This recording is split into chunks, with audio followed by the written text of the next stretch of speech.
My YouTubers, why are they not telling me some crazy shit about Indians or something? I really am honestly debating streaming to Kick specifically to put clickbait titles to get chuds to come in to roast them. I'm seriously thinking about doing it. Just for today, not when I stream Eve. Pseudo-Buddhism. Anyways, short story, The Egg is more or less what I believe in, though. Have you ever watched The Egg? The Egg. Why does this sound familiar? Trading 200 foreskins for a woman, the Bible is fundamentally unserious. Yeah, foreskins are pretty valuable in apocalyptic times for sure. Bottle caps, foreskins, right?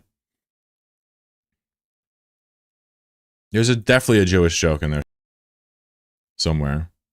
Kirk made a video about it. Yeah, these people concern me deeply. I'll just get my thoughts out real quick. You know, very entertaining videos, definitely some knowledge in there, but their takes are always liberal. Always. Which is fine. I mean, you're not going to find leftist and socialist takes, but like, they have like, it's just confusing because as a progressive, you feel really good watching these videos, but as a leftist, you're like, just say the thing. Science is liberal, to be honest. Wait, what? No, politically liberal. I'm talking about free market capitalism, right? Not freedom. There's definitely, you know, there's science in all aspects of ideology. You know what I mean? And I'm not saying you have to hate curses. I'm just saying you have to understand that, like, if as a leftist, like, it kind of gets annoying to have them put great deal into forming a conclusion in these videos and to have it always lean right of that line of exploitation. But I'm not complaining. I am complaining, but I'm not like condemning the channel at all. It's entertaining as shit.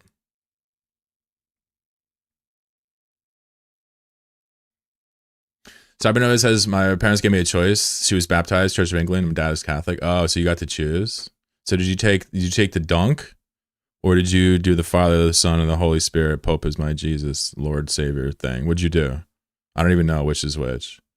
Did you see Theo questioning everything to Joe Rogan and Joe didn't know what to do? Yeah, Theo's been doing that for a minute to Joe, if you'd be watching the Too Lazy to Try videos. Yeah, you know, somebody described to me what Theo Von's deal is, right? Because here you have a guy that's extremely chud-coded, celebratedly not intelligent, right? I'm just being honest. He's very entertaining, charismatic, and you know, whatever. But, you know, he claims to be an everyman, whatever, who just likes trying to figure it out. And he is very interested in Gaza and Israel. Interesting. Now, why would Joe shut him down constantly? Interesting. In fact, I believe I watched it, and Joe Rogan's response to Theo Von getting lippy about, you know, Israel, Gaza once again was, you need to chill out and come hang out with us some more. And Theo was like, oh, you know, and just like brushed it off and curved him, which is interesting. Interesting. Politically, I might be your worst, least favorite person, middle-aged, cis, white, liberal male. Well, I'm cis, white, male. And I have spent my whole life as a liberal, so I really highly doubt you're my least favorite person. You know, I'm going to tell you something, Jeff. The reason why liberals and leftists clash so much, even more than leftists and conservatives and your average fascists, is because it's just not interesting to talk to conservatives. It's just not relevant for as a leftist, as a socialist or communist, to talk to a conservative-minded liberal or a fascist, right? Because we already know, like, right? It's going to be, you know, it's a lifelong process to kind of heal the idea of what they've understood Marxism to be. But to like liberal people like this, almost all Western Marxists starts off as liberal. So like it's really interesting to talk to other left-leaning, aka your Democrats, right, in the U.S., liberals, right? We know they're on the right side of things in terms of the way we view the world, but it's only interesting to talk to them. Now, is it antagonistic? Yes. Do I act like I hate them? Yes. But of course I don't hate liberals. Of the two parties, right, it's very clear. You can do your Charlie problems all day. I just don't phase myself with that type of stuff. What's up, Tharu? What's up, Crunchy? Yeah, sorry, I got disconnected. It was the Pope this time. He DDoSed me. Theo Von's a character? Could be. Theo Von's just not funny to me. He keeps reading the same stuff. Tries being an intellectual. Well, I don't know much about Theo Von or current Joe Rogan. I'm just telling you that one of these guys that looks to be pretty dumb is interested in Gaza and Israel, and like the other guy that is dumb is shutting him down. It's a bizarre interaction. That's all I was getting at. So if I got it wrong, my bad. If he's actually intelligent, then fair to him, you know? I mean, I'm not smart. I'm not sitting here saying I am. I'm just saying Theo Von comes off as dumb as shit. All right, that's fair. I stopped having conversation with people about abortion because I'm either for or against. Yeah. I mean, people ask me about abortion all the time. I bring it up on stream constantly. So I think women should alone have the right to kill fetuses, even though I don't like it. And I think that in a perfect world, in a perfect universe, we wouldn't have to do something so barbaric to control essentially our own autonomy. We'd have the pharmaceutical tools and the know-how to completely eliminate the need for it. I just think that we should be able to kill fetuses because it's that important. I just don't like it. I hate it. I don't want that. You know who's really smart? Abby Martin. Who's that? I'm pro-choice, but I really understand why people are not. I could agree with them. The abortion is a strategy, but the alternative is worse. Sure.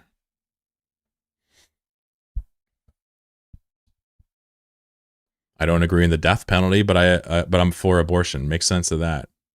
It actually makes a lot of sense to me. I mean, a mother's autonomy is really actually super important, and because of the risk of death, like it supersedes even life. But the death penalty, we understand a state can't know for sure what happened, even with all the cameras in 4K in the world. It's just not the state's job to kill people, you know. And I think that's true from the prison to the boots on the ground, right? To the military. Only time you kill somebody is when they're trying to kill you. I think Theo's an industry plant. Maybe. I think he's just a handsome, charismatic guy. That's all. I don't know. I'm against the death penalty for efficiency reasons. It's not an effective deterrent and costs way more than putting someone in a cage forever. I mean, that's one way to look at it. That's a very, you know, business kind of way of looking at it. I just don't think we should kill somebody. I mean, we do beyond a reasonable doubt. What we don't do is certainty, right? Everybody we've ever put to death, we were convinced beyond a reasonable doubt.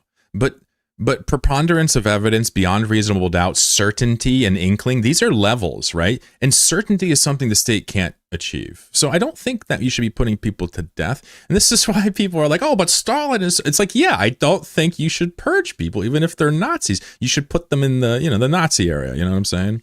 Just put them in the Nazi area. Put the big old thing up. The business-minded approach is how I get conservatives on board. But I know, you know, many leftists disagree with that. I'm just a big pussy is what I am. How does the death penalty cost more than putting someone in prison for 25 years? What about Epstein should get the death penalty when they catch him? Well, no, I just don't believe in the death penalty.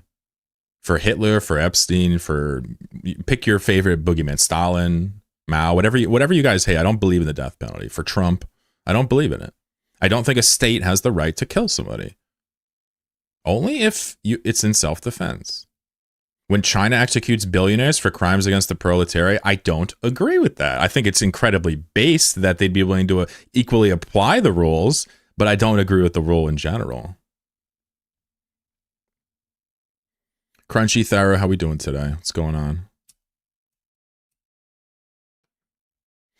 Yeah, we'll catch up on some news today. Obviously, you guys have seen what's happened in Iran, right? We've been following it every Friday, but you know, the latest is that Trump was like swearing on his little Twitter thing, and he was telling them to open it up, and then they came up with a ceasefire with the help of was it Iraq or Pakistan? I can't remember. They came up with a ceasefire with the neighbors' help, and then Israel immediately started fucking up Lebanon again and breaking the ceasefire. So then what did Iran do? They instantly reverted the ceasefire, and then they started blockading, or they started blocking the Strait of Hormuz again.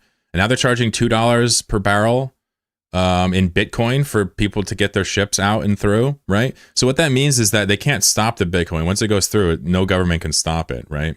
And also what that means is that for every time you run a ship through there, whether it's like, I don't know how many millions of barrels they do, but it's like millions and millions of barrels, right?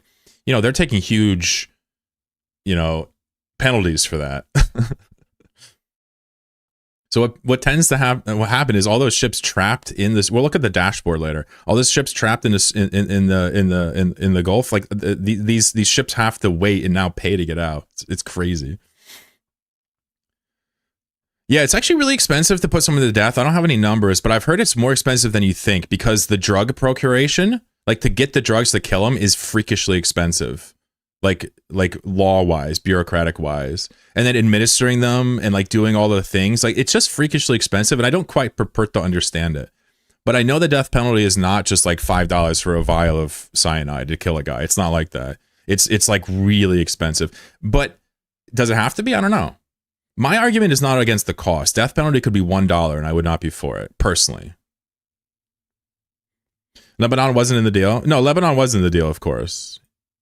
You know, the deal was stop attacking everything. Man, Crunchy, bro, holy shit. Are you actually like some chud fuck that listens to the mainstream media news and believes what they say? What's up, homie?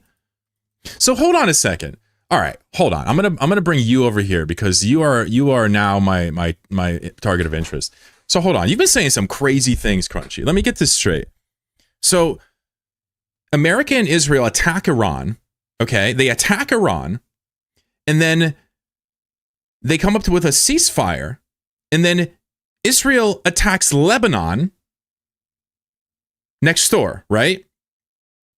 And your argument is that because they're no longer attacking Iran, the ceasefire that Iran orchestrated is not relevant. I think we should pull up the 10-point plan from Iran. Can we find that real quick? Let's see if we can find that.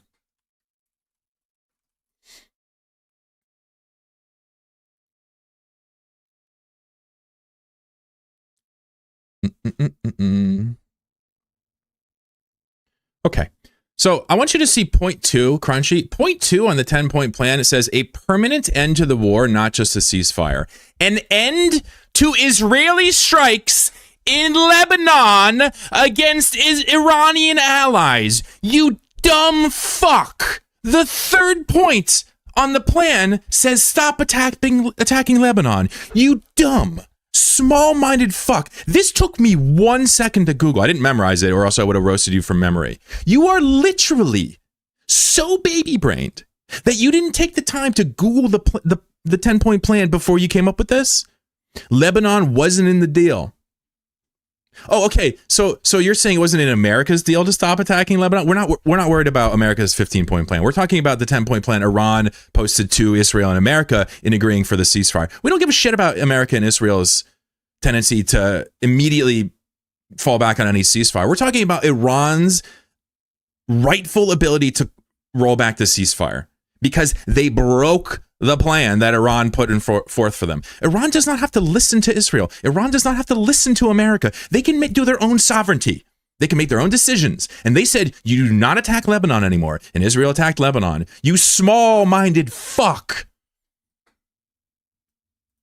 You better apologize. You better apologize to the people of Lebanon right now. I want to see an apology from you.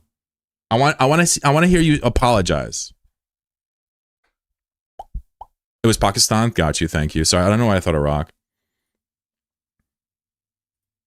The Houthis are Iran's Israel. Of course, they'd be involved. Okay, Houthis, Hamas, and Hezbollah are all local rebellion factions funded by Iran. We all know how this works, right? It doesn't matter that the Houthis, or the Hezbollah in Lebanon, it doesn't matter that they're affiliated with Iran. Israel was bound by the 10-point pact to not attack Lebanon anymore, and they did immediately.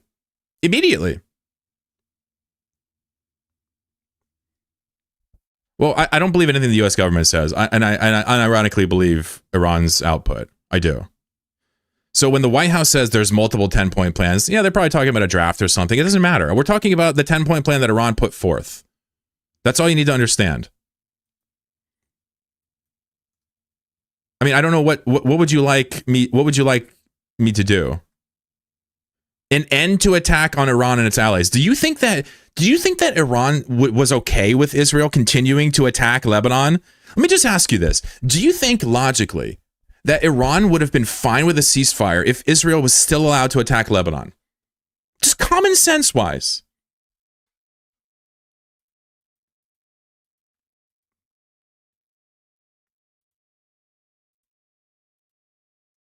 He sped it Lebanon. There you go. What's up, Tanit? How are you doing today? Inverse, what's up? I heard shooting missiles at people was a great negotiation tactic. You mean from the Iran side? Or, from Israel? I do not miss the days when we're educated. Ridicule and humiliation will bring us together. I mean, I don't know what to say. I obviously can't deal with this guy. Bro, I told you to apologize to the people of Lebanon. You think I'm playing?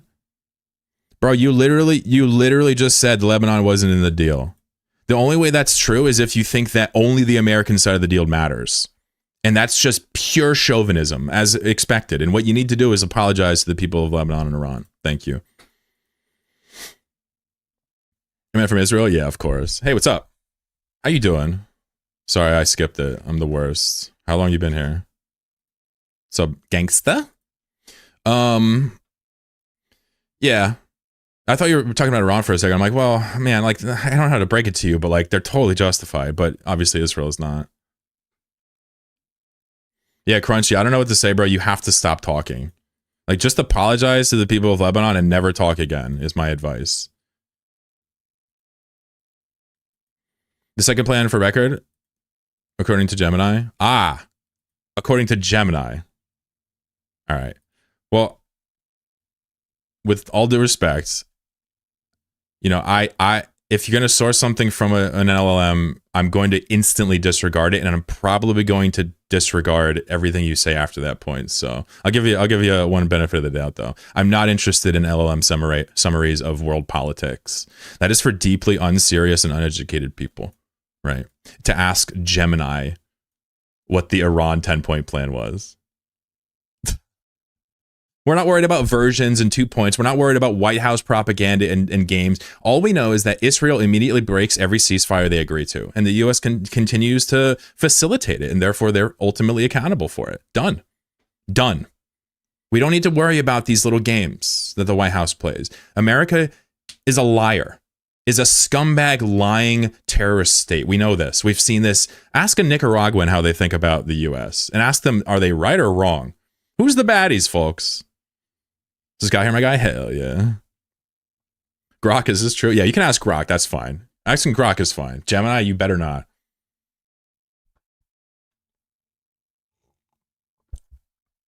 Just got here. Iran had bunker busters shoved up their ass. It's this stuff happening in the U.S. as well, but the chuds let everyone know this part enough. The problem is it's not even just the chuds that are for this. They just had a House vote to essentially fund the Iran war. I don't know how else to describe it more succinctly. And, you know, half of the Democrats voted yes on it. I mean, I don't know what to tell you guys. Like, I don't know what to tell you. Study Marxism now is my advice.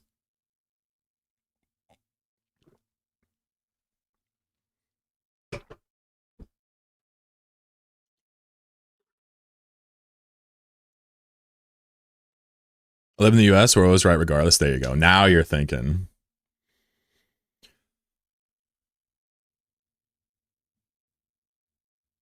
Everybody's sanctioning Iran. Yeah, I mean, this is what we do. This is literally what we do. I mean, the things we were doing to Cuba very recently, I mean, you know, embargoing trade is one thing, but doing a blockade of oil is literally just, it's just ghoulish. Apparently we've lightened that. I haven't followed up on this, but apparently we've lightened the blockade on Cuba and we're letting Russian oil get in, or maybe there's bullying their way in. I don't know, but it's incredibly good. No matter what you say about Cuba, no matter what your Gusano relatives tell you, I don't care what they tell you. Cubans are vibrant, beautiful people, and they do not deserve to have their hospitals starved of oil to rely on generators. Okay, no matter what you say.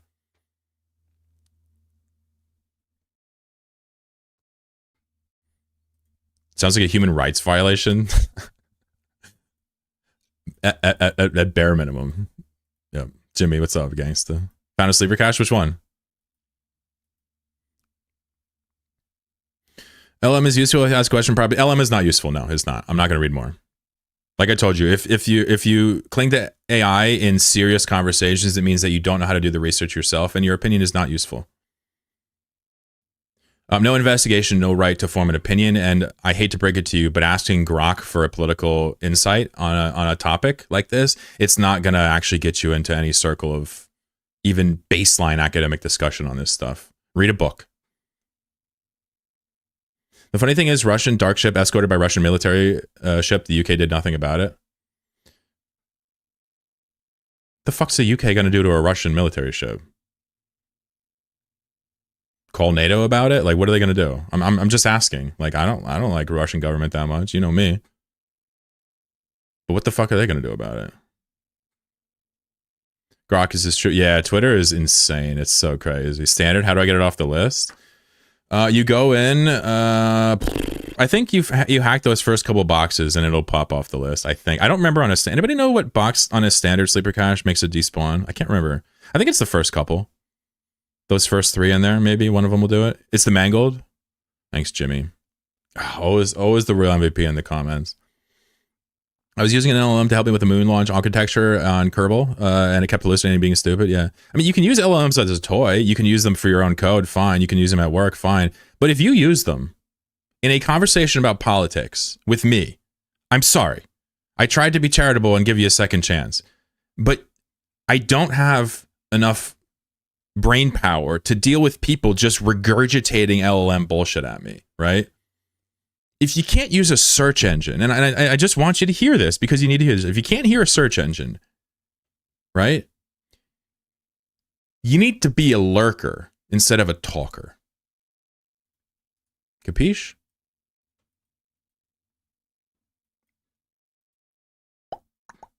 It's Friday, folks. I don't give a fuck.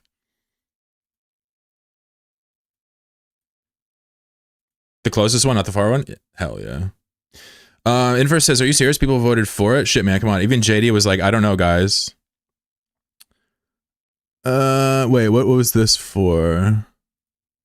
Oh, yeah. Oh, yeah. Here, you don't believe it? Hold on. Let's see. House vote on Iran funding. Let's just do a DuckDuckGo and see if we can find it.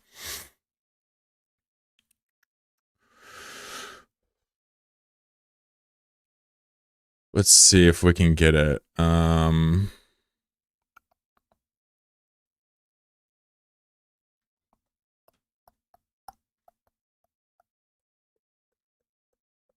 So we can find a short article of it. Have more luck over here.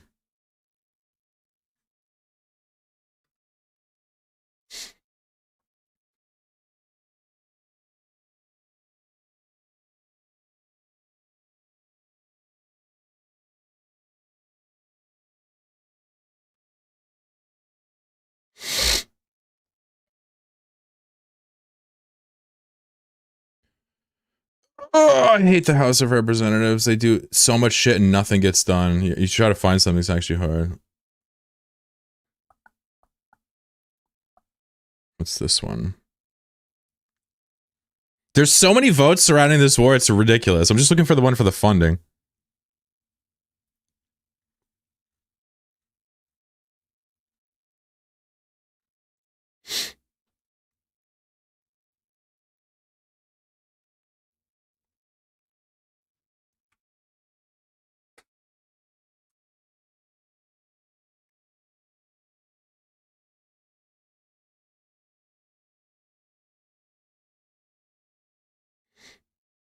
I'm having trouble finding it, which is bad, of course.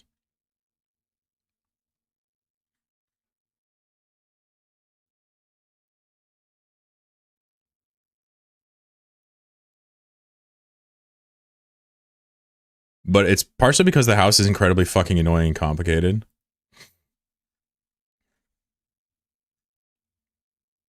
And partially because I don't remember the exact vote that I'm talking about.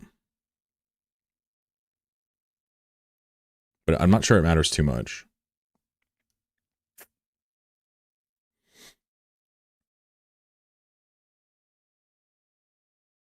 What it was for, let me see if I can remember, vote on,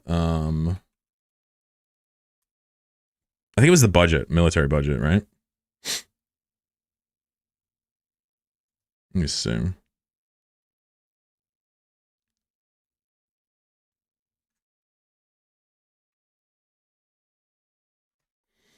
Where's your little hair tree though, Chlorokin? I'm wearing the Palestine hat today.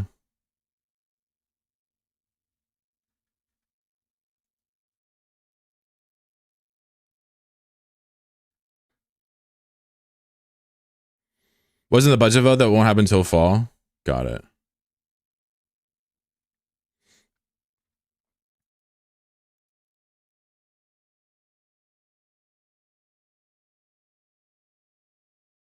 I wonder if I'm thinking of DHS. If I got my wires crossed, I'll correct it.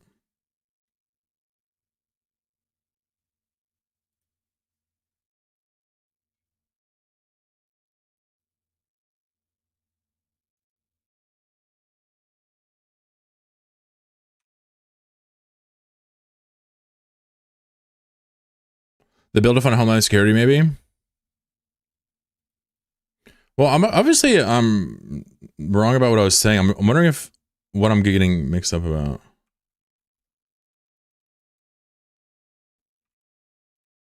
It was something shocking that the Democrats shouldn't have been funding. I thought it was the expansion of the military budget. I hate the U.S. government. It's annoying to deal with this stuff. To look for the votes in hindsight.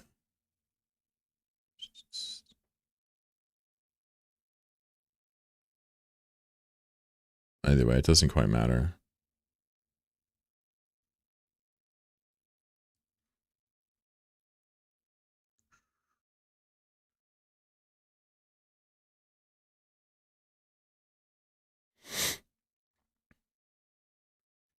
So I definitely believe I mischaracterized the voting for the Iran war there, truthfully, regrettably. I can't find any evidence of that, so that's just straight up wrong.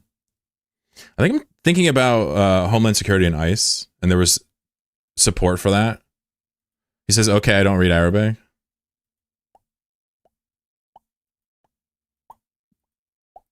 Yeah, I know you don't read Arabic. Trust me, bro. You strike me as a Fox News watcher. Let me see. I got distracted.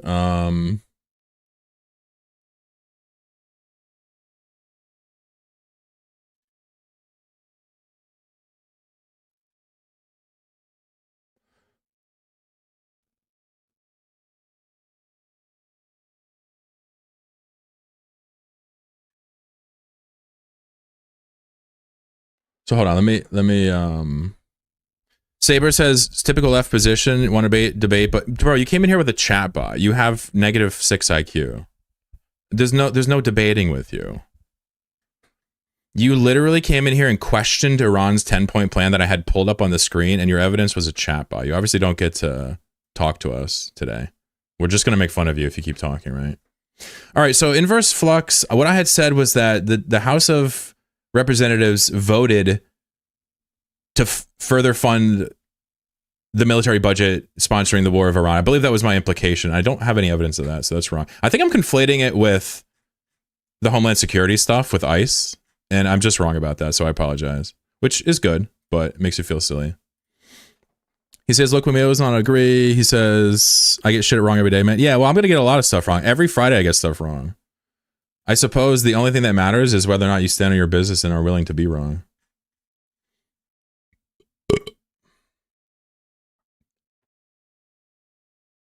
I thought the same thing not too long ago, but I can't find it now. Yeah, I'm not too buzzed about it. It's okay.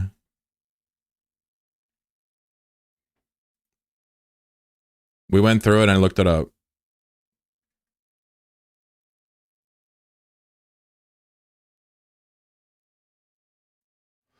I mean, to be fair, Democrats crossed on Iraq, remember? Like one of the holdouts was Bernie Sanders, remember that? This is much less popular, of course.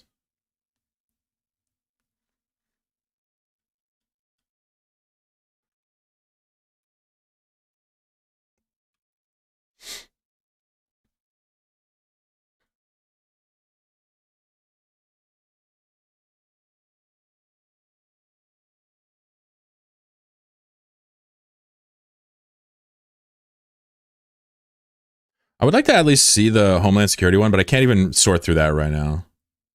To remind me not to talk about the votes in app, and because even if I am positive of one, like the Homeland Security, I can't even find it. What's up, Biscuit? What do you think about streamers who do a bit of always wearing the same outfit? I wear the same couple of pieces of clothing usually on my stream. You mean like a white t-shirt every day, like Moist Critical?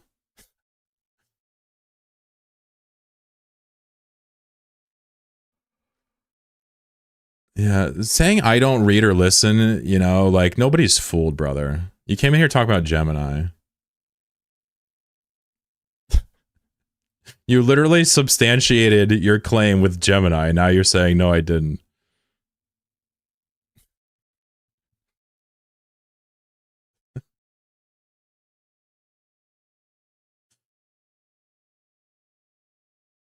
I mean, thank you for the ad money, I guess, dude. I don't know what to tell you. Appreciate you. But like, let me explain. Here, I'll talk to everybody else. I'm not going to talk to Saber. I'm going to explain what this person is. First of all, I was wrong about the vote on from the House of Representatives on their on war funding. I don't know why I said that. That was just wrong. Didn't need to say that. I'm glad I backed off from that. Second of all, moving past that, so let's talk about what's this deal, this person's deal. This person's deal. This is your run of the mill, kind of American chauvinist. This is somebody that just believes what the US government says, and they will instantly disbelieve everything Iran says. And we know that based on their first message, right? My point was that Israel broke Iran's agreement to not attack Lebanon. Iran didn't break any of the US's agreement. It was Israel that broke the agreement, okay? And I put it up on the screen. And this guy comes into my chat and says, which version are you looking at? Which version of those plans are you looking at? Now, first of all, it doesn't matter which version we're looking at, because obviously we're looking at the one that's relevant, and obviously the Lebanon thing's in any version of these plans. It's very important, right? It's very important to Tehran for us to stop attacking Lebanon and the neighbors in the Middle East, right? But what's interesting about this is that you don't really talk about like, oh, what happened with the ceasefire? Oh, why did they do that? All you want to do is discredit Iran's ability to sovereignly rule their own nation. That's what you're doing. And we all see it. And I knew it the second you said it. And so what happened is you immediately substantiated this propaganda with according to Gemini. Okay? And then you defended LLMs after I told you to shut the fuck up. Right? You're not American. Hey, listen very carefully. You're going to learn something today. You don't have to be American to be an American exceptionalist. You don't have to be American to be chauvinistic. It just makes you even more pathetic. Anyway, dude, honestly, get fucked. I have no love for you, right? I strongly suspect that you have no business being in this chat. I strongly suspect that, right? If you'd like to learn about the ceasefire and how Israel violated it and how that's bad, I encourage you to stick around. If you'd like to split hairs and pull up chatbots, split hairs about a nation's ability to form a draft of a 10-point plan, fine. No problem. I will continue to milk you like the lolcow you are. I said you're a typical American chauvinist. Do you understand words? Do you understand what chauvinism is? Hold on. Look it up real quick. And then understand how American can modify that word in two different ways. Oof. Bro, just stop with your Gemini bullshit. Bro, you came in here literally doubting Iran's ability to form a 10-point plan. Talking about which draft was it? You're trying to add deniability to Israel's violent ceasefire breaking.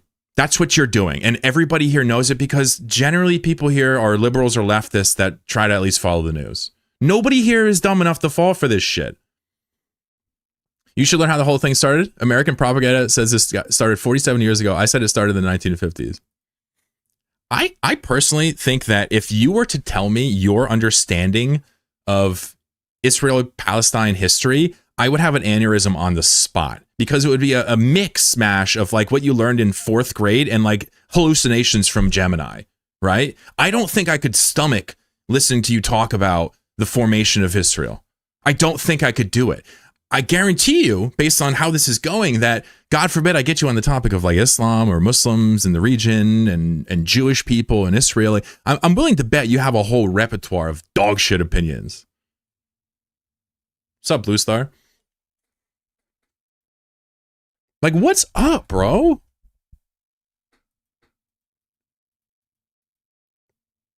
You got to understand something, bro. When you come in here and you say this, I was super charitable to you like I always am. You don't get to decide which of Iran's drafts is a basis for conversation. Iran decides that. They're the ones with the sovereignty, the ones with the missiles, the ones with the money and relations, and the ones with the actual right to be there. Israeli government are warmongering, peace-hating war criminals. Okay, good. Good. Never said that they don't have the right. Are you trying to now come back into this? Because I'm always willing to rehabilitate you. You need to at least begin with understanding that when you start to question what version of the 10-point plan, you are literally doing state propaganda for the United States of America. Do you understand that? Because we can't move forward and you can't learn if you don't see that. This is not academic rigor. This is American exceptionalism. Straight up. This is American exceptionalism. This is chauvinism. This is saying that our people are better than yours. We put the plans together. You don't put them together. What draft did you use? Is that even on the plan? No. Israel broke the ceasefire. Iran had a plan forward. Done. You can ask questions. You can ask a question like a fascist could if you want. You could be like, oh man, why don't we kill more Jews in World War II? You could do that too, and I'll ban you for that. You can also ask a question like this that completely belies your brainwashed, propagandized self.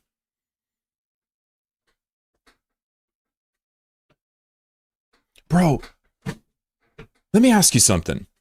Because you're really holding on to this idea that you're just being some like bystander. I am telling you, I don't think you're a bystander asking questions. I'm telling you that I think you are an agitator, a propagandist. That's what I think. Now, if you're not that, why would I be confused by that? Is it because I strike you as some dumb fuck? Maybe, I don't know. Or is it because being on the world stage, you have to deal with an unending cacophony of American lies, exceptionalism, and just straight denial of sovereignty like this from every angle?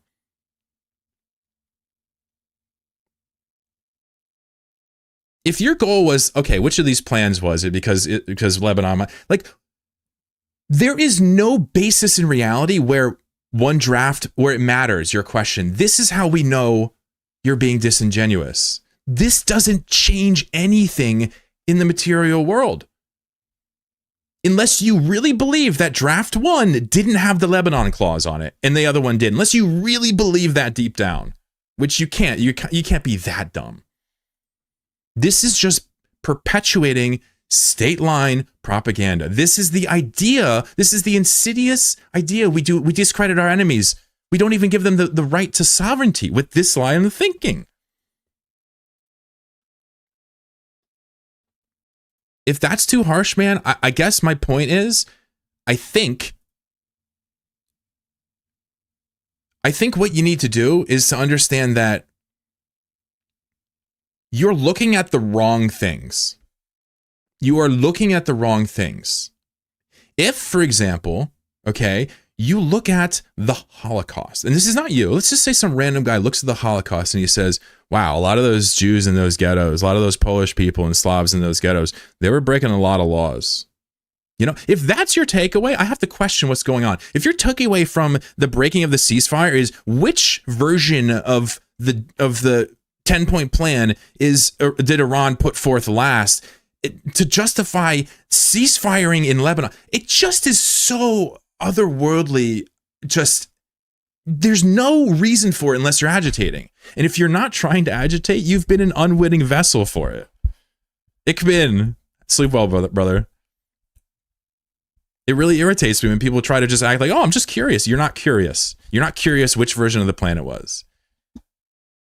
And if you are, well, my friend, you've opened a can of worms that you should have apologized for a while ago, in my opinion. But hey, I'm not your dad. You do whatever you want.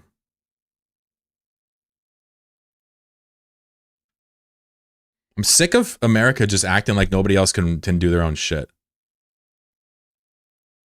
Who the fuck are we to tell Iran what constitutes a ceasefire? Who are we to question, even if they put out 12 drafts and the last one included Lebanon? Who the fuck are we to tell them a damn thing? The only superpower. What's up, Neander?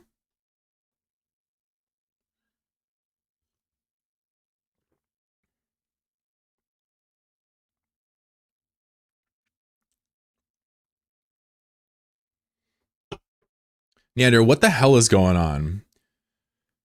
The Islamic Revolutionary Guard Corps is not sovereign. The people of Iran would even say, Crunchy, I'm sorry, bro. I don't know what to do with you.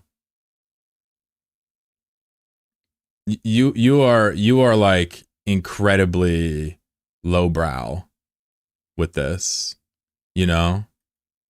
You're the type of motherfucker who goes to LA and talks to an Iranian diaspora Gusano who says, yeah, we should bomb Iran. And you're like, oh, the Iranian people hate themselves. We should totally kill them all. You're that type of motherfucker. You're dumb as hell, man. I don't know how to engage with somebody who says that the military of Iran is not sovereign. I don't know how to engage with that. Like you have like a fucking third grade education, dude. What do you mean? Are the Marines not part of this sovereign nation of the US? Like trying to deal with these things, you know, it could be exhausting. I could always just peel back at any moment and like let it go. But I'm interested in holding these people to the fire. They literally go through their life and nobody calls them out on this shit. You listen to an Iranian person, knows more than you. Listen to me. Fuck your Iranian friend. I don't care about your one friend. I look at material facts. I look at actual historical record. I look at justification under Marxism in terms of economic choice, right? I look at actually which countries are the terrorists. And let me tell you something. Persia, Iran, compared to us, they're the good guys. Straight up. Straight up. Fuck your Iranian friend. I don't care about this little Gusano homie you got that wants to bomb schools in his own country. I don't care about him. It means nothing to me. To the people in Iran, it means nothing to them. Trust me. It's dab time. There you go. There you go. I can't do dabs. They murk me. This motherfucker says, I got a black friend. That's what he says. He's like, listen, my opinion on Iran is very important because I have an Iranian friend and he hates Iran. Does your friend live outside Iran? I mean, dude, come on. What do you think? What do you think? He says, does your... No. He lives in Tehran. He lives directly in downtown Tehran. Dude, he lives in LA. Are you kidding me? What do you want me to say? There's mad diaspora out there that don't hate their country, but Gusanos have absolutely no respect. Bay of pigs ass motherfuckers. Sometimes there's more than two sides to a story. Sometimes. Which one? You thinking?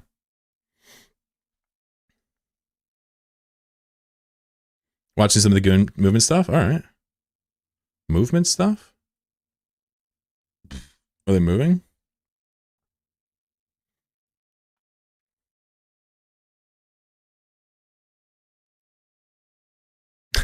Crunchy says yes, and if he went back, he would probably be hung. He lives in the UK. All right, thank you. Thank you for your awesome contribution. Your British Iranian friend, I'm sure his opinion on Iran, honestly, I'm sure it's very valuable. We got to stream to Kick, dude. I want to find more of these people. This is too funny. Can we have a nice little battle break? Sure. Yeah, we can do some auto battle. Listen, usually the streams have been chill, but like, I really was rubbed the wrong way by this. I really was.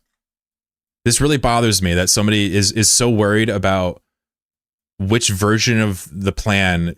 This is not relevant. This just shows that you're callous and that you're trying to derail. So I don't know what to say. It really set me off. And me with the wiener joke. Tell Crunchy that the word is hanged. Hung means you have a big willy. I don't have to worry about that, do I? The U.S. backs Israel for a multitude of false reasons that are spread throughout the media. The reality is about it is two things. The military foothold in the Middle East and politics is about for and paid for by AIPAC. Yes, I understand. We can share lots of opinions. Yes, I understand. You're purporting to be, Democrat style on the Overton window of American politics on the left. I get it. Now, what I'm trying to explain to you is that no matter what you say, no matter how many base things you try to type up, if you don't acknowledge this, I will never respect you as a chatter. You need to actually go and maybe stop talking and read this a few times and ask yourself why I'm so incensed over it. YouTube censored me 3 times. Yeah, I don't even know why you try to type there on Fridays. Are you saying the good guys are the ones who kill women for not wearing the hijab? No, I'm saying the good ones. Good guys are the ones that blow up little schoolgirls in schools with missiles and starve their own children at home. Those are the good guys. Now, I mean, get this. Obviously, Neander, I don't know why you even try this. This is get this shit out of here. We regularly criticize the oppressive nature of some of these countries that we have critical support for easily. The shit Iran is doing to women is disgusting. Listen to me. Listen to me very carefully. When it comes to Iran's sovereignty and war, I do not care. I do not care. I don't care. If you want to talk about Iranian civil rights and history and social revolutions and everything else, let's talk about that.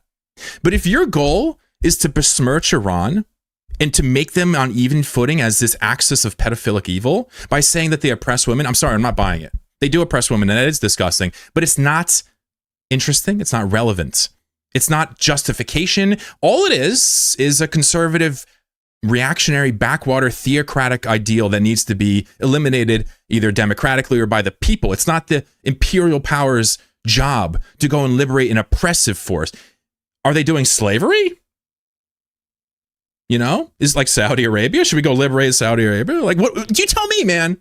I'm not at all fazed by the idea that nations do bad things, yet somehow we're king at it. We're the worst.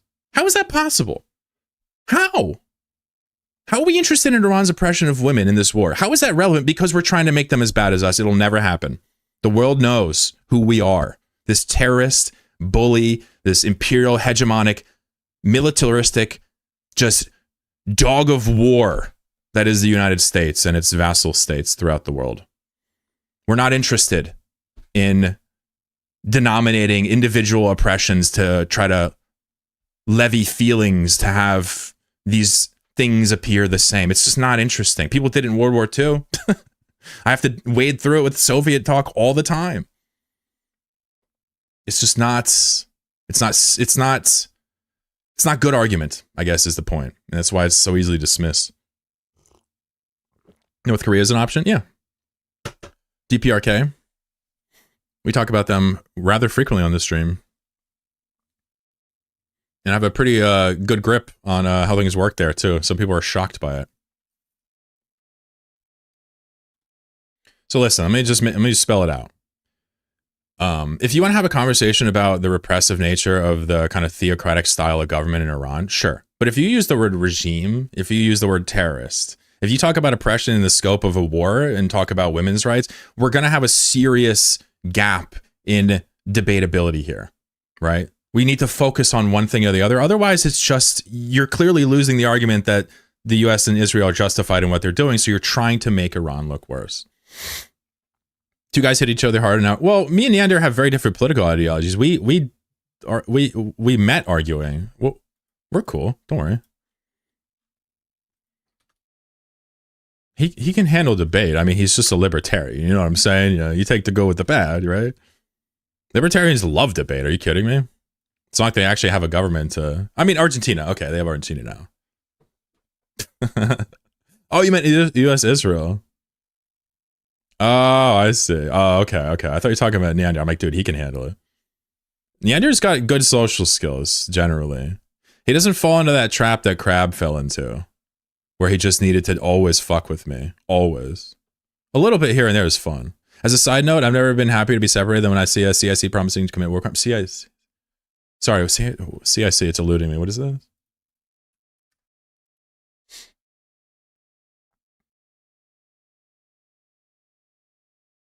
Oh, like an NGO that, oh, wait. Oh, Commander-in-Chief. Oh, okay. Yeah, I would never, ever think that. I'm less of a cynic, I think, but maybe that's naive of me. Well,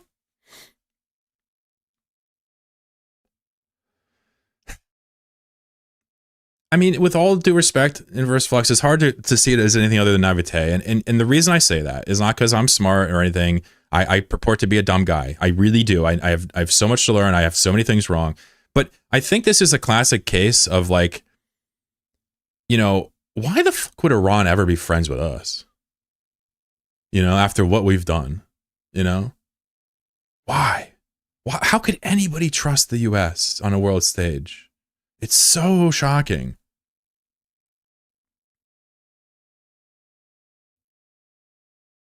You're right. I can't understand for the life of me how. No doubt. So you're just totally committed to the question. You're totally committed to it. So you're totally committed to this.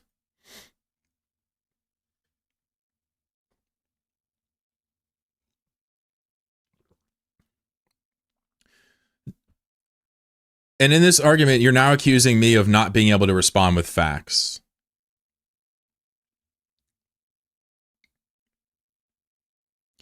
Saber, you are completely out of your depth here, friend.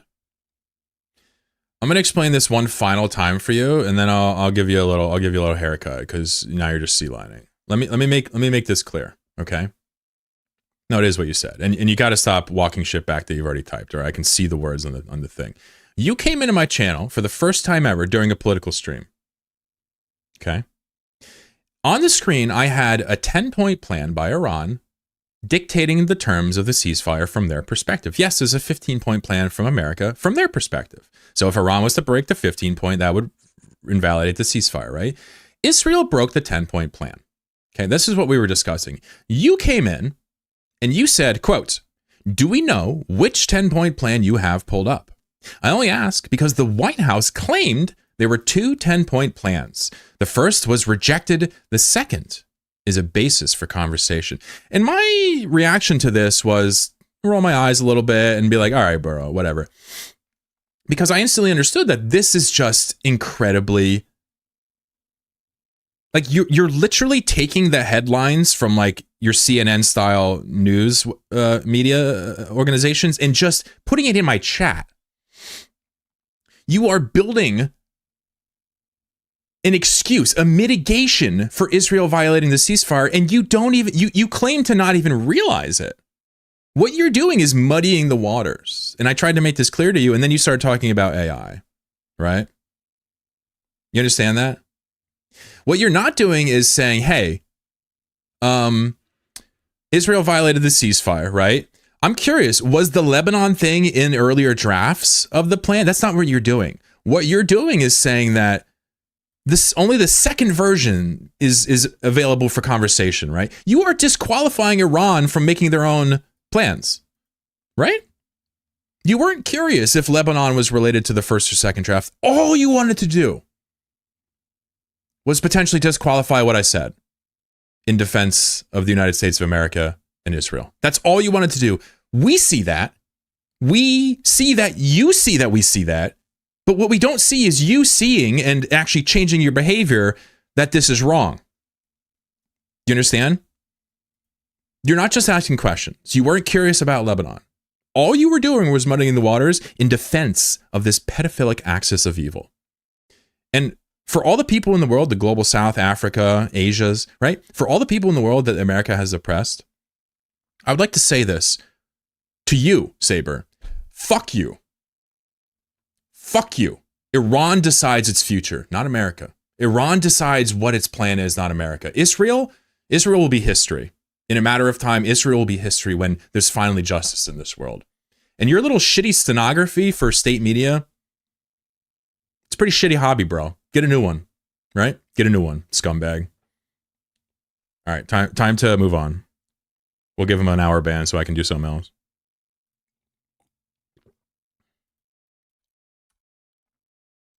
Do some battle time.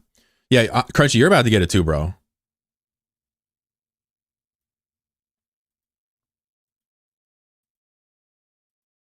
The Iran people choose their future. That's why America and Israel are invading them and killing them.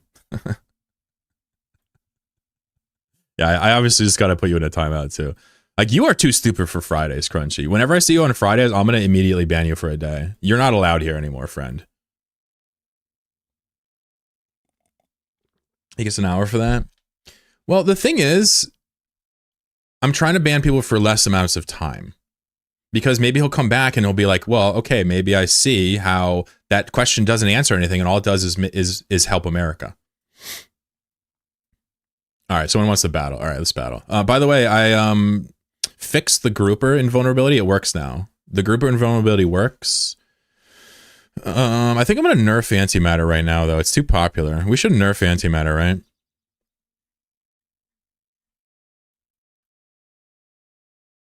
Antimatter, it's going to be the randomizer, I think. Yeah, here it is. 2.0.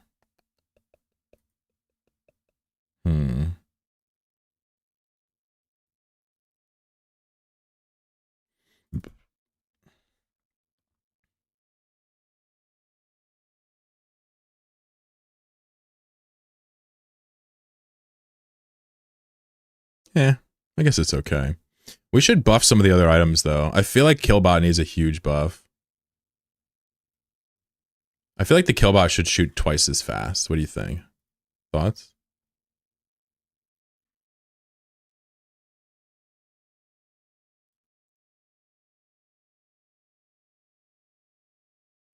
Let's put the Killbot attack at 0.5 seconds and shake things up. Let me edit the website real quick.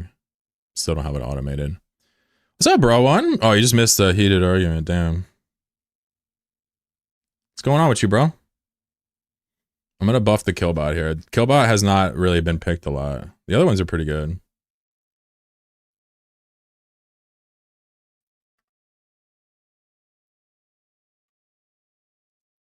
Nice. Killbot updated. All right, let's play. You guys are champing at the bit once again.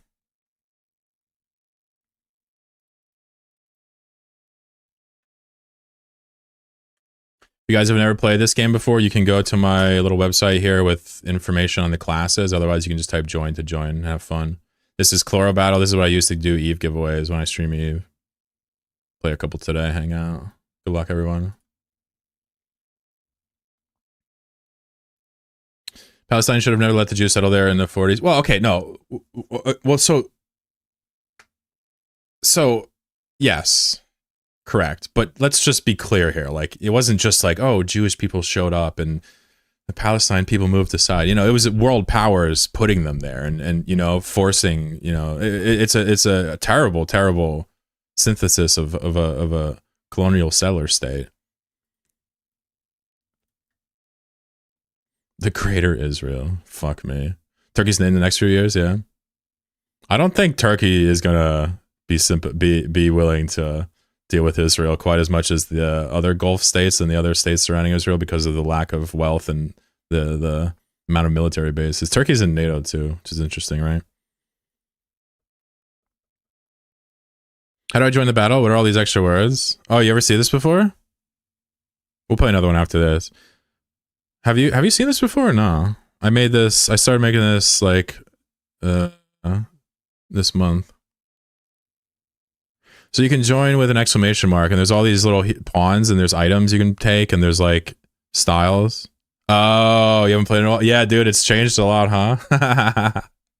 It randoms it if you just type join.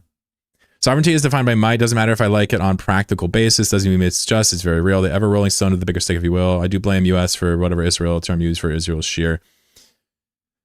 Yeah, I mean, manifest destiny. Might is right. I mean, this is a kind of a standard doctrine of, you know, some of the more right-wing conquests in the world. I mean, you know, if the argument is that you can stick a gun in someone's face and take their money, I mean, we all understand that. It's just, you know, we know that's wrong, right? We know as people, we've always known that taking things by force is wrong, right? And so the problem with the might is right argument, if you're trying to just speak academically and explain history, sure. But if you think that's like how the world is, you know, Marxism tends to differ. Marxism tends to put a lot of focus on like the economic forces at play and the social forces at play.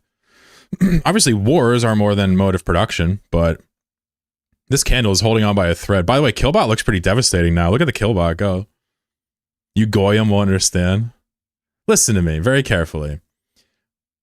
You know, there's a large amount of Jewish people that completely condemn Zionism in full. There's also a huge amount of Christians and Jewish people and even Islamic people, yes, that are actually Zionists. They believe in this settler colonial experiment that is Israel, right? I just want to be clear here. Like, my beef starts and ends with Zionism. Doesn't matter what religion you are. Capiche? So when we say things like Goyim, I need you to understand that, you know, I don't give a shit about Jews or Christians or Muslims. Like, it's just whatever. Like, this isn't even part of the argument. I care strictly about Zionism.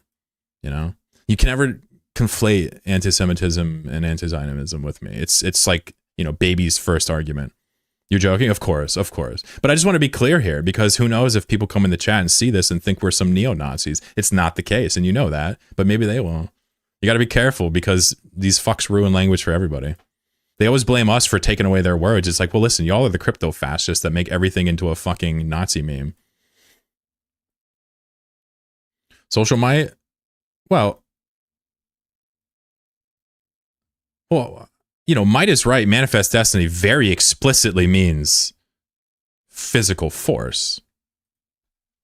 And my whole point is that, you know, part of Marxism is teaching us that, you know, a lot of the power is in how the people organize their labor, more so than even military in many instances, in terms of overall ability to, you know, get things done.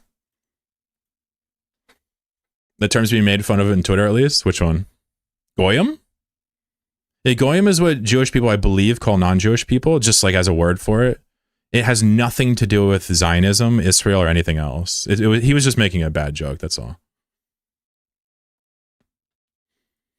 All right, let's show B-roll real quick. Some of the new pawns we added. We added a candle. It burns around it. When it gets low health, it flickers less. You've seen the chair. Wait, maybe you haven't seen the chair. The chair is pretty badass. The warehouse fire. I haven't talked about that. So some guy was in the States. I haven't really read about it. He lit his warehouse on fire, and his reasoning was, all you needed to do was pay us to live. And of course, you know, I'm sure the media is wondering what the motive was, right? There was no reason for this. Grouper. Pirate, it's pretty sweet. The ship is pretty balanced now. Slug has been rebalanced a lot. And the top is so fun. His motive was unclear. Yeah, it's like Luigi's motive being unclear with deny, depose, and whatever. It's like, wonder what he could have been talking about. Thought this was a Patriot Front stream. Whew, wrong place, friend. You got to go to Reddit for that. If you want some Stormfront action, go over to Reddit, folks. They love that shit over there.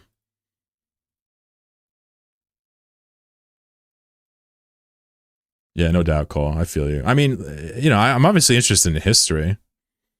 And if your point is a material one that, you know, historically, you know, the might does tend to write the history, sure. I just understand that since the Industrial Revolution, like, there's other really powerful forces at play here. And this is like, you know, kind of what capitalism's so afraid of. You know, capitalism's not afraid of communism for any other reason than it takes away capitalism's ability to exploit people abroad and at home. That's it. Like, make no mistake. Everything you've been told about communism and socialism, it's strictly just, it's almost strictly propaganda designed to perpetuate capitalism to continue to exploit you. All right, let me get in here. Oh, candle meta. We may never know what drove. It's like Aaron Bushnell too. It's like he's screaming "Free Palestine" while lighting himself on fire, and they're like, "Oh man, this confused kid." It's like, really? Was he confused, or was he the most based motherfucker I've ever met? Rest in peace to Aaron Bushnell, man. This man had some serious principles, bro. I don't know what to tell you. I'm not saying you should have done that at all. I'm just saying that's crazy. Very, very, very... What's the word? I admire his view, even if, you know, I don't, you know. Yeah, I'm up here whipping ass, by the way. Blue Star's about to eat some slug trails. Yo, I'm about to clean up this round, though. Watch. Watch. Whoop. Yo, come here, Blue Star. No, don't run. Don't run. Don't run. Don't run. Where are you running? Oh, I'm dead. I'm dead. I'm dead. She immediately hits me with a fucking max range bird. I like how I buff the birds. Goyim refers to non-Israeli... Oh, really? Oh, okay. So I didn't know. Got it. I'll back off of that one. I just didn't know. I'm being told that goyim might not just be like a simple common word in history for non-Jews. It actually has some Zionist roots. But what I'm going to say is I don't know anything about it.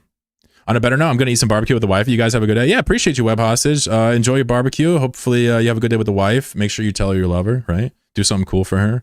And thanks for being a part of the conversation today. If you guys want any balance changes, today's a great day for it. Your candle 1v1. Well, candle's actually a high DPS piece. That's the thing about candle is it can attack 10 times a second at max.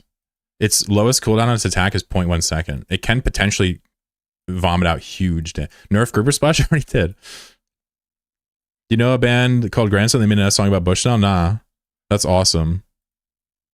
Yeah, if you guys don't know Ara Bushnell, he was the was it National Guard? I can't remember what a branch or whatever he was in, but he self-immolated in protest of our involvement in Gaza as the U.S. military facilitating the decimation. Do you add any variants to the cooldown? Yeah, no, the antimatter has always had variants on the cooldown. Let's pull it up. So the cooldown, let's see here.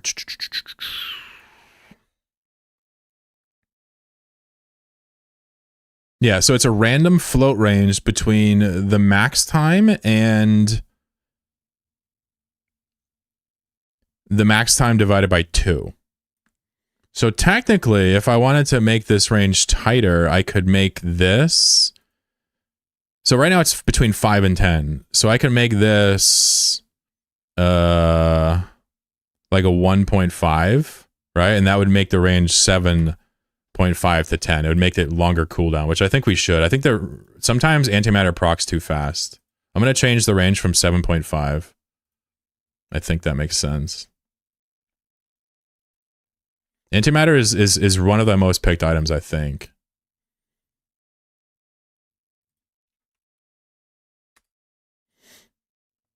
Yo, so I was thinking up. Oh, the first one is always the same for some. The first one is always the same because of this code here. Let's randomize that too. That's a good idea.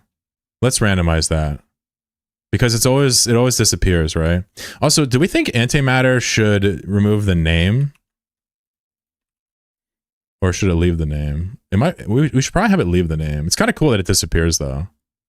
Let's just copy this random range in here so that antimatter is not synced up at the start.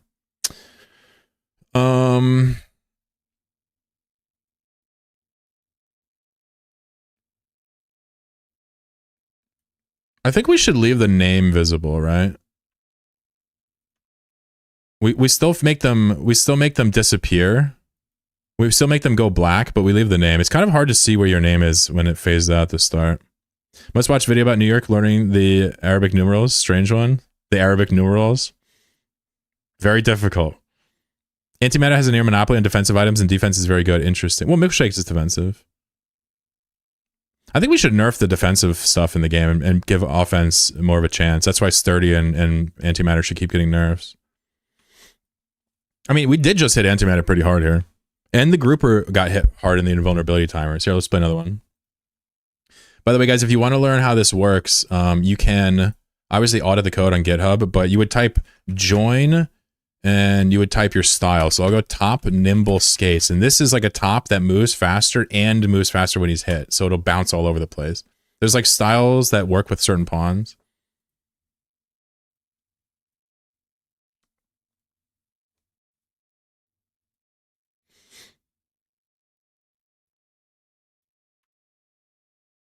Join giant milkshake candles.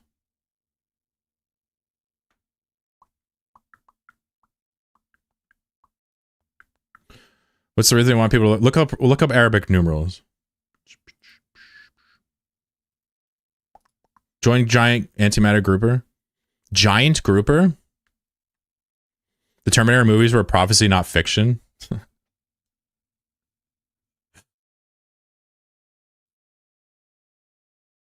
Did you make these? Yeah, I drew everything. Yep.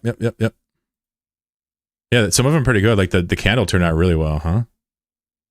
No, okay, I did draw everything. For example, the background is just a crumpled paper texture. The fonts I didn't make. Everything else I drew. they're pixel art, right? So it's kind of easy. Look at me go. Look at me go. Look at me go. Look at me fucking go, bro. When you have skates on the top, it's actually insane. Whenever the top hits a wall, oh shit. He doubles his movement speed. Dude, I'm killing everybody.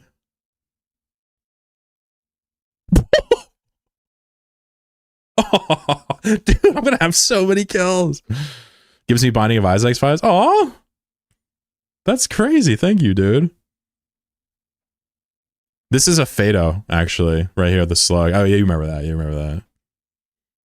So we have a... Wait, P9's here. Holy fuck. And he's tagging the slug. Look at this slug trail. This is a very good slug trail. For example, the candle here. This one turned out really well. The shading was perfect. Some of them are still kind of silly. I think I might want to redo the colors on the top. Should we change these colors? Or no? I think we should change these colors again. Maybe more of a jade green. And a darker, more saturated purple. Look at P9 dodge the trail perfectly. P9 is our best player, and I don't know why. Look at him. He's just biding his time. Uh-oh. Wait, who has the killbot? Inverse does? Damn. Killbot slug is... Uh-oh. Oh, P9, baby.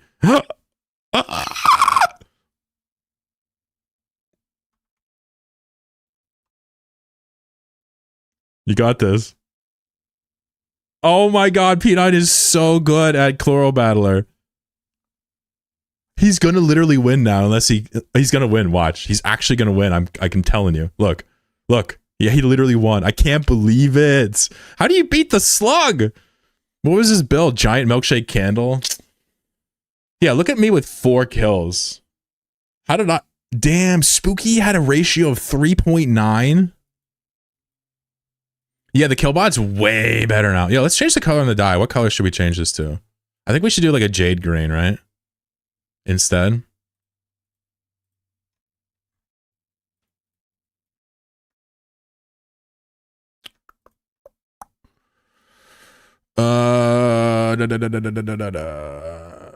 Something like more like that.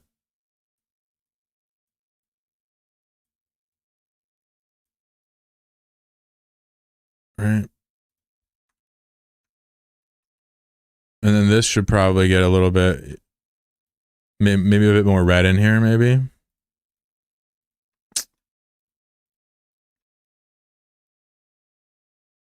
By the way, this program, ASPRAD, is free if you compile it yourself. So if you're on Arch or CachyOS, you can just search the OR for this program. It's free. Otherwise, you have to pay for it. It's really funny.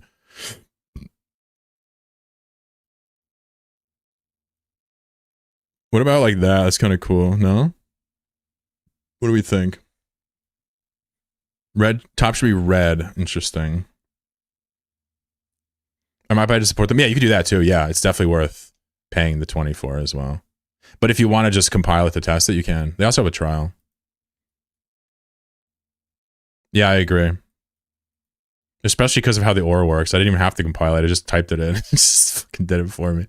Somebody said red, huh? Maybe this should just be straight up red.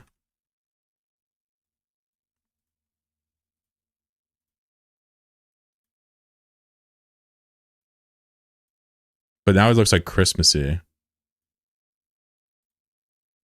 Maybe I'll change the green to like blue or something again. It just doesn't look right. I don't really care for it. I mean, that's getting closer to something cool.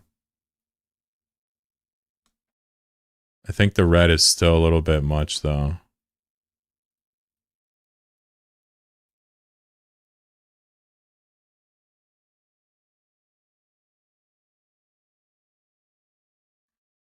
I kind of like that actually. That looks good. It's possible that we should maybe bring this line down one, maybe. Make this band a little bigger here. That looks better, actually. We'll leave it. Even the fake subtractive primaries they teach you in preschool. Red, yellow. Oh, red, yellow, blue. Oh. Red, yellow. Oh, let's do 3 colors. That makes sense. Let's try 3 real quick. Should probably learn the keybinds in this shit. So let's do yellow up top.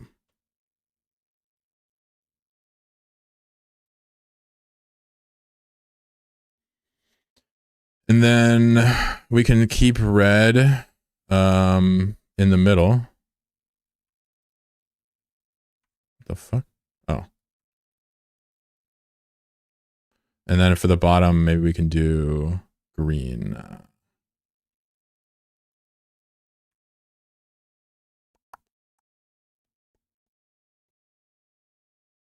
Whatever, we'll just click the pixels.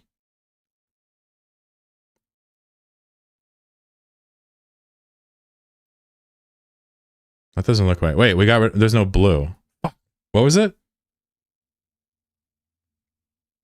Oh, I see. So his thing was the primaries. Okay.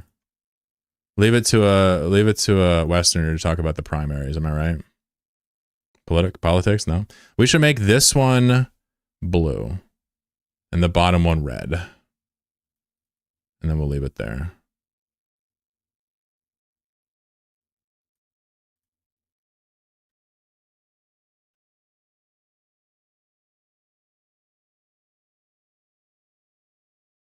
It doesn't look right. Fuck! Should we change the order? Blue on top? Dude, it just doesn't look, it's not sitting well with me, man. All right? It's just not sitting well with me. That even looks better. Whatever. I no longer have any love to give this top. Run it back. I'm gonna beat all of you with the candle now. Wait, no, sorry, we're going chair.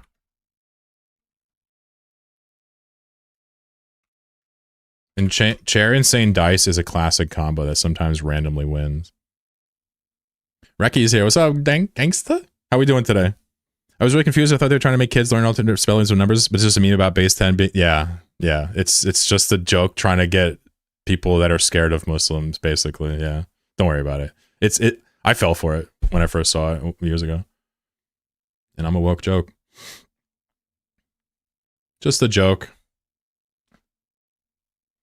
It's a good one though, because it really does cause people to be like, "What the fuck are you doing?" Holy rigged Batman. Hey, Recky, good to see you, dude. Change the brown layers too? Oh, I see. Oh, maybe no wood on it? Oh, okay.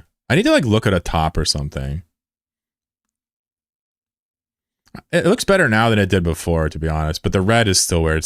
It's just not a great sprite, to be honest. It's not my best work. It was just a simple joke that I sure had. Yeah, exactly.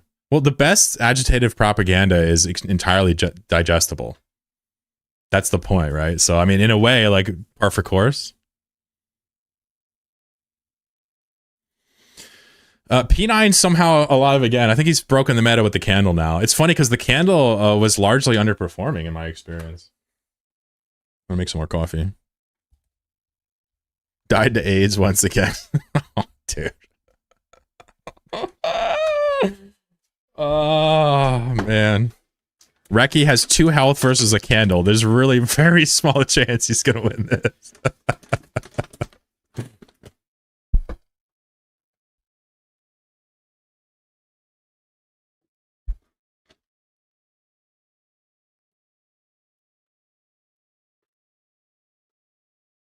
And now we wait. Oh! Look at Jimmy. Jimmy hiding in a bush until the last possible minute and then stealing the game. Son of a bitch. I mean, I still managed to do 200 damage before I died. Not bad. Tied to AIDS once again. What is this stream again?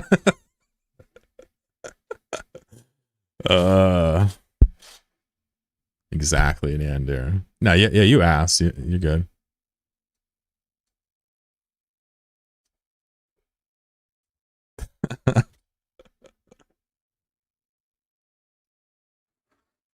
We shouldn't be speaking English. We should only speak American. Probably, yeah. I found a Vast. I don't have JMTs set up. Clear the Stratios. Vast Frontier. Vast Frontier. It's just cruisers, right?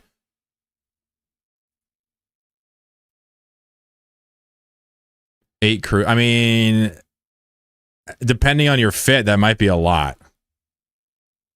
I don't know what your Stratios is fit, but I'm assuming that 8 sleeper cruisers is probably going to hit really hard. I'd be careful, Inverse.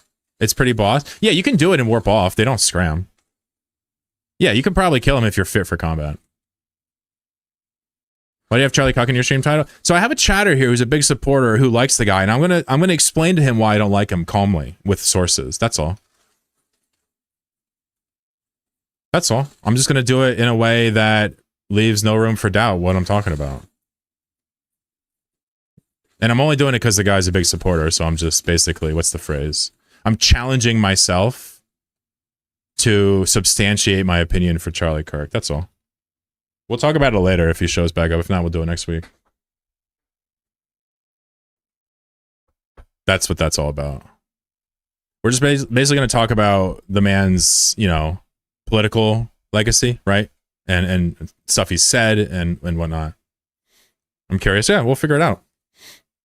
We'll figure it out. Yes, we will. I can't leave out FG, though. He's the one that brought it up. And who knows? Maybe Charlie Cook's my favorite person in the world. He's not. But you guys heard me say yesterday, I don't believe in adventurism. I don't believe in killing people you disagree with politically like that. I don't believe it. I think the only people you should be allowed to kill are people that are going to kill you first. That's it. And not like, oh, they're going to, you know, the trans people are coming and they're going to take our white babies. I'm not talking like that. I'm talking about if somebody's like putting a gun in your face, then you have the right to defend yourself, right? I love that we have some young dude in a political party. To this day, he wants to be like Charlie. Because my biases, yeah, I mean, well, you gotta understand, these people on the internet that are political, left or right, or capitalist, socialist, whatever. I mean, part of my argument is going to be that my opinion is not just clip-based on Charlie. That's going to be part of my argument. I'm also going to do some steel manning of Charlie Kirk. I'm going to actually defend some things because it's going to strengthen my argument, right? Fully discussion events, yeah, no doubt, no doubt. We'll get to it. I don't want to like ruin it or anything, but we'll get to it.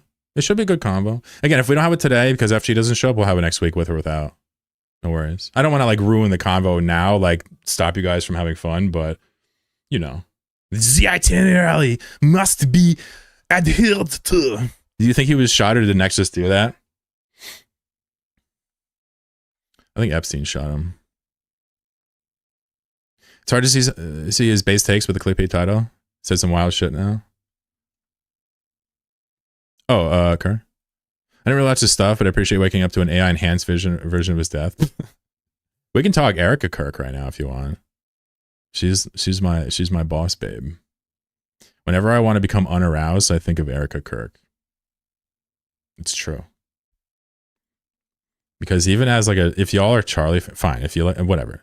If you like Charlie, fine. But like, she's pretty weird. Do you see the Jersey skit? No. Can you link it? Stop. Erica Kirk's a power. Yeah, I mean, come on. We've seen her story. Come on now. That bitch would have married anybody. Sorry for the B word. Misogyny. I hate it. I hate that about myself. Gonling, how you doing today? That woman would have married anybody with money. Use it correctly. No, there's never. I'm misogynistic. I'm racist. I'm bigoted. I'm literally all the things I hate. But what makes it important is that I hate that. And I'm trying every day to break it. That's what people look for. That woman's a ghoul. There's no excuse to be like, that bitch did that. It's just pure misogyny. Let's just be clear here. But fortunately for men, women have largely internalized the misogyny. You don't get called out for it much. But unfortunately for them. But anyway, I'm not trying to go down that avenue right now. I'm just trying to say I can actually criticize her without talking about her looks or calling her a bitch, and I should. Yeah, this is part of one of my quotes I have bookmarked. Has anyone seen the Iranian Lego propaganda of it? I actually haven't watched them. I don't even know if I want to watch them. Should I?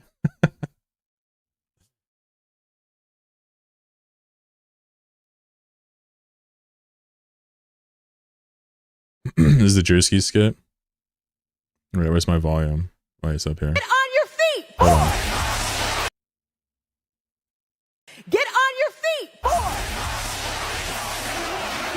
Yes, look at him.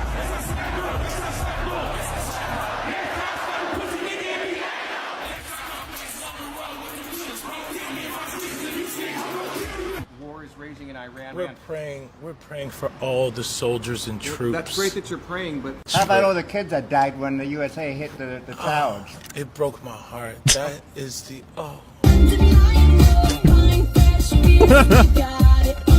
Yes.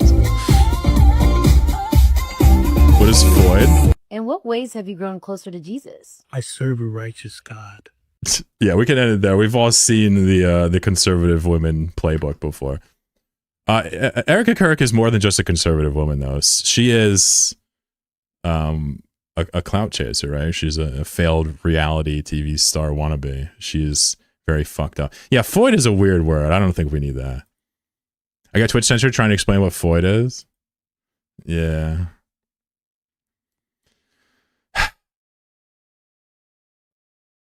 Let's just say that Floyd is something that if you don't know what it is, you're in good shape. I mean, every day I'm honestly surprised how a human can look. Well, so that was Drewski, right? Or what's his name? Drewski? I can't remember. It's Drewski, right? Yeah. So wasn't that Drewski in like whiteface with like gear on, or no? Was that not? Or am I bugging? I don't even remember what dude looks like. Was that like his friend? I enjoy the internet reclaiming words from incels. Oh, that was him? Yeah, I was going to say. Yeah, I think he's just like out there doing it the most. Yeah, so that was like a large black man trying to look like a conservative woman. So if he looked a little weird, it's because, there was some makeup applied there. And before you ask, is whiteface okay, Chloroquine? Yeah, sure it is. Why not? I don't give a fuck. I'm not terminally online. Yeah, if you don't know what Floyd is, you're in good shape. Trust me, you're in good shape. Those white folks, didn't even realize. Yeah, I was actually shocked. I was gonna say it must be Drewski because he's a big boy, He's wide boy. All right, we have a new game. Let's see if we can beat P9. If P9 wins, we lose.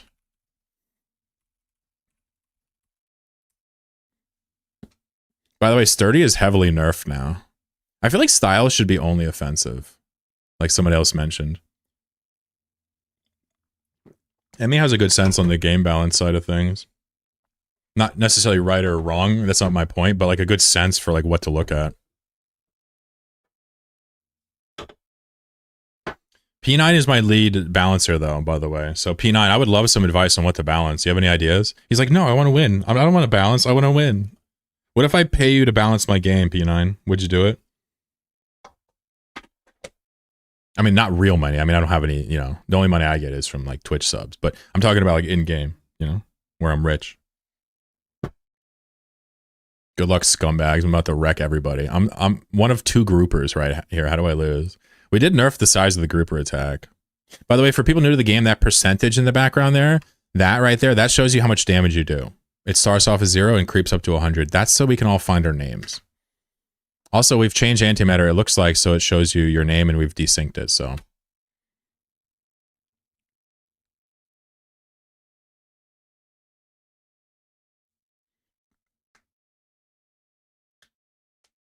Woo! Bro one just got slapped up by that top. Using tanky builds? Yeah. So,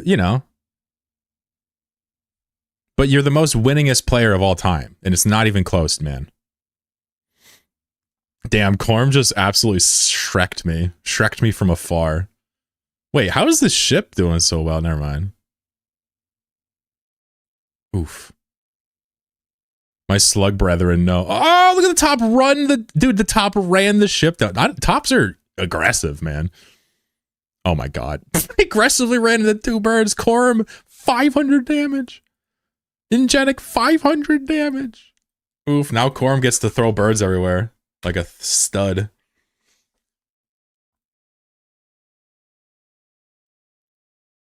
Like an absolute stud muffin.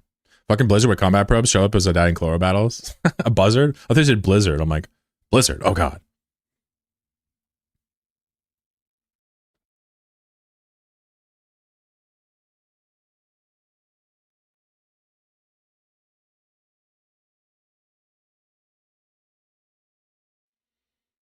2 hours ago, we're still doing this? I thought we did this already. I thought we already went through this. Well, Vice President J.D. Vance What do you is mean? heading to Pakistan today ahead of peace talks with Iran. The fragile ceasefire appears to be... So hold on, I feel like we're getting deja vu here. Wait, where didn't we do a ceasefire? What happened? What happened to the ceasefire? What do you think CBS is going to say happened to the ceasefire? Any bets? Any predictions? Hold on. No pre-watchers allowed. We're going to do a fucking poll. Actually, we don't need to do a poll because you know what? I don't want to know how right we are. I just want to take it to the face. What is CBS going to say about the ceasefire? Are they going to say that Israel attacked Lebanon without just cause and broke the ceasefire? Or are they going to imply that Iran is a shaky regime and it is their unfettered demands that forced Israel to attack Hezbollah in Lebanon? You tell me. Holding for now, but the critical Strait of Hormuz is one of several sticking points.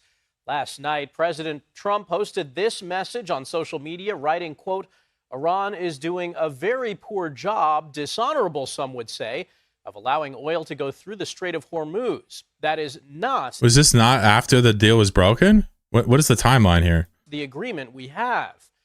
President Trump also cautioned Tehran against charging tolls for tankers passing through the waterway. According to marine transit data, only about a dozen ships... Dude, what the fuck are you going to do about it? You either invade Iran, kill all the civilians, take over the land, and open the strait yourself, or you shut the fuck up. That's my opinion. Dude, you either do the imperialist thing or you don't. What do you mean you're going to tell Iran to open it up? ...have passed through the strait since the truce went into effect. That's far less than before the war. And tensions remain over the violence in Lebanon. Israeli strikes killed more than 300 people on Wednesday. CBS News has learned that the U.S. will host diplomatic... Well, hold on. Wait a second. What? Well, hold on a second. Didn't we just have a ceasefire? Like a day or two ago? Wait a second. Why is Israel attacking Lebanon? Wait, there is zero accountability for Israel. It's just like, well, Israel killed 300 people. Anyway, talking about diplomat, it's just like, what is this?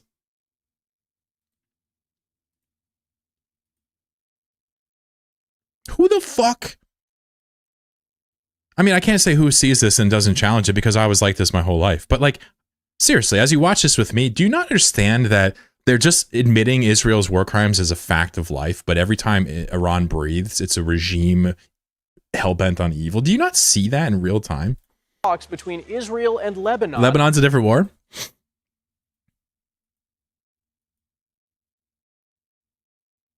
It is not. Part of the ceasefire agreement that Iran put forth from their side was that Israel and U.S. stop attacking specifically Lebanon. Right? So it is very much so the same war, right?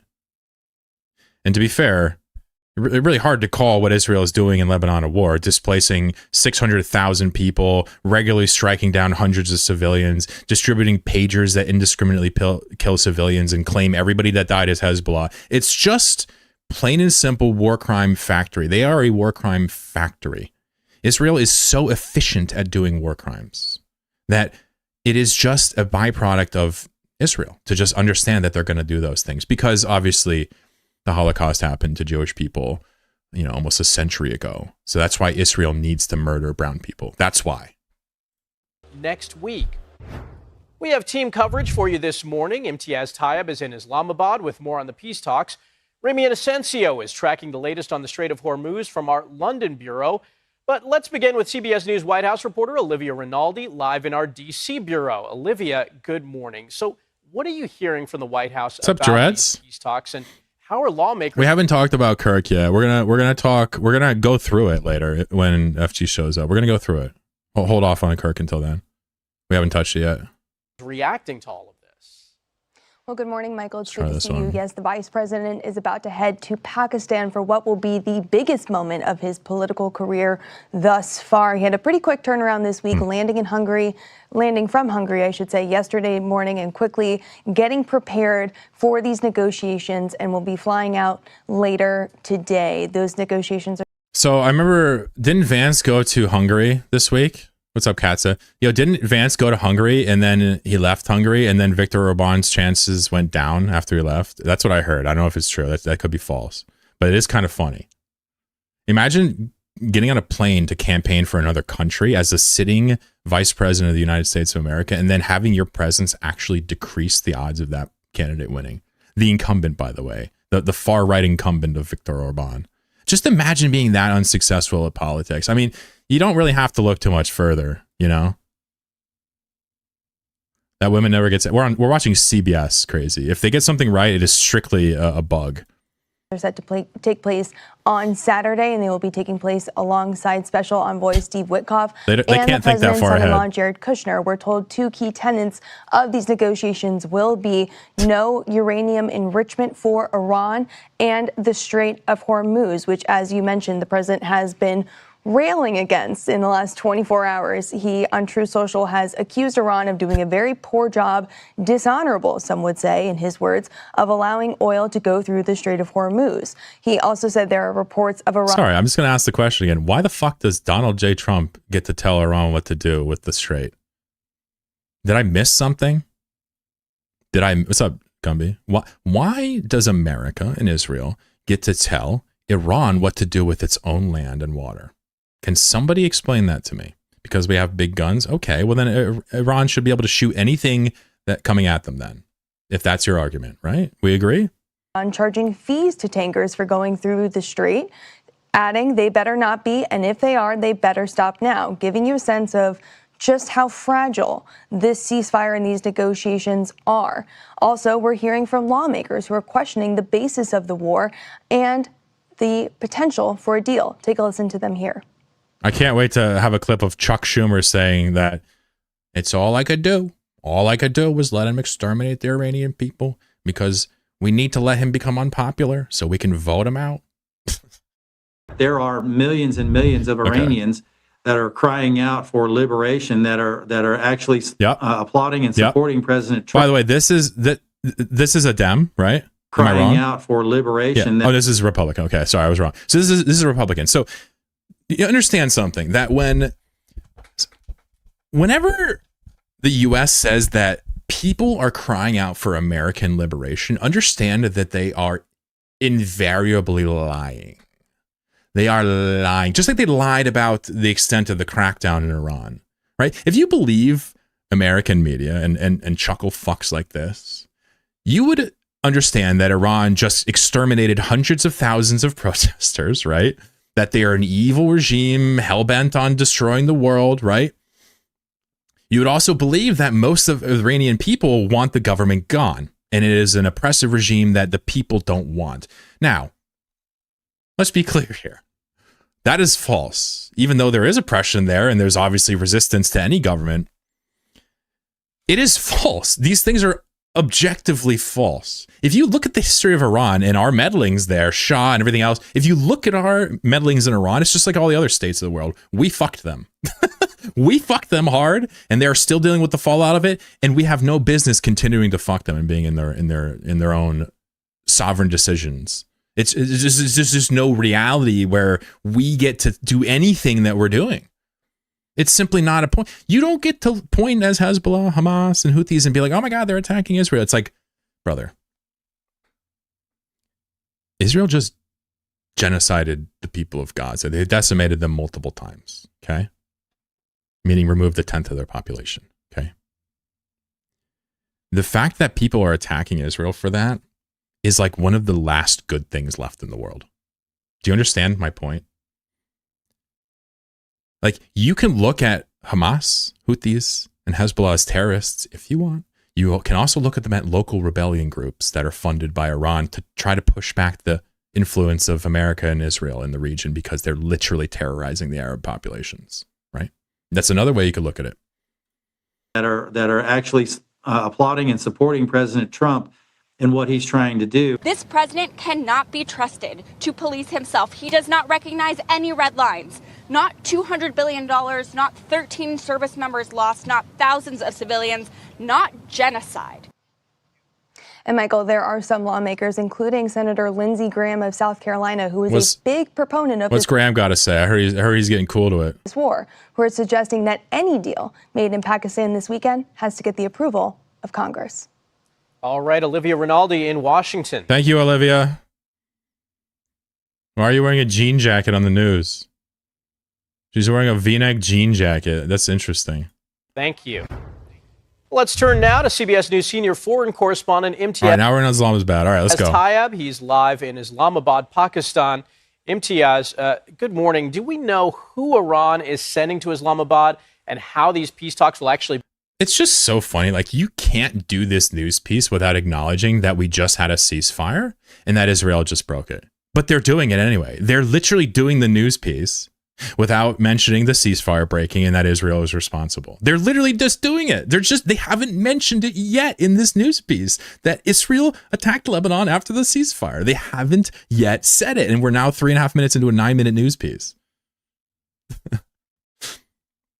I've met Iranians that don't want the current leadership. I've met Iranians that do. I've met Americans that love Trump, Americans that don't. Well, sure. I mean, if the argument is, are there people that like the government of Iran in Iran and people that don't, of course. But what I'm telling you is a lie, is that there are millions of Iranians that are begging for the U.S. to bomb them. Straight up. That's not true.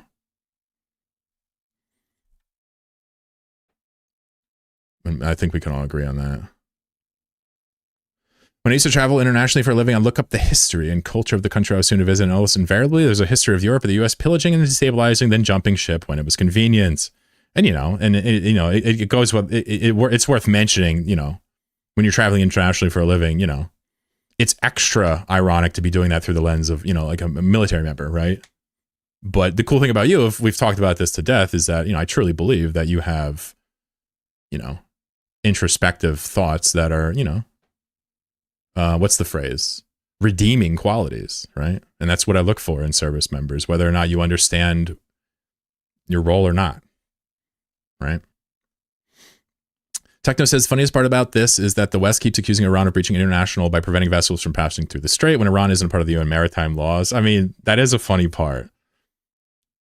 That is a funny part. I mean, the whole thing is funny in terms of like, why would we do all this? It's just because we're imperialists, and we normally do this under the cover of political, obfuscation. Trump is just not, he's just not interested in that whole smoke and mirrors game that we typically do through the alphabet boys. He's just doing the imperialism on Twitter, right? Could you Starmer as well today? I want to try to be understanding. Well, of course you are. I don't want to think about Sir Kid Starver. Be conducted. We can do whatever you guys want. Michael, good to be with you. Look, we don't know a huge amount. What we do know is, of course, as we were hearing just now, that Vice President J.D. Vance will be there, that Special Envoys Steve Witkoff and Jared Kushner will be there. From the Iranian side, we understand that Jared Kushner is going to be there. Well, if you guys had any illusions at all of this peace talk coming to any sort of constructive fruition, you can now rest assured that no, it will not happen. As long as Jared Kushner is involved, absolutely nothing will get done. And I promise you that. I promise you that. Mr. Araghchi will be there, and the Speaker of the House, Galbait, will be there as well. That's about it. We don't know if this is going to be direct talks or indirect talks. We haven't even been told just what exactly they're going to be talking about. But I think we can guess the Strait of Hormuz will certainly be at the top of the agenda. Iran's nuclear program will be on Not a single mention of the ceasefire. It's literally like I'm living in Bizarro land. That agenda, and of course Iran's ballistic missiles program, and very likely its I don't know the answer to that either. Region. These are very thorny issues. I'm assuming excluded. Very complex. I don't know. And as we've been hearing, this is a very big step for Vice President J.D. Vance, who, as we understand, has been quietly critical of wars like this, saying that the U.S. should not be involved in prolonged conflicts. What these talks ultimately achieve is anyone's guess. They are very shaky and very fragile.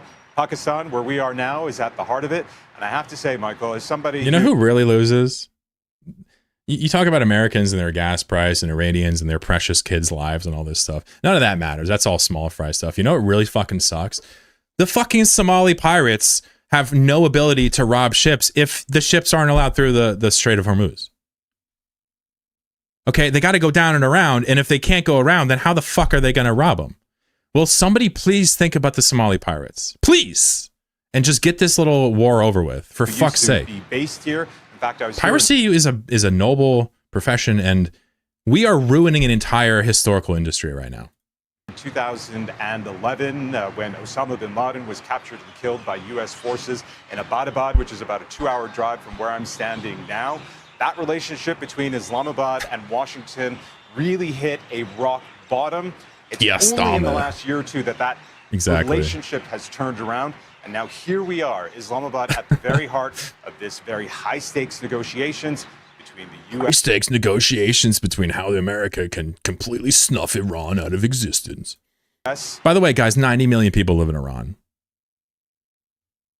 I'm not sure how uneducated we are here in chat. I'm assuming some of us know some stuff. 90 million people.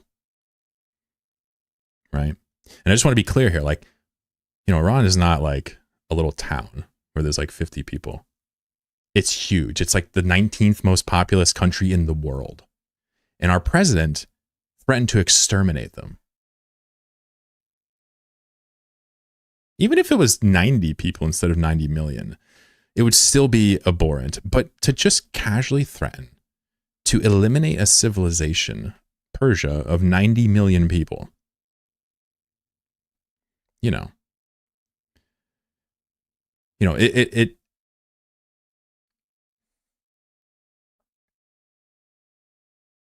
you wonder.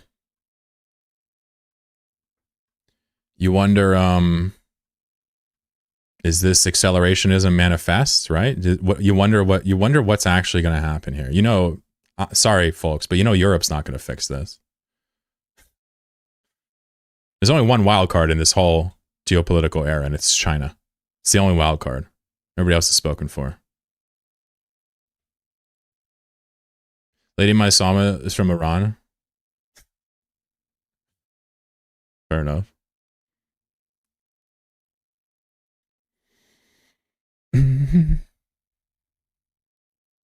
90 million. Yeah, their guard corp is insane. We have Alex Jones recognizing these words as threatening a war crime. We've sunk pretty low. Alex got it. Yeah, I mean, Alex is a grifter, of course, and his goal is money, naturally. He basically, Alex Jones should be in jail. His civil cases should have been criminal, in my opinion. His speech should have been held to contempt. If you don't know Alex Jones, he basically lied and created conspiracy theories about various school shootings in my country, which is a very sensitive topic because nobody understands what dialectical materialism is. Nobody understands how school shootings happen, right? And so we get upset about it. We have no actual solution. And Alex Jones is just fanning the flame, right? And you're wrong. Yeah, he's definitely been here trash. Before. His show, the U.S. and Iran thing. held talks in Geneva before the war. Set the stage. What's changed now? What's up, Jay? How are you? Glad to see not every U.S. Well, I'm certainly crazy. If you ask anybody from the West, I'm radicalized and beyond hope, and I'm a dirty pinko commie. But the reality is I care about people, I read history, and I see what works and I see what doesn't work. And you know what? Glad to have you here, Jay. Yeah, we had those talks in Geneva. Those were called indirect talks, where basically the Iranians and the U.S. were essentially exchanging messages through Oman, which was acting as a mediator. Some suggest that that might not be the case, what we see here, that we'll see direct talks. But we also have to remember that there were talks, indirect talks, last year as well, in May. Both times, during those talks, Iran was bombed. Initially... Oh! He said it! He said it! By Israel last year, and this time by Israel and... Buddy, careful! Holy shit. Dude, do you understand you're on CBS? Careful, dude! He's in Pakistan. That's why he feels safe to say this, right? I'm sorry. I was like, why does he feel safe to say this on national TV? He's in fucking Islamabad, Pakistan. They can't actually hit him there. Got it. Yes. It really just underscores the level of distrust that is going to be walking into this negotiation room. Iran making it very clear that they have very strong, very maximalist demands, that 10-point plan. We also have the U.S. with their 15-point plan. Finding some overlap between the two, I think, is going to... They already did this. They already looked at these plans and they agreed to a ceasefire and Israel broke it. What is happening? to be this must be a clip from yesterday or something, right before very difficult. But it seems there's so much pressure to try to end this war, not least from the Iranian point of view, but also from the region. We have Gulf nations who have been on the receiving end of so much violence lobbed at them by Iran. Of course, we've seen the Strait of Hormuz close. 20% of the world's energy passes through there. That's affected the global economy in pretty enormous ways.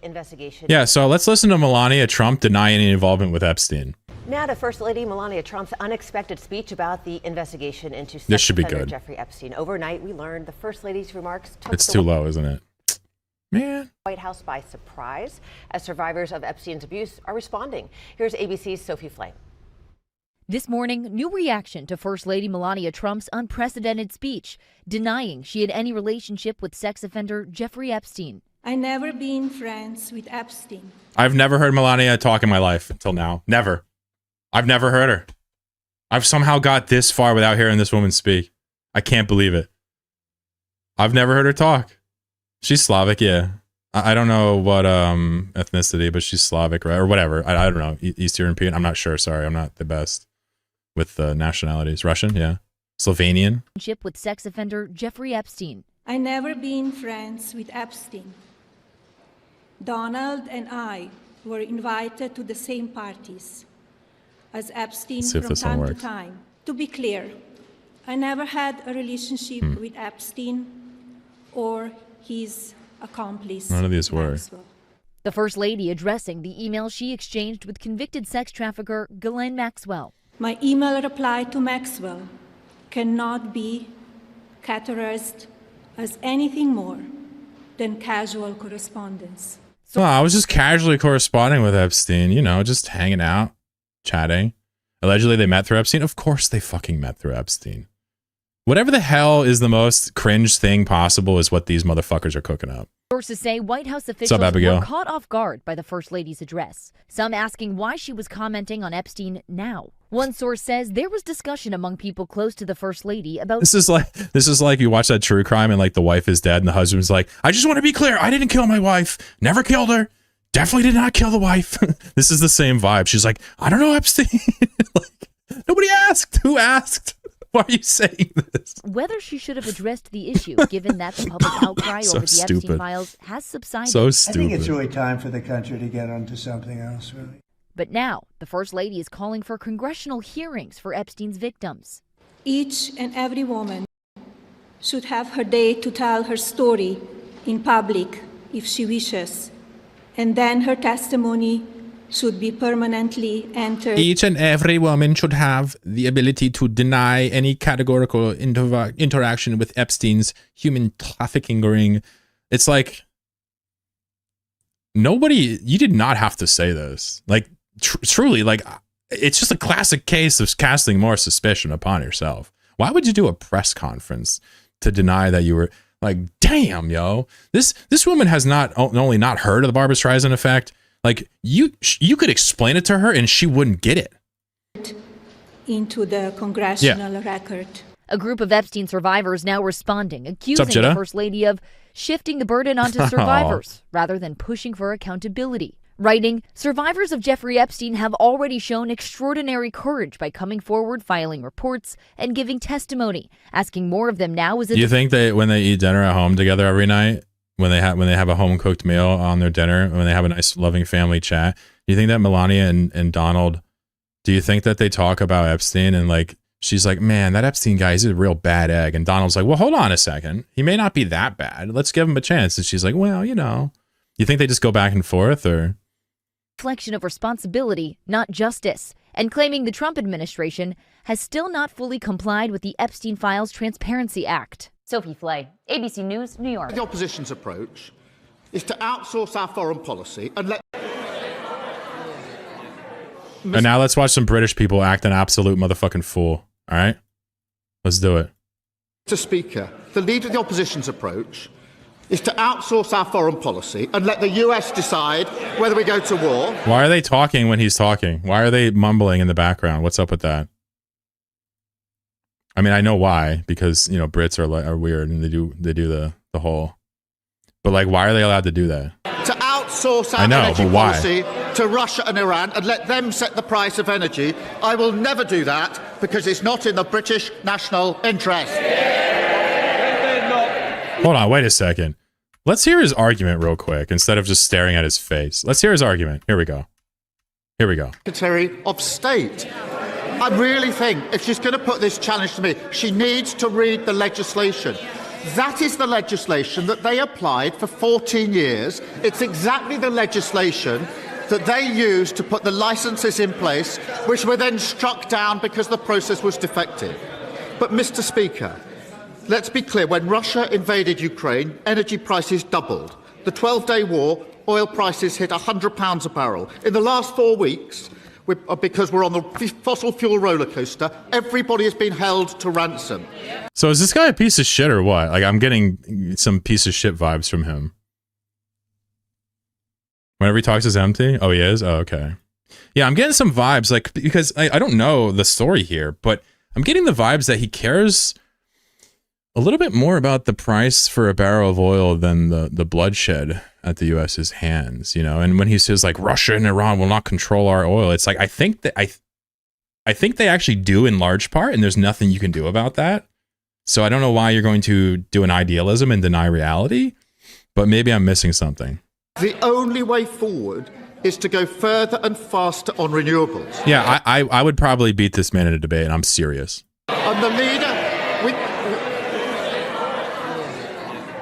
Mr. Speaker, the leader of the opposition's approach is to outsource our foreign policy and let the US decide whether we go to war. Maybe he would be. To outsource our energy policy to Russia and Iran and let them set the price of energy. I will never do that because it's not in the British national interest. Yeah! Brightons! Brightons! Fuck the Irish! Wait, no. Brightons! Wait, I forget. I don't know how to do it. Mr. Speaker, he is hiding behind so many people. Well, hold on a second.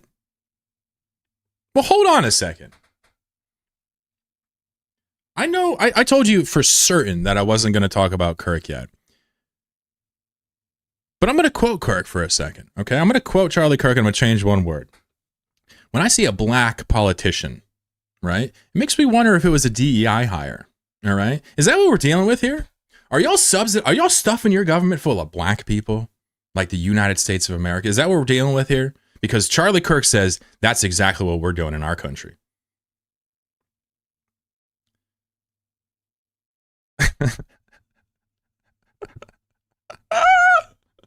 He's like, nah, I'm not trying to get on a plane with a black pilot. Okay. Respect. I'm just giving a little teaser for Charlie later. Prime Minister, he can make this decision today. He can. He is so weak, he's the first person to be pushed around by the Energy Secretary. Let me remind him, Mr. Speaker, who is on my side. The union. That's Charlie. Yes, GMB, they're on my side. Tony Blair. Mr. Speaker, Renewable UK, the very people that he's talking about, they are saying drill in the North Sea. Centrica, Octopus Energy, even Labour MP. Wow, okay, I like the words she's saying right now, actually. Hold on. Oh, is she nasty? Well, I don't give a shit if she's nasty. Her politics are interesting, right? She's talking about, you know, energy companies and ostensibly holding to the flame. Isn't that good? Yeah, we've solved DEI in our country for sure. White supremacy is a myth. That's what I've heard from one kirked up young man. Let me quote the Labour member for Pembrokeshire who says, offshoring our carbon emissions might give a sense of moral superiority, but it is simply impoverishing our communities. We agree. So why does the Prime Minister think he knows better than everyone else? All right, well, this is all just performative kayfabe nonsense. Like, we understand that functioning democracies don't sit here and have these little smarmy back and forths, right? Like, we get that, right? I'm not saying my country's any better. I'm sure there's actually more democracy here than in my country. I'm willing to bet. But, like, this is just for entertainment. Like, we get that. This is from, like, a traditional time from back when, you know, the stuffy men would get in a room and yell at each other. This doesn't need to be televised. It doesn't need to be in this format. Nobody's winning hearts and minds. It's just scoring points, right? It's just the standard bullshit. But it is highly entertaining. I'll give you that. Especially when the dude man starts getting a little depressed about it. What are you going to do?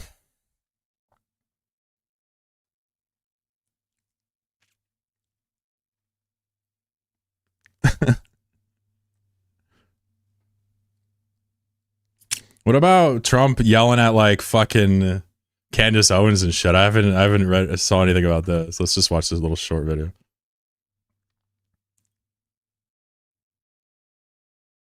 Depends who you ask. If you ask the right person, it's China. They know when you breathe. But if you ask another person, it's Britain that knows when you breathe. It just depends if you're asking a right-wing guy or a libertarian. If you ask the right wing, it's China. If you ask the libertarian, it's Britain. That's my findings. Both be right, though? I mean, I know in my country, we have insane, indomitable security systems. The FBI has extreme hacking tools. We have flock cameras that identify every fucking car that drives everywhere you go, right? We have facial recognition. We have all that stuff. The reason why China looks terrible is because they're not ashamed to use it, right? And that's what really fucking scares the shit out of people. What if I say everything, it's the wet dream of every country to... Wait, what if I say it's the wet dream of every country to know everything you do? Palantir surveillance is on a higher level than China right now?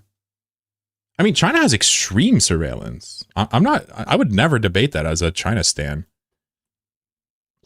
And yeah, every government would benefit from knowing more about their people's reaction. I mean, but I like to talk about my country whenever people put it to China, because I brought up China. But the point I'm trying to make is like, you know, we have the Patriot Act, we have the NSA, which is a domestic spying tool, right? But China's very good at it. And the reason why they're good at it is because, and the reason why they even want to get good at it, it's not just mindless authoritarianism, despite what you may believe, but, you know, it's the same reason the Great Firewall exists, right? Like, you can't be a communist state, you can't be a socialist project and just ignore the threat of capitalism. You just can't do it. And likewise, you can't be a capitalist state and ignore the threat of communism. We see that all over the place, right? And what it means is like the Great Firewall is not because, and this is just, I'm sure you'll agree with this, but the Great Firewall is not put up to ensure that the peoples don't do X, Y, and Z. It is to ensure that the people can't be influenced by outside parties, right? This is the reason for it in their own government rationale. The people understand the reasoning for it. If you just let Facebook and Microsoft and Oracle and Nvidia and all these other tech companies run ripshaw over your country, before you know it, you look like the EU, where you're completely beholden to American corporations.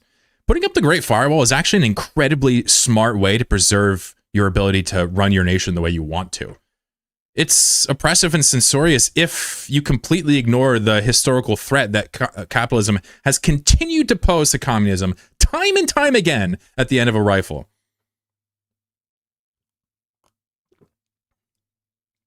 Most surveilled cities here. Let's take a look. Statista. All right, we'll swallow. We'll swallow the pride here. Yeah, it's interesting that they go by cities. It's a matter of national sovereignty. Doesn't 90% of the world's info run on Linux kernels?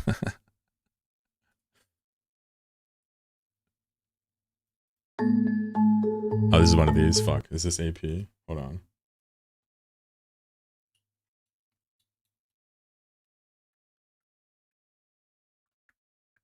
What do you think about these 15-minute communities?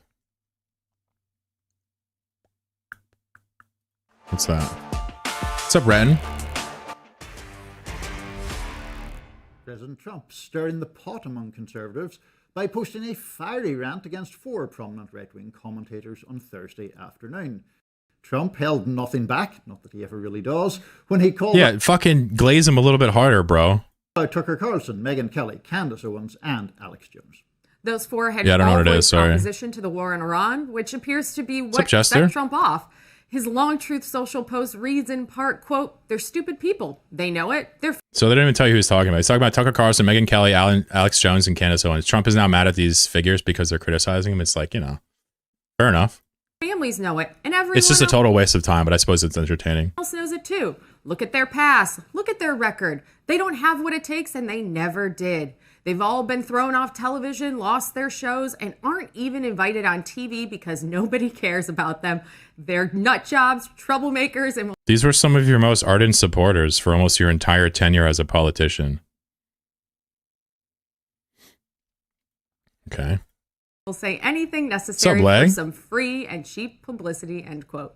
Trump then went on to single each of them out. He brought up how Tucker Carlson was fired from Fox News in 2023 and how Megyn Kelly accused him of making demeaning comments toward women when she was moderating a 2015. What's funny is all four of these people are awful, just dog shit human beings. Really.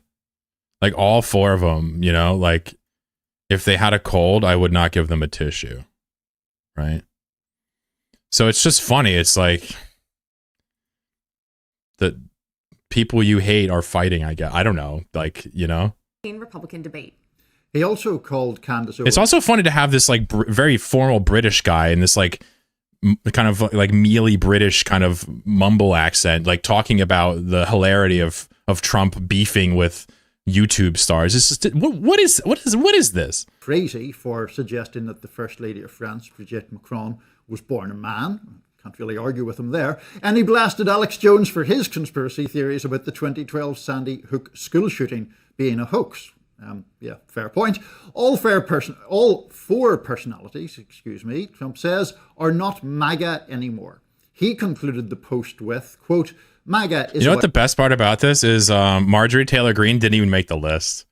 Marjorie Taylor Greene also is turning on Trump and making a big stink about it, and she didn't even make the list of haters.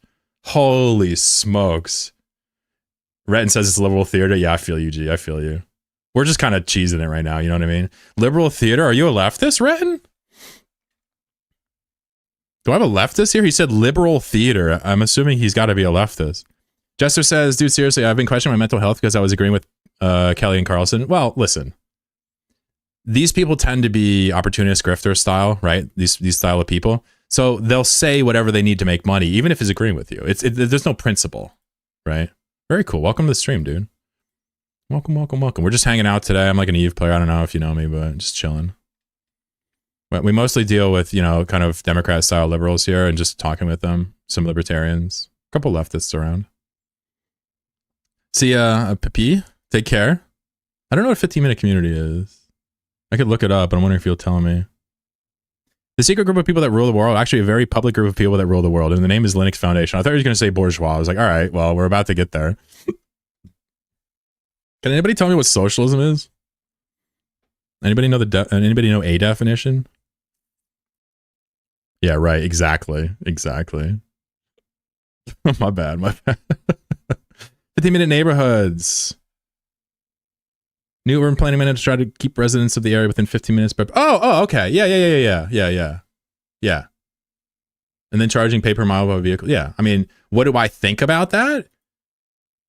So was this you who asked?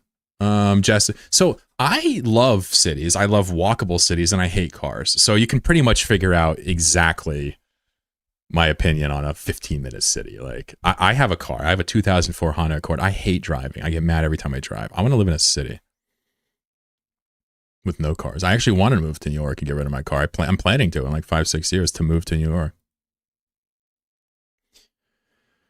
Why are you surprised leftists would be amongst your well, there's not many socialists out there in the West in general. And among Eve, I mean, I've met only a handful of socialists and I streamed to Eve. So I really doubt there's many leftists. Now, if you're confusing, just in case you're confusing the word leftist with like left-leaning in American politics, of course, there's tons of Democrats. Tons. But not many socialists. There are some. And I'm willing to bet they know more than me.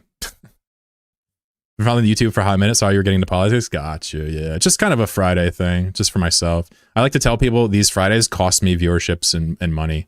Like some people don't ever tune back in. And it's just sorry, not sorry. I'm about having a good time, not a long time. One of my huffers wasn't even huffing. Socialism is what bad people do when you intervene. Exactly. Mamdani's kind of base. Well, for a liberal politician, he is. And he's past identified as a socialist. I'm sure that informs his decision making. But let's just be clear here. Mamdani is not changing or addressing the mode of production within New York City or the United States. Right? There's no revolution conditions. In fact, you know, when you have a good SOCDEM or even, you know, just a liberal-minded politician in general, they can actually set back revolution conditions. And this is what we mean by when we say You know, social democracy is objectively the moderate wing of fascism because it literally just makes it easier to reach those conditions in due time if you keep putting band-aids over all the wounds without addressing and applying antiseptic to the wound, right? This is my opinion on socialism versus capitalism. Socialism is an economic ideology where the means of production are held in public ownership. Yeah, that's a big part of it, right? Public ownership in general is a big part of it, and obviously the means of production being owned by those that create that do the labor, essentially. You know, the workers own the means of production. Those are two huge parts of an actual real socialist project. And what that looks like in person is that the workplace is actually democratic instead of dictatorial. Right now, almost every single workplace you've ever worked for, it's a dictator telling you what to do, and there's no democracy at all. In socialism, it's not like that at all. There's no private owner that is a king. It is the workers that produce the things democratically decide what to do with the surplus, right? There's obviously government components. There's transitory components. There's characteristics, depending on what nation's attempting to do a transition or revolution, there's characteristics that are unique to them, right? You definitely don't want to speak in ideals when you talk about Marxism. It kind of goes against the entire project of understanding criticism to capitalism. But, you know, and this is why people talk about communism so whimsically. It's why it seems like almost, you know, fetishized, because, you know, it's hard to define it. You know, you can say stateless, moneyless, classless society. You can say the end game of socialism. You can say what a utopian society if you want to speak ideals. But in reality, communism is when communists work together to determine their own destiny under the mode of production. That's what it means. Making America great again, and these people have no idea how to do that, but I do, because the United States... Sorry, the British accent's actually too much.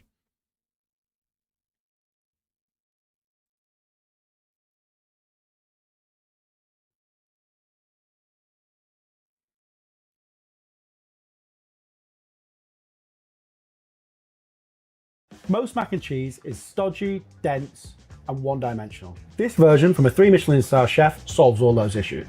So we're going to start with macaroni.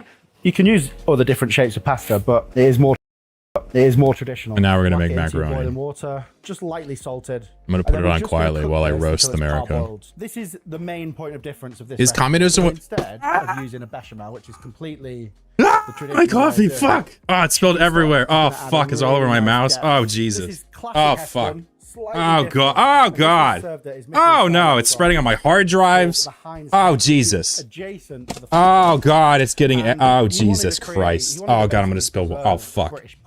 Oh, God. Something to really shout about. Fucking capitalists again. They fucking DDoS me, and now they fucking make me fucking coffee. Oh my God, it's everywhere. Oh my God. It's under the mouse pad. Oh God. Makes for a much lighter and interesting shop stock. I need an adult. It's all over my mouse. Cubes, just make sure use 2 or 3. You basically want it to taste already. This is what happens sort of light chicken soup. when you and then we're going to infuse it with rosemary. When you talk positively about socialism, and then some you get coffee bomb. I can't, dude. It's literally fucking every. I don't even know what. I don't have enough paper towels in my house for this. Give it a really beautiful. It is sort of like aromatic. It is unbelievable. Macaroni is only. I can't fucking do this. I'm about to just stop fucking. My hard drive is just taking a swim. Yep, good. Yep, take a swim, bud. Right, all of the Nomad tail is probably gone now. Back into your pan. No need to save any of the pasta water in this I swear to God. And then just a touch of olive oil. If you don't put the oil in there, I'm not saying like I'm cools down, the starch in the pasta gonna self-harm, but I do plan to hit myself with a flail later. Because this is gonna take me like 20 fucking minutes to clean up. I swear I can't. You want to take the alcohol off it. Continue to reduce it until you have something. Bro, it is literally sweet and a little bit of everywhere. Help balance out the mac and cheese. The thing this recipe does is you get intensity and depth in the stock. You get a little bit of acidity here. I'm gonna cry. And then, to be quite honest, this is unbelievable. We're going to use American cheese as well. and it kind of needs to be a little bit. Oh my god, the mouse pad is saturated. Fucking kill me. Any mac and cheese that you'll find on the bust out the dude. I'm gonna need an entire rice patty. Gift that keeps on giving. Okay, dude. So wine is reduced probably about by half. I'm just gonna keep it going on a slightly lower heat. Going with your chicken stock, and this might look a bit strange at this stage. I don't know what to say. It's just gonna be 10 minutes of me cleaning up now, Chad. I'm sorry. And what we're sort of looking for here. Saw you on live stream. See you on live stream fails. Yeah, I bet. Wine, tiny touch of acidity. Oh my fucking god. Little bit of meat. This is so painful. But ultimately, it's going to be. It's like the perfect vessel to carry that cheese. In terms of cheese, if I start describing the carnage, it's going to make me more depressed. So I'm just like trying to hold off. Because you get a bit more meltiness. By the way, the fallow guy calmly making mac and cheese in the background. These are going to add some like cheesy little melting nuggets. It's honestly pissing me off. This we're going to grate. Oh, not my thumb drive. My thumb drive is taking a swim and then too. We're going to mix in at the end. Some cream cheese again. Really nice. Oh my fucking god! Because it's got. I'm like not even halfway done cleaning, by the way. And cream cheese, and that not even halfway done. Through all the fat from this cheese as well. So American cheese, I'm just gonna slice. CO2 cartridges, totally saturated in coffee. Good. The box of them, good. Really nostalgic sort of flavor. Good. There is no one in the world who doesn't. This is what happens when Doritos are $7 a fucking bag. This is exact. We've been trying to tell you what happens. This is quite an unusual. But nobody listens. So normally with corn flour, what you do is you'll mix a little bit of. Yeah, fuck your corn flour. All right, I'm busy. Basically, you don't need the water, and it's a really nice way of incorporating it whilst the cheese melts. So this is going to thicken the sauce. All right, we're making progress, chat. We're making progress. Corn flour is with a bechamel, even a really well-made bechamel. No, I can't. I was going to turn on the camera, but it's like it's just like me oscillating between the fetal position and like fervently wiping down the table. Bring it back up to about 80 degrees. It doesn't need to be boiling, and I'm going to add in some cheese. This is so crazy, bro. Slowly start to melt and slowly the amount of carnage that was caused in that 5 seconds. It like got all over the base of my monitor. It's in my USB hub. It is in my keyboard. My mouse is taking a swim. My hard drives are affected. Not just like chefs, but like food scientists. They are the most consistent recipes on earth. So what will happen is the cheese slowly melts, the corn flour sort of start to hydrate, and then your sauce will naturally start to I don't know, man. The other thing is as well, if you have I don't know what to say. Experience with making bechamels, this is so much more consistent. Corn flour is a natural sort of thickener and stabilizer. So there's basically no way that this can even split. And you can already see the gloss and the sheen that you get. Hello. From corn flour. I'm here. Continue to you want it, dude? Out on a very, very gentle. I'm just gonna throw the whole fucking table out. For around about 4 or 5 minutes. This is not okay. We're gonna let it cool, and then we're gonna add in our cream. This is not okay at all. Once that's cooking, we're just gonna prepare the last stage, which is just a little bit. I'm gonna throw the whole computer out. You know what's good? I didn't spill it on the computer. What? That's good. Is that too much? I'll just do it. Oh, there's coffee under the monitor. So just added in a touch of butter into there. So I'm just going to allow that to just lightly brown. And what we're going to do is we're going to toast a little bit of panko breadcrumbs. You can use other breadcrumbs. This is just some like light panko. And then we're going to mix that with a little bit of sage and some thyme. So we're just going to chiffonade that up. So the reason we're adding a panko tartar is just because there's always a balance that no one really thinks about when they're cooking mac and cheese, which is in order to get that sort of crispy top, you have to knacker the pasta and overcook it. But we don't want to do that. What a fucking nightmare. Really nice and what an absolute nightmare. The pasta really nicely cooked. And then the top, I gotta go wash my hands. Is just there to add a nice textural element. So I'm just whacking my sage into the foaming butter, and it'll lightly start to foam. And then as soon as it does, just whack in the rest of your panko. You can add, if it needs it, just a touch of oil, which will stop the butter from burning too much. So really with this, we're just looking to get it really nice and aromatic and toasty, but the rest of the browning will happen in the oven. So you can see it doesn't take long to start caramelizing.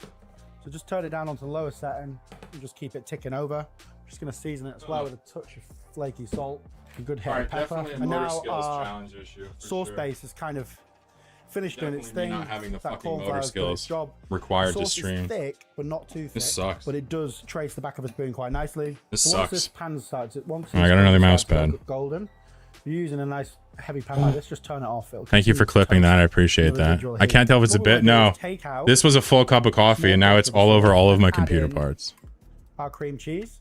If you skip this stage, what will essentially happen is you'll get lots of little tiny micro lumps of cream cheese in your sauce. They're debating while I'm fucking up.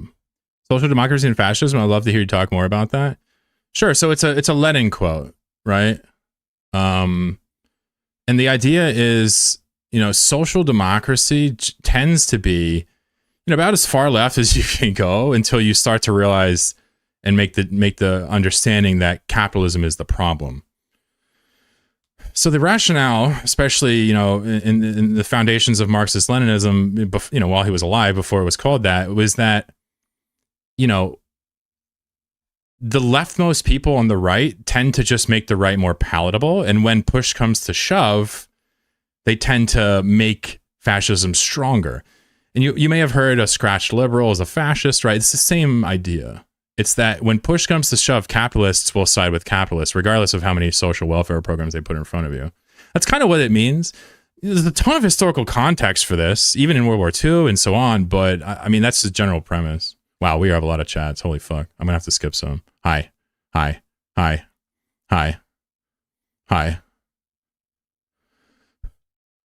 Hello. This was the clip. All right, let me see how bad it was. Fucking so mad. I'm so mad.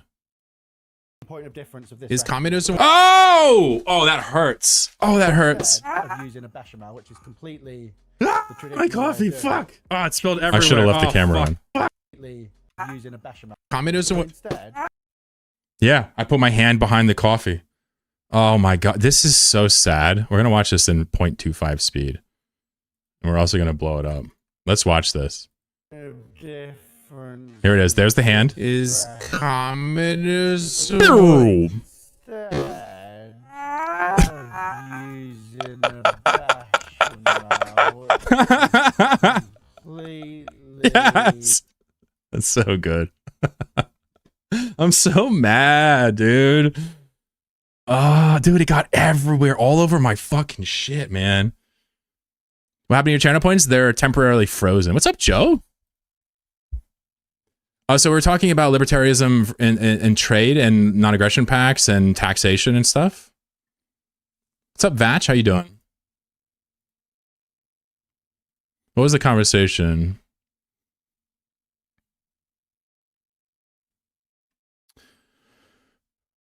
Where do those deserved things come from? Well, they come from taxing the people, right? I mean, you're not talking to me, but I'm just like playing along. So, yeah, we force people to pay taxes against their will. Correct? Yeah, that's kind of the difference in the libertarian versus auth style of governance, right? You're never going to hear me say that the taxes are not taken by force, because I don't believe in that. I don't think that's true. I agree with this, though. I agree that people are forced to work in capitalism. I think that's, it's a common misnomer from the right, is that it's a choice to work and it's a choice to fail. In many instances, it's not. In most instances, it's not a choice to work. I'm wondering what you mean by that. I'm surprised about that, actually, from you. Maybe. Oh, I see. So subsistence. I see.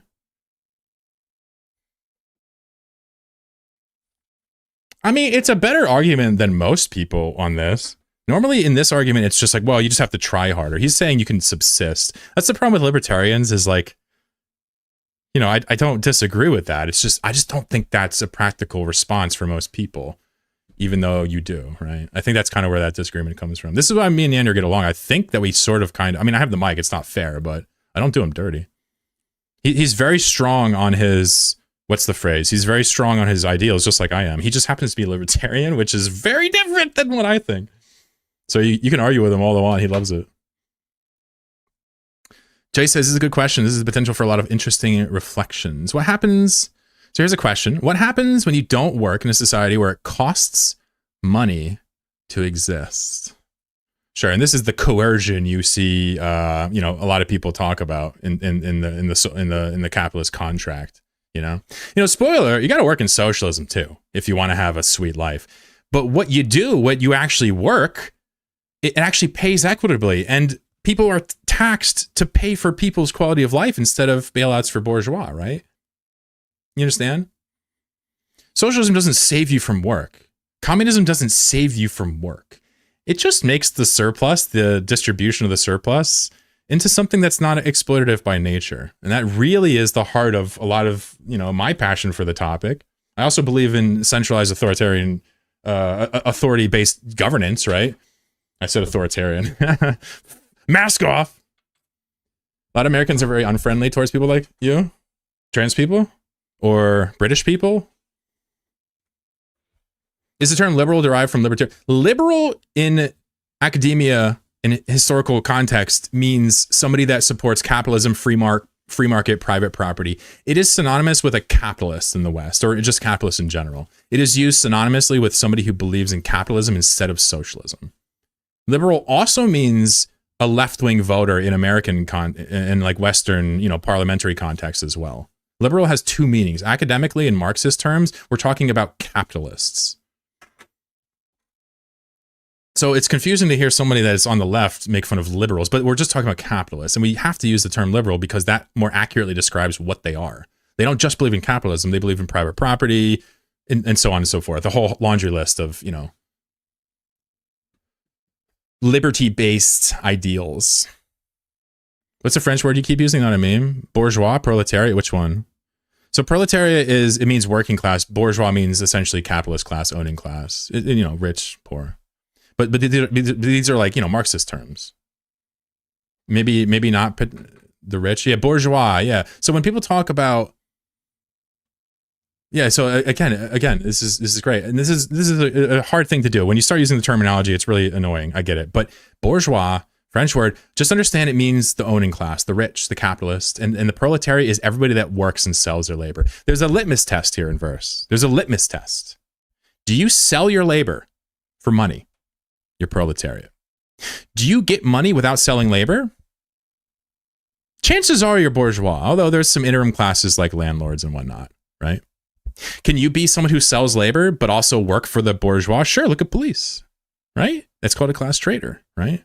It's not that we're mad that police are like protecting us. It's that their primary directive in capitalism is to preserve private property and make sure that the bourgeois have a great time, right? We don't have to disagree on this. So the proletariat is what you and I are. We can call it working class. It's the same thing. If you sell labor, you're in good shape. What if you sell a little bit of labor, but you also have employees, or you have like a rental house and you sell labor during the day, right? You're what we call a petit bourgeois. You're a wannabe bourgeois. You would be if you could, kind of deal. Does selling feet pics count as providing a service good? Correct, it does. Sex work is work. Yep, it's labor. Yep, Rhett knows. Prostitution is, I hate to say it, it is, not my first line of work choice, but it doesn't get the respect it deserves. Is it a good or a service? We don't really have to split this hair in terms of defining the proletariat. We can just say, are you selling your labor for a living? We can just say that. And if you're a sex worker, you are the proletariat. You can also look at where your interests lie, right? Look at a CEO. They sell their labor ostensibly, right? But would anybody realistically say they have the proletariat's interest in mind? Of course not. So it's not as cut and dry. It's a good indicator, though. And really, what you need to understand is that when we say words like capitalism and socialism, capitalism, it can be defined as, profit, etc. But you can also describe capitalism in another way, right? You could describe capitalism as a dictatorship of the bourgeois, because they're allowed to make profit and rent seek and manipulate government. You can call socialism a dictatorship of the proletariat, because everything the government does serves the proletariat, and they make sure it stays that way. They make sure that nobody can exploit them at the workplace so they can live a good life and be more productive, right? That's the point of socialism, right? So understand that the dictatorship of the class, we're in one right now, and it's not us.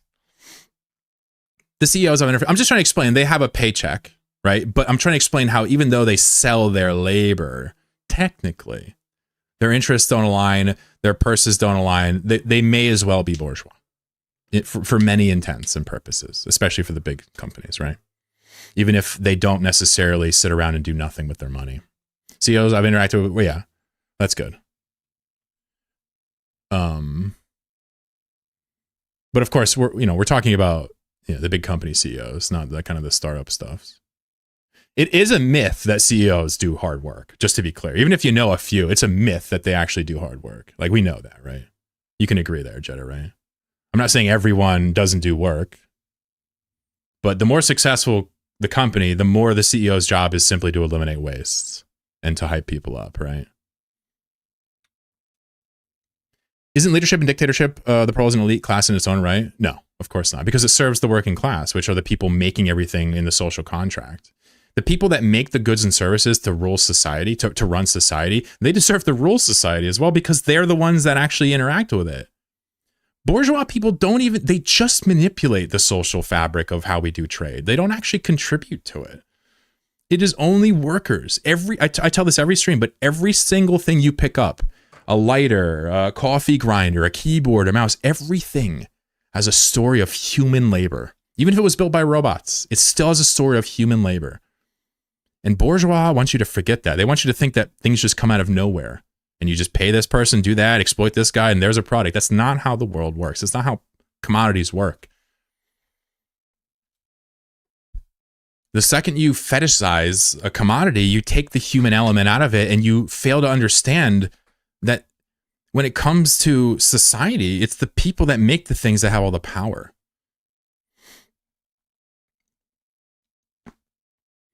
So it's a good question, Reki, of course, because you're like, well, okay, one dictatorship for another, how can it be good? Well, one serves many people. One serves kind of this group of people that are very important and helping themselves. The other one serves a leech class. Do you view creating tools, resources that allow for the reduction of the total amount of labor required to accomplish as a task being valuable for the labor that they saved? Do you view creating tools, resources? So we're talking about technology inventions.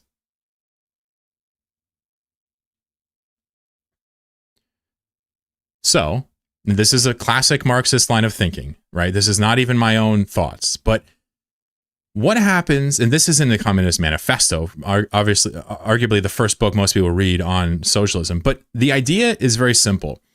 Technology affects the social contract of trade, because if you make, your 20 bolts of linen and all of a sudden the loom comes around, more people can make linen and it goes down. It means fewer people can do that industry kind of thing. There is a natural side to jobs becoming easier and more people doing them. Sure. Right. But the historical material analysis of how humans under capitalism utilize technology advancements is one designed explicitly to eliminate labor. Whereas in the natural side of things, if workers had the power, what you would see is that the industries would naturally conform around these things, but it wouldn't become the whole point. It would always be about what is being made and by whom, instead of how much can I turn now because of this? How many people can I eliminate because of this, right? It's a perspective-based thing. We like technology as socialists. We don't like the idea that somehow, some way, we keep coming up with more and more technology, and our hours ostensibly get worse, and we get fewer benefits, and things cost more. We can see that it doesn't add up. And our solution is not to say that technology that eliminates jobs should never be researched and we should just forbid it. It's that when we come up with these technologies, we need to apply them equitably and intelligently to the entire industry, and that is called centralized planning. So under communism, or to a lesser sense socialism, the government would temper the technology if it was to rapidly and negatively impact a lot of workers, because workers are more important than technology.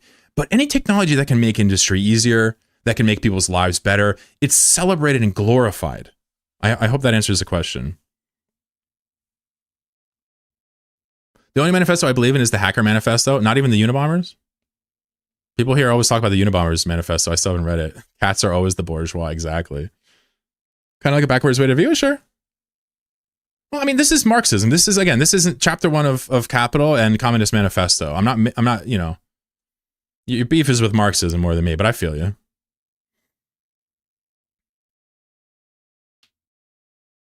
There you go. See, this is what happens every time. Someone's like, it's the best. It sucks. I've never read it. It's an issue I've always had with how it views and places its value. Okay. So I think something maybe that would help is to understand that if a technology was to completely invalidate a job market, it would be rationed and slowly implemented, right? Whereas under capitalism, it explodes and everybody is fucked instantly. And I guess, I mean, obviously I see your point. You're not the first libertarian friend I've had, but I think my opinion is that we're dealing with a government function, how to actually utilize the technology and industry that simply is done by the private sector. And it just looks terrible as a result. Like, it's just as more exploitation on exploitation. I'm not sure. Anyway, I don't know. It's a good question. Obviously, I don't sit here and claim to be an expert on this. I claim to have read at least 1 or 2 books on it. Let me pour some coffee. I'm going back in. I probably won't be on forever today because, I'm going to go on a date with my girl and whatnot. But have you read any of Mivev's stuff? No. I appreciate links, though. I do bookmark the links you guys give me today, especially if it's stuff to read. Careful with the cup. I'm gonna push it back here. Sheesh. It like stuck to the thing because it's all sticky. Ew. God. Life sucks. I can think the military is bad without thinking every member is a terrible person. Well, the classic example here is cops, right? All cops are bastards is the thing you hear leftists say a lot.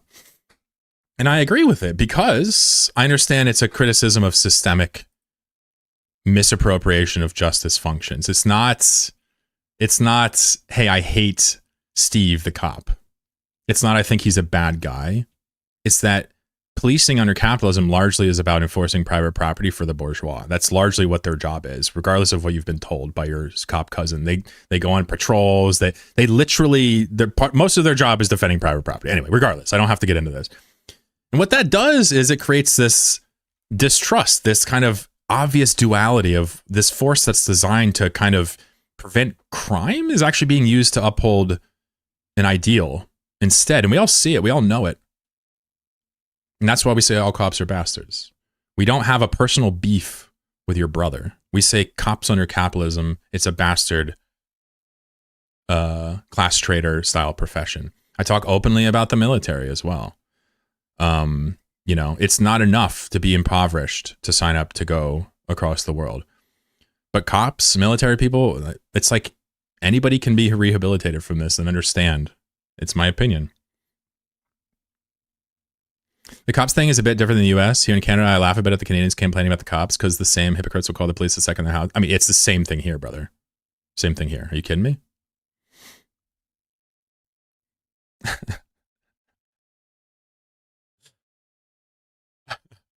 I'm just trying to explain how this works. I mean, it's designed to be sensationalist. It's designed to rustle your jimmies. It's agitative propaganda. It's what ACAB is. I've been told my whole damn life that I'll amount to nothing, so swallowing a pill I've worked my ass off to attain what I have is somehow made me a bad person. Inherently, it's not something that sits well for me at all. Yeah. So, the ACAB thing bothers you because you're a cop? Or, wait, what do you mean? I'm trying to understand your point. I don't know if I've had any police in here. Oh, a CEO? Oh, the CEO bit. I see. Sure. So of course, I've certainly been, I've had this conversation before in Inverse Flux with all due respect. And the answer is no rich person ever in the history of time has actually sold their labor to get rich. They have always stolen it. Every time. Whether it's from the public, whether it's from a particular person, whether it's from the workers, they've always stolen it. The argument is that nobody is able to work hard enough to become bourgeois. It's simply impossible mathematically, right? To become so rich off of selling labor that you don't have to work anymore, before retirement without planning, right? It's not a thing. So my response to people that say I worked my ass off to become a CEO is very simply, you stole labor to become bourgeois. Always. Invariably. Is it stealing to provide services to people that you created yourself? I don't think stolen is the right word. I'm not a CEO. It is stealing. So I understand you're trying to reframe this into something like, okay, I created a product and got money off of it. Yeah, because let me ask you something. Are your workers rich with you or no? If not, you stole it from them. If your workers aren't also rich, you stole it. I mean, stolen is the word. It is No, it's so Top Geef, understand this about me. I'm a socialist. I think that profit is exploitation and capitalism is wrong. So when I say stolen, I mean stolen. You don't have to agree, but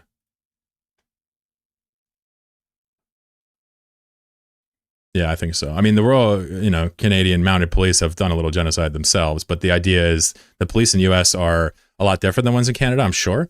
But my criticism is largely police under capitalism. Just because, not every country runs around doing crazy things like us with their cops doesn't mean that the police serve the interests of the proletariat, right? Talking present day. Yeah, no doubt, of course. All right, let me see this link.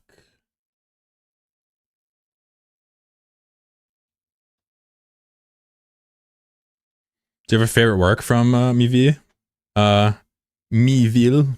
I don't know how to say it. It's a very strange name.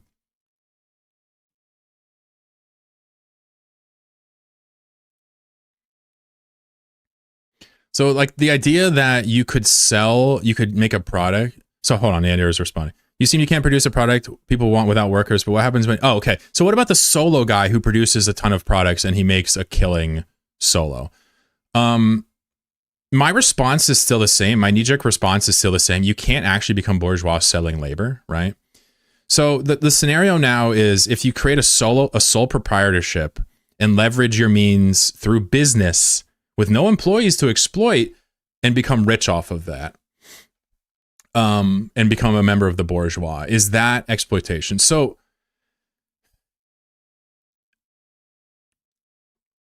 let's be clear here. The Blatchford creator is not an example of that, unfortunately. I personally do not believe that such a person has ever existed or will ever exist. Concerned Abe, Notch, Blatchford creator, some of these indie devs.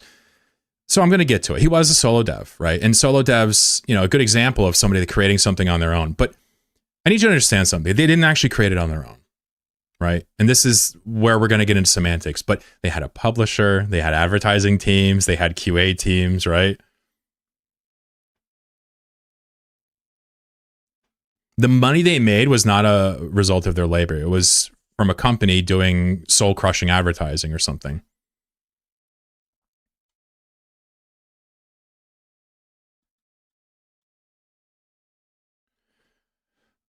So he's struggling with the idea of being a landlord. I mean, I'll talk to you straight up, Flux. I mean, just like I talked to the other guy, okay? There's no such thing as being an ethical landlord. Okay, there's no way to justify that to a leftist, right? But if you can at least acknowledge, in my opinion, the idea that it is an inequitable agreement, a landlord and a tenant, I feel like I don't have any, I'm not mad. I just wonder if, as I read past more stuff, and you're talking about building your way up. I get that. Having a house, having a family, that stuff's great. But the rental property, it's all I would challenge you to do, and I'm trying to be respectful and charitable, even though landlords, in my opinion, it's not good, is that it's an inequitable thing, right? You don't do enough labor of maintenance to justify them paying the mortgage and profit on top of it, right? You're getting the equity while they're living there. And I have to be clear, there's no saving a landlord from that reality that you are exploiting somebody inherently, unless you're just giving them the equity, or it's a rent-to-buy situation. But that's not your whole intersectionality, and I think that's your point. I would just ask you to carefully question your arrangement with your rental agreement, and just at very least understand it's lopsided in your favor. That's pretty much, if you can do that, I don't see any reason why I'm going to sit here and shit on you. I've seen landlords in here that specifically say it's completely fair, though, and I can't vibe with that. What's up, Max? Exactly, friend. Yeah, he's talking about the ACAB rationale. Let me pull you up. Yeah, it's about society and who the enforcement bodies, whose interests they serve, right? Do cops save children? Yes. Do they do good things? Yes. But and you gotta understand, cops in America, it's extra fucked up because they're the only people in the whole country who has an actual strong union, despite being anti-labor themselves naturally by being in the interest of the bourgeois with their behavior. What about Linus Torvalds? What about him? Wasn't that a trade for labor rather than stealing nothing? Yep. But what I'm saying is that somewhere along the way, many people were exploited in every single example. Whether it's the publishing team, whether it's people on the platform, Steam, you know. It's a very unusual thing for a sole proprietorship to get someone to bourgeois state in the first place. And my argument is that I can't possibly imagine an example that didn't use other systems that were exploiting the proletariat in some capacity. And that's your corner case. That's your exception. Let's talk about the 99 other % of the time where it is people stepping on each other, right? Like, why are we can't hand wave that just for the sake of debate. We never raise rent. We take care of family issues. I'm trying to be vulnerable, homeless. Yeah, no doubt. So I won't talk to you. I'll try to be as cool as possible because, I don't like landlordism. I think I don't agree with what it is, but you could go over every single day of the week and bring them cookies and charge them $1 for rent, right? But it is my opinion that unless they are getting equity in the building and eventually are given the opportunity to own it through, regulated means and not just like the whim of the landlord, I think it is exploitative. There's nothing that you can do to change a leftist view on this. And it's not me. This is how leftists think. Look at the Chinese Revolution. Look at what Mao did. The events of the Chinese Revolution, when they essentially outlawed and largely killed many of the landlords, it was the single most proletariat favored redistribution of property and wealth of all time. And they fucking killed landlords. Obviously, this is silly, but what I'm trying to explain to you is that like some people feel much stronger than me. And so my whole point is that there is not a single argument to be made, I think, to your standard leftist that renting your property out and keeping the equity for yourself is a situation that's not exploitative.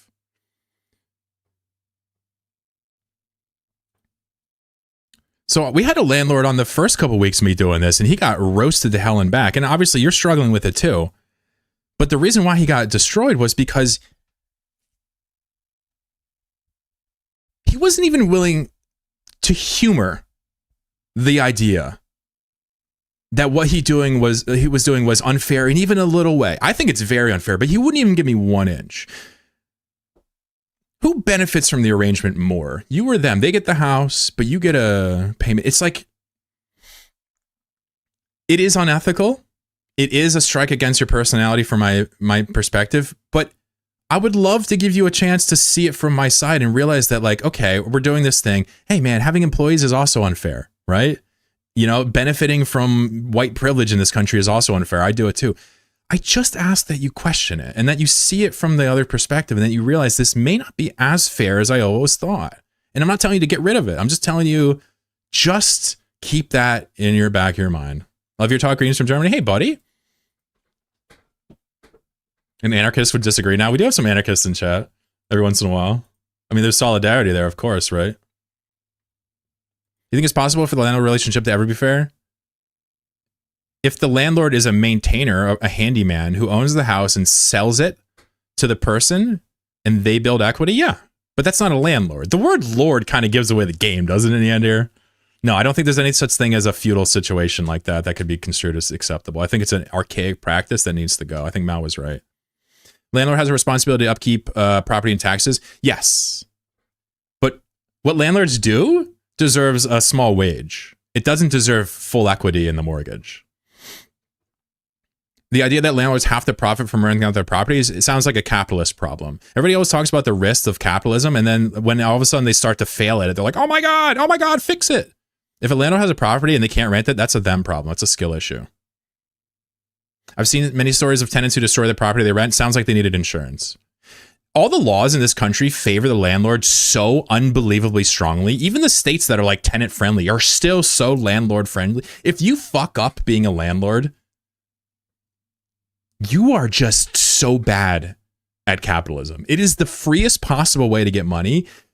And I'll tell you why. You got to do the maintenance, you got to do the paperwork, blah, blah, blah. You got to make sure but you can just pay a crew to go by once a fucking month to hire it, and you still make 90% of the fucking profit, and you still have a house that you can give to your kids after you die. Meanwhile, the person renting in a tougher spot, just shitting away money, right? No equity, no second mortgages. It is not their choice to rent. Nobody would want to rent over owning a house if the means provided. This is my opinion.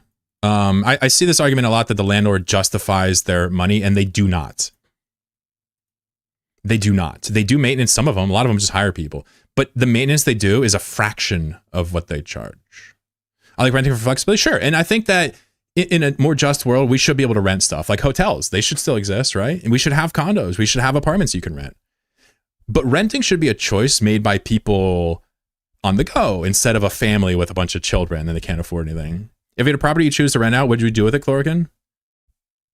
If I just got given a property I could choose to rent, I could sell it, right? If you're asking if I would rent, I would say absolutely not, sir. Neander, I'm like impoverished, right? Like I live a very small, meager lifestyle. I don't spend a lot. I don't have a lot, right? I don't need much. The idea of renting to somebody, for me, you know, it would be such an affront to everything I believe in terms of leftist ideals that there's no amount of money that would be worth it. I would just sell the place. There needs to be a cap on what they can charge. What's up, FG? You want to talk a little Kirk? So we got this chatter here, FG, he's my boy. Huge supporter of the channel. And I talked about Kirk yesterday, and he's like, yo, what's up with Kirk? And I told him I don't like Kirk. And he's like, oh, why? I like Kirk. And I said, listen, how about today, I talk about Charlie Kirk, and I explain to you what my beef is with him. And I'll go through and I'll actually substantiate them. I'm not just going to say I hate Charlie because he's a bad guy. I'm going to look at what he said, when he said it, why he said it, and go through why. And if at the end of it, you know, you have like counters, or you want to say like, okay, he's done that, but he's also done this, we'll have this conversation. I'm going to pretend to be civil about Charlie Kirk today, just as a favor for FG because he's a huge supporter. I'm not going to pretend to like Charlie. I'm not going to hold punches. I'm not going to hold anything back, but I'm going to do a little debate. And I strongly feel as though we'll find common ground throughout it. What country in the world has the highest home ownership? You'd be surprised. Well, I know China's is huge. Not asking you to tell me? Of course you are. Of course. I just want to, I'm telling chat that I'm humoring the idea of doing a debate, which I normally wouldn't do about Charlie, but I'm doing it because you're a G is the point. I'm letting them know I'm setting up the situation, but I'm also not pulling punches. Do a voice call. I don't think we need to, no. He basically just wants to know my thoughts on Charlie, so we'll go through it. It will be short. Nah, we Gucci. I'm just going to go through some of the stuff. We got it. Listen, Charlie Kirk's dead. I'm not going to sit here and be like, oh, you know, blah, blah, blah, make the jokes about how he died and make jokes about it. That's not it. I don't have to. I can talk about his words, right?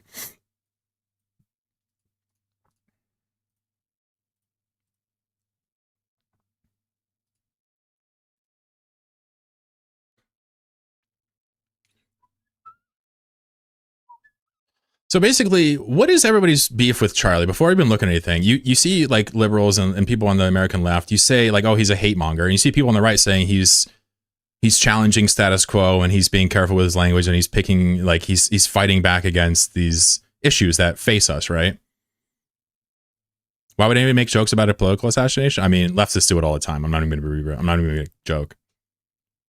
So the argument is from one side is that he's a vile hate monger. The other side is that he's like, you know, a good boy trying to push back. Right. And, you know, like many things is probably in the middle. But what I'm going to do is I'm going to focus on some of the more radical things he's said as a commentator. And I need you to understand that I am cherry picking things that he said, but I'm going to go put them in context. I'm not just going to read the sentence. I'm going to go and watch him say it.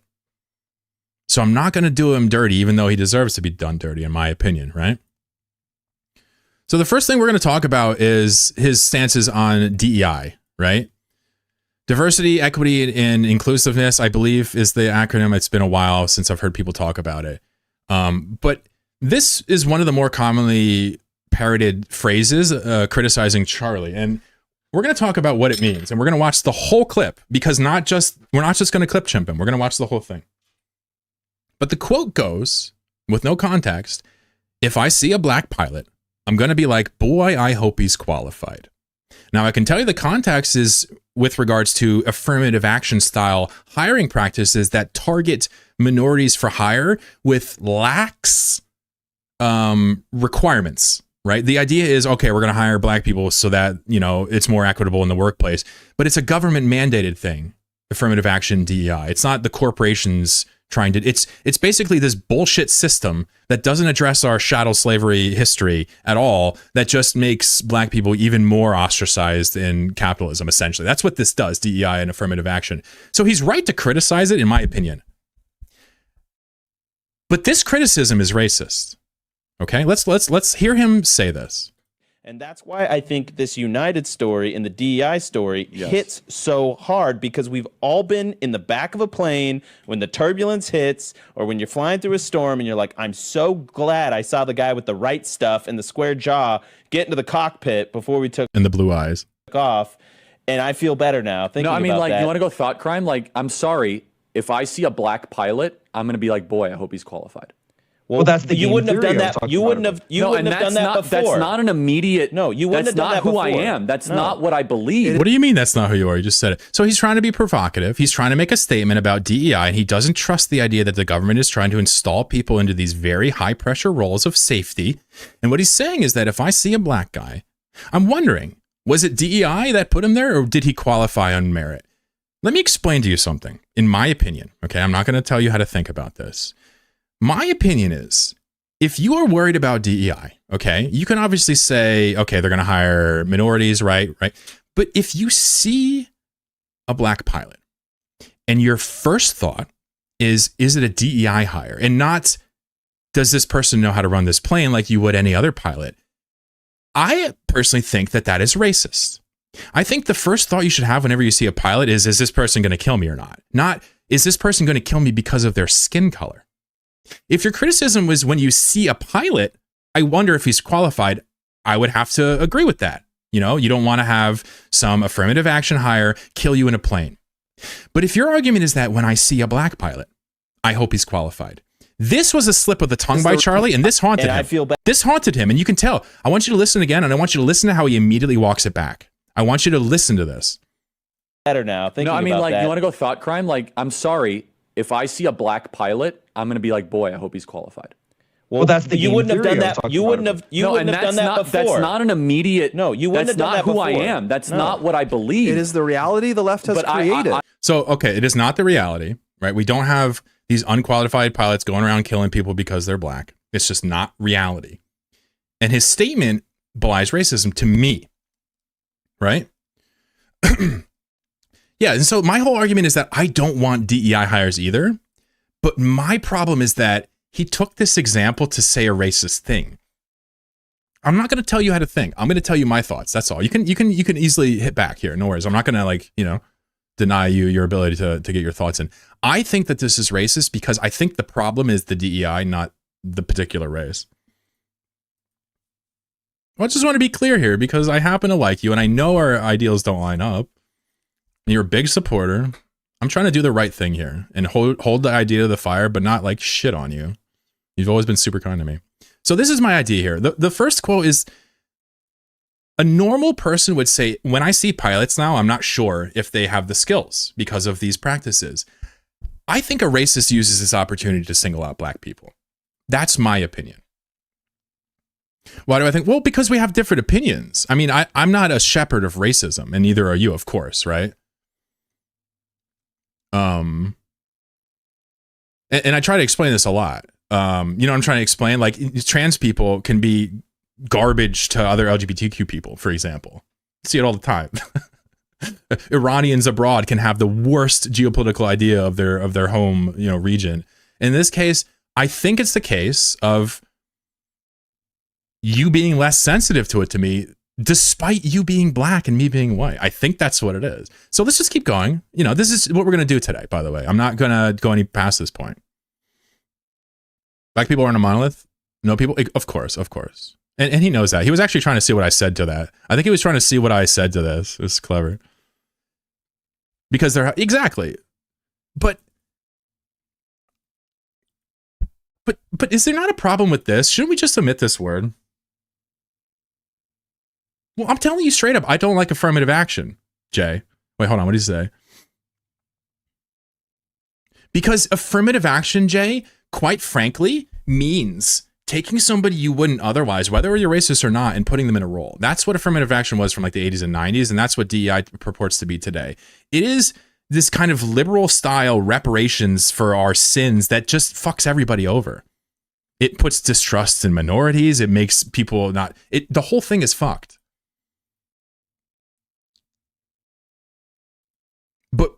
But he's wrong for this style of analysis, in my opinion. Well, no, you got to understand. It's not all like that, Jarrett's. No, listen to me. Affirmative action puts many great people in positions they wouldn't have otherwise gotten. The problem is it's a flawed idea. Black people, people of color, indigenous people, they don't need fucking hand-me-down jobs. They need motherfuckers to show them some respect and to actually account for their oppression. That's what they need. They don't need these little like, oh, we feel bad for you. Here, come here. So everybody's mad at you. They don't need that shit. Like, everybody knows this. Like, all people need is to be treated like people and to be given equal opportunities. And black people, people of color, indigenous people do not have that in this country. And something like affirmative action is just denying reality even further, in my opinion. I want to help people that are disproportionately affected by our ridiculous history. But, you know, this DI has never been the answer. You can regulate people to make sure they don't discriminate against hiring, and that's based. But forced quotas, that stuff doesn't make any sense, even from a Marxist perspective. It just doesn't make sense. Affirmative action, not the same. I agree. Affirmative action is a much more direct approach. DEI is a set of frameworks. Is that more accurate? But this is in the same category of corporate regulation in terms of diversity, is it not? It's in the same category. I'm trying to speak broadly, but you're right.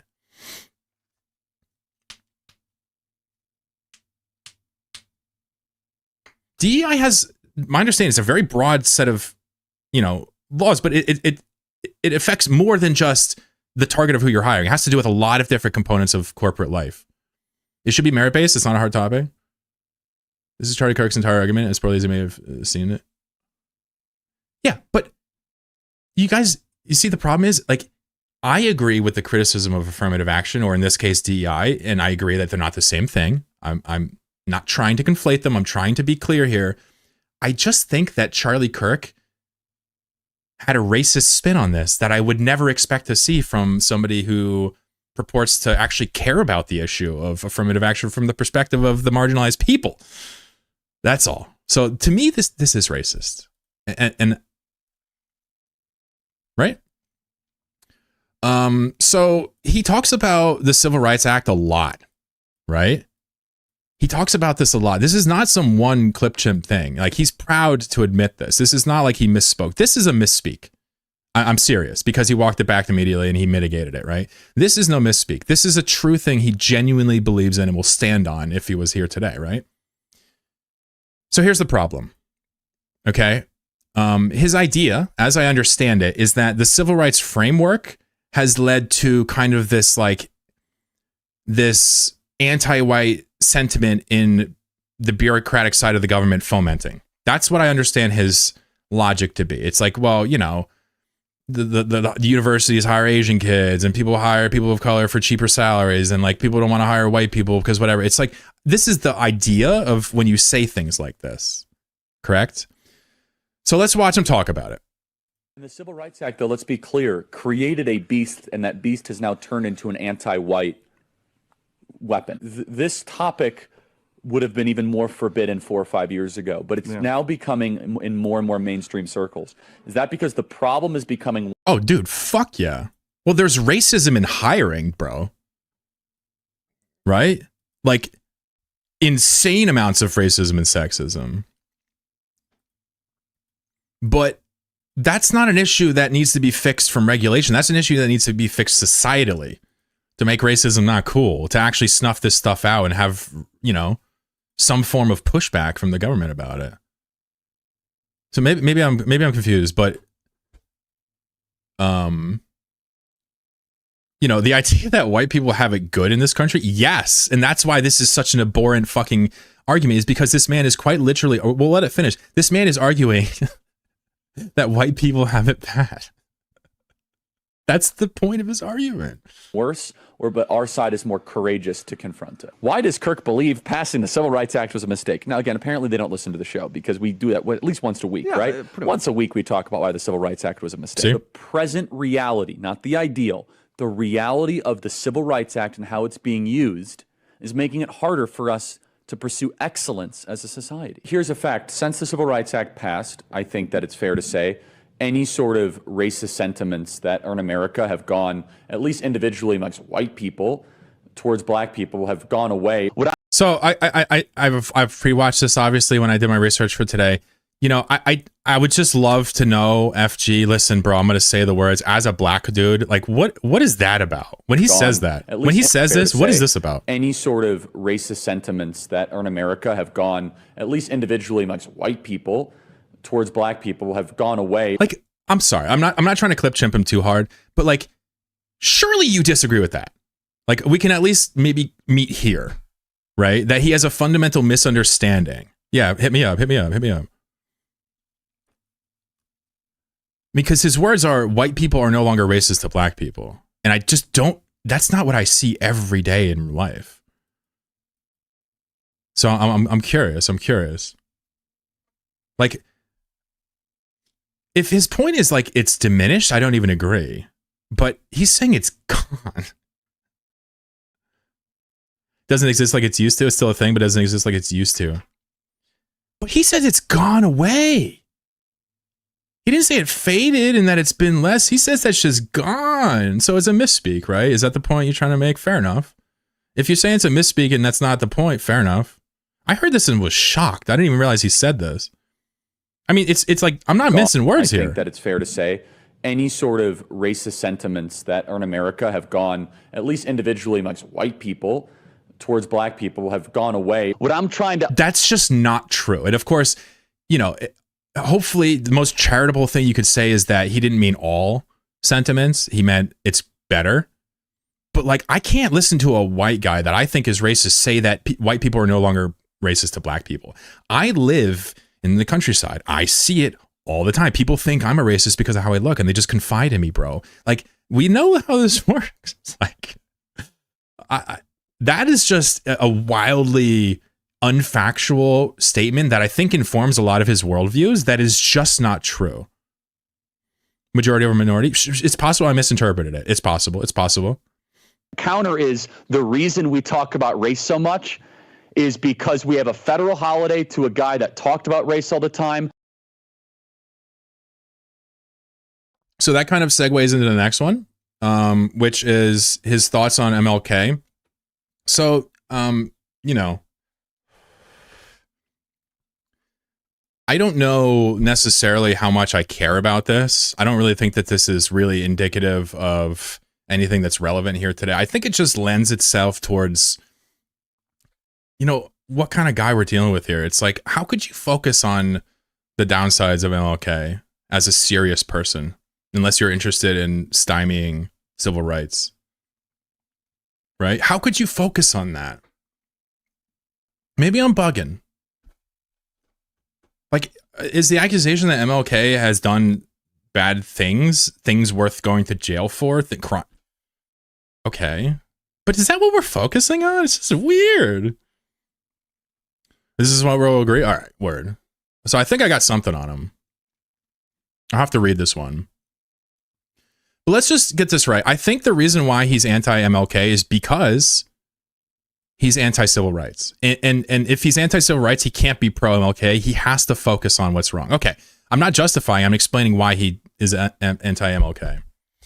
So his quote was, MLK, Martin Luther King Jr. was awful. He is not a good person. He said one good thing he actually didn't believe. So apparently there was an audio recording that somebody provided to Snopes. Snopes is bullshit, by the way. Don't trust this website. But for this, it's fine. It's not that serious. The recording went, oh, MLK is a great guy. Actually, MLK was awful, okay? He's not a good person.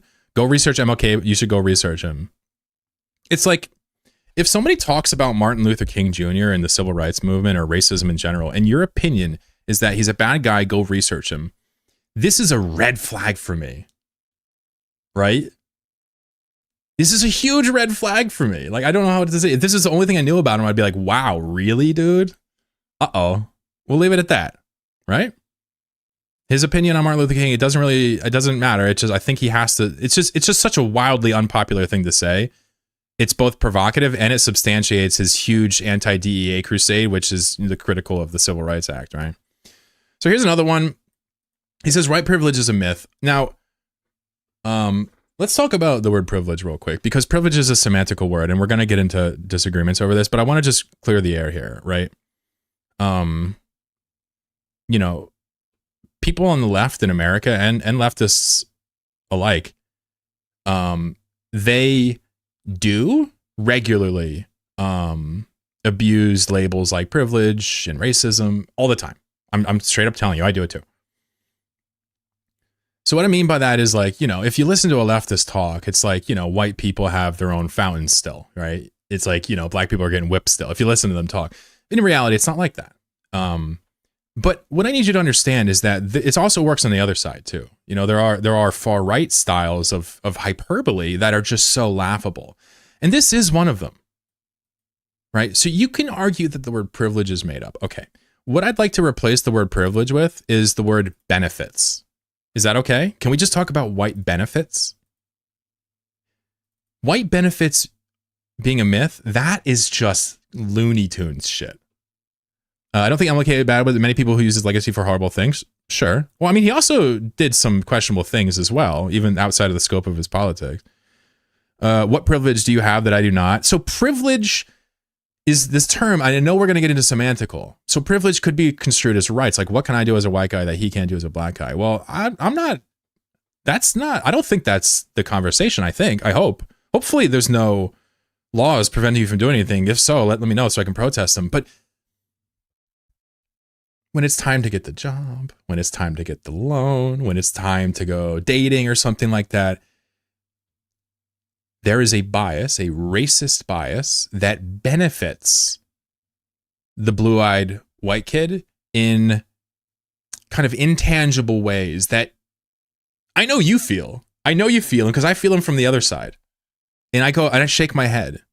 When I was 18 years old, I got locked up for felonies. Okay? Right? He doesn't feel it? You don't feel like any discrimination when you go like, okay, well, this is good. I can see it from my side. Yeah. So I'll talk about my experience. Okay. So he's pushing back. This is good. When I was 18, you know, I would have friends that would get in trouble. I got in trouble, right? You know, there was a bit of a theme between the melanin in their skin and the actual sentence they got. Whatever, it's just a small anecdote. It doesn't really matter. But this informs my decisions, right?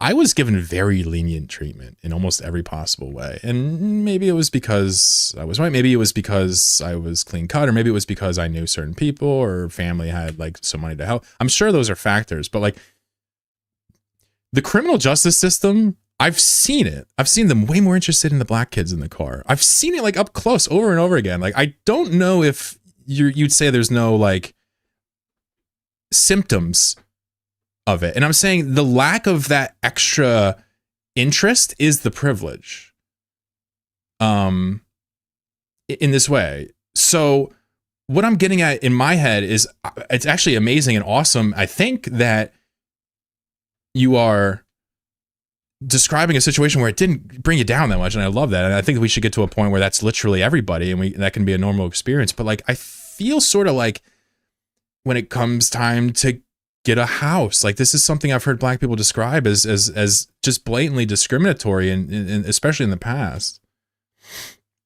When you were young, who are your heroes? I have no idea. My heroes? Oh man. I don't know. I don't know if I had a hero, bro. I never had like a father figure. Gordon Ramsay, right? The bourgeois scumbag. Maverick from Top Gun. Now I got nothing, FG. My heroes, bro.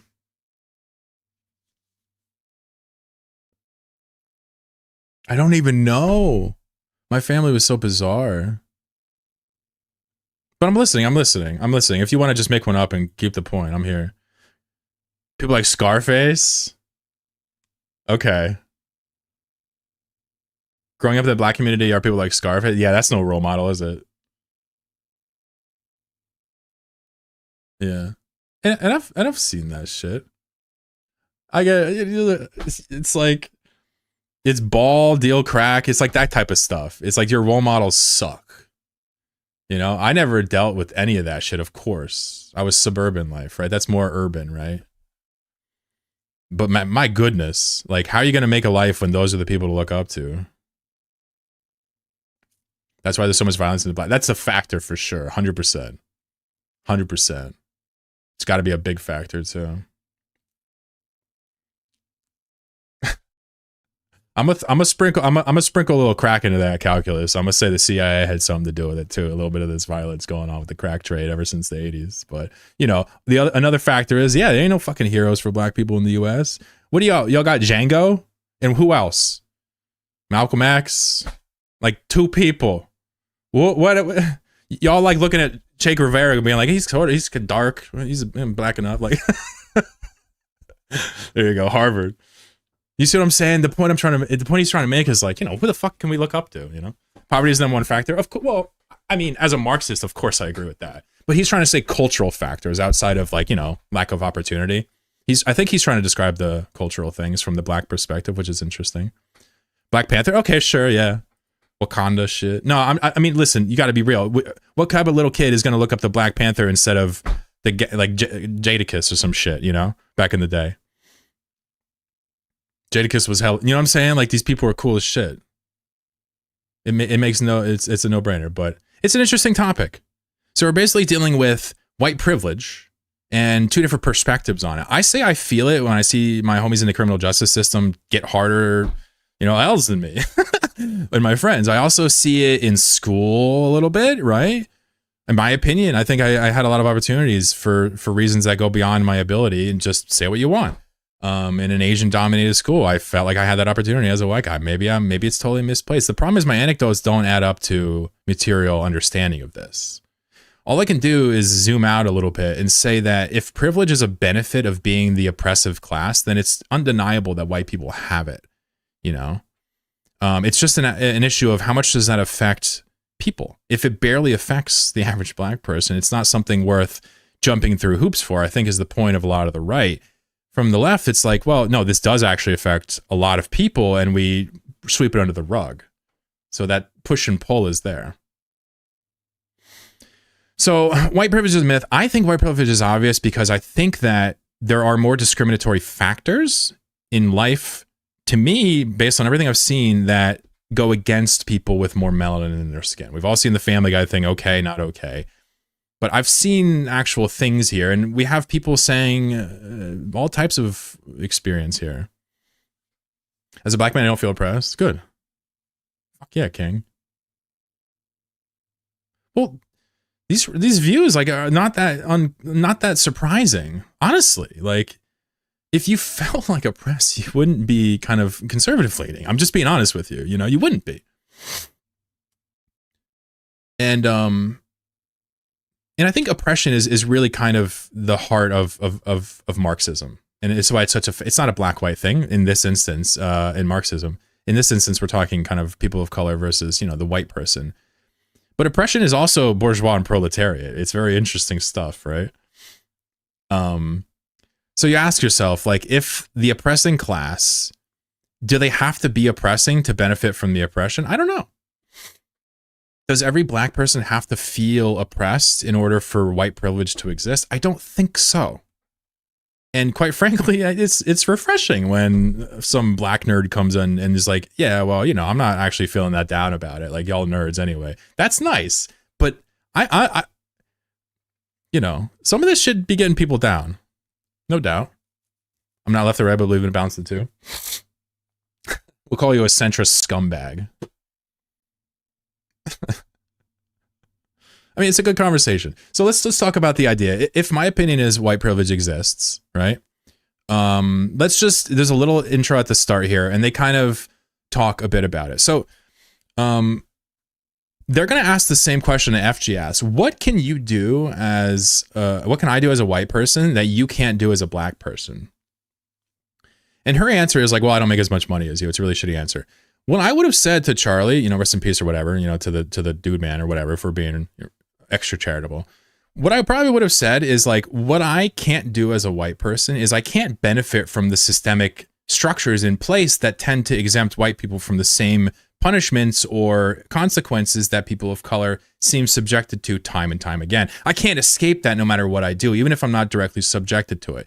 That's probably what I would have replied as a reply guy in hindsight, right? I'm an 8-year military veteran. I'm a college student. I'm a black woman. She's doing the thing. That white privilege. That's my girl. So you're actually the reason why people like us can't do well, because they've sold you our oppression and you bought it. Name one thing that you can't do that I can do. I don't know. I can't make a whole dollar. What? You can't? Why? Oh my God. So pretty piss poor answer. She's talking about wage inequality. It would have made a better instance if she was talking about women versus men, and that's usually the classic topic. But she was talking about racial discrimination there in terms of paycheck, which certainly exists. It's just not the normal sexy thing to talk about. But it's a piss poor answer because you really just have to go in full throated and say, look, there are components of our criminal justice system, our legislature, our town democracies, our elections that work against people of color in clearly inequitable ways, especially in certain areas of the country, and that's not okay, right? The junior high my kids are supposed to go is not the quality of school I want them at. I can enroll them in another better performing school. I can make sure they have transportation and care to accomplish that. I can do this when minority populations in the area can't. They're stuck in a poor performing school. My kids will not be. That's one example of white privilege.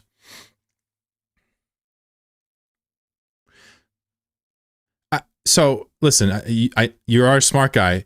That's an example of, socioeconomic privilege. That's more of the zip code thing. It is the case that there's a correlation, even a causation, if you go back far enough, of white and privilege and this. But you are more accurately describing, in my opinion, something slightly different. But it is all intrinsically linked, and that's what material dialectics tell us: is that you can't just look at school shootings as a function of gun violence. Is Asian privilege being passed over? No, I talked about that. Didn't I just talk about how I felt like I had opportunities because I was white in a school with a lot of Asians? Or no? ISIS comprised of minorities, yeah, and children too. Most white people don't carry around proof of citizenship. That's the kind of, my girlfriend, she carries around a passport everywhere she goes. That's it. There's no reality where she wouldn't do that. Oh, yeah. Yeah. Oh, from the other end. Yeah, of course. Yeah. Being a Chinese exchange student or being a Chinese international student and trying to get in schools, like, come on. You have to be exceptional to get into the schools, right? I get it. Yep. No, that's the same thing. Yeah, I mentioned higher education with affirmative actions and DEI. Somebody wanted to know about DEI. Quite frankly, P9 rightfully pointed out that if you conflate the two, you're doing yourself a disservice. So I've backed away from lumping them together ever since. I don't know where that went, but my understanding of DEI is that it kind of attempts to adjudicate the frameworks businesses respond to with regards to their hiring and maintaining practices. Like personnel practices, I guess, would be the best way to do it. It's also not just personnel, though, as far as I understand it. Like I said, it's a big piece of legislation. Open enrollment is more common. These underprivileged families don't get the same resources the kids. Yeah.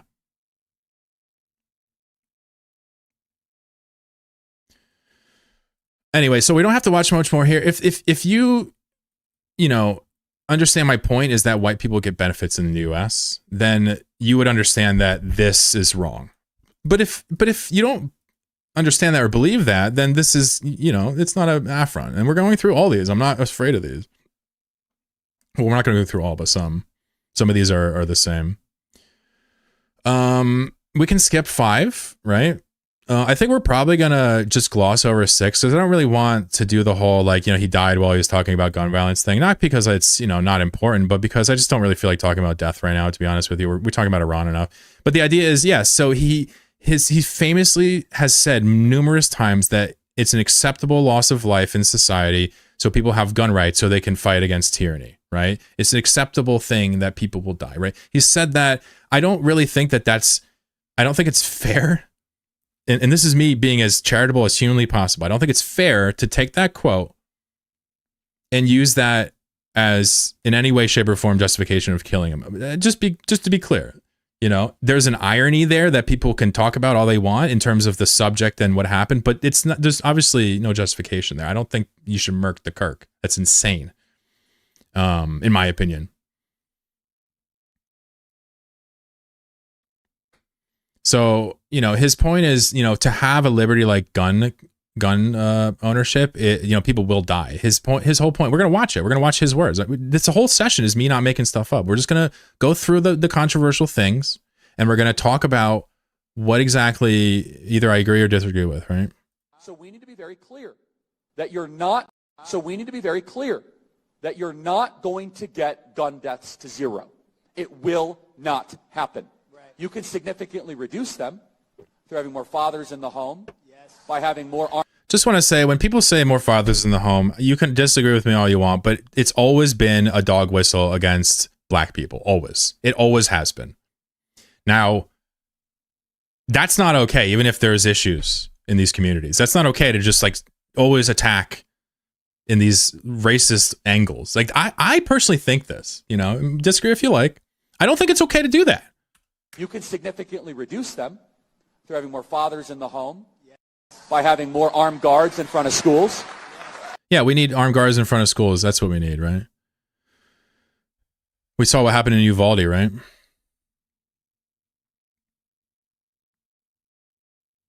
Black community had fathers. I'm not sitting here talking about for black people. I'm not here to talk as black people. I'm not a black people. That's not my thing. I'm just telling you that normally when I hear white dudes talk about there's ain't no fathers in the home, they're literally just taking a stab at black people. That's usually what I see. And that's what it looks like here. We should have an honest and clear reductionist view of gun violence. But so far, so good, right? We're basically dealing with a guy that's saying in a real world, if we have guns, it will never be zero. There are other ways to address school shootings, like security or building better families, right? In the most charitable way, so far what he's saying is palatable. Are we in agreement? We're basically, he's using this kind of inflammatory kind of dog whistly style. But if you take that away and be charitable to somebody who doesn't deserve it, in my opinion, he's basically just rehashing the standard right-wing view of things. But that's kind of where things get sideways. Violence, but we should not have a utopian one. You will never live in a society when you have an armed citizenry and you won't have a single gun death. That is nonsense. It's true. This is true. We know that if you have guns, you will have accidental deaths, you will have homicides via gun. It's nobody says that, this is just a weird straw man, but nobody says that, gun regulation involves zero deaths. But here's where he loses me. But I think it's worth it. I think it's worth to have a cost of, unfortunately, some gun deaths every single year so that we can have the Second Amendment to protect our other God-given rights. That is a prudent deal. Okay, so a couple of things here. First of all, so if you believe in gun ownership and you think that deaths inevitably happen, you also think that it's worth it to have this, right? Okay, so it's logical. There's nothing illogical here. But here's kind of the problem with this statement is that, I think you'd have to, if you're going to talk this way, you'd have to kind of also acknowledge which deaths are those? I think this is important because if you have a state like Mexico, a lot of violence, right? A lot of guns, a lot of military grade, a lot of people dying, but a lot of cartel members dying as well, right? There's a lot of paramilitary action, right? It's a lot of combatants. I know there's innocents dying. Don't be wrong. I'm not saying there's no innocent violence in Mexico. I'm saying a lot of combatants dying, right? You see that? What I'm challenging you with is in a society that does rampant capitalism with almost zero regulation and just is happy to teeter off into fascism and not ever addresses contradictions. Are the gun deaths worth it if those gun deaths are children? Are oppressed minorities are religious people in their own buildings, at school, at a rec center, in a club, right? Are those deaths in this way worth it? Because this is true. If like, okay, some paramilitary guys die, some gangsters die, occasionally there's a drive-by and someone dies. But like, we're talking about wholesale people dying to these mass shootings, and they're always vulnerable and they can never fight back, and it's always fish in a barrel. Are we not actually, we have to include that into this rhetoric. Otherwise, you're just saying that the gun deaths are worth it because, you know, it's just gangsters shooting each other. I just don't think this framing is fair. And then, of course, he tops it off with God gun stuff. Deaths every single year, so that we can have the Second Amendment to protect our other God-given rights. That is a... Yeah, so obviously rights are not God-given. Rights are bestowed upon people from the state, which they hopefully govern through equitable means, oftentimes not. So what is my beef here? My beef is very simple. If it was the case that, you know, it was just mostly like, you know, criminals shooting each other and like occasionally a tragic case where somebody died, fine. But we have people that are mowing down children in schools, shooting up mosques, shooting up fucking temples, shooting up churches, shooting up nightclubs, right? Shooting up gyms.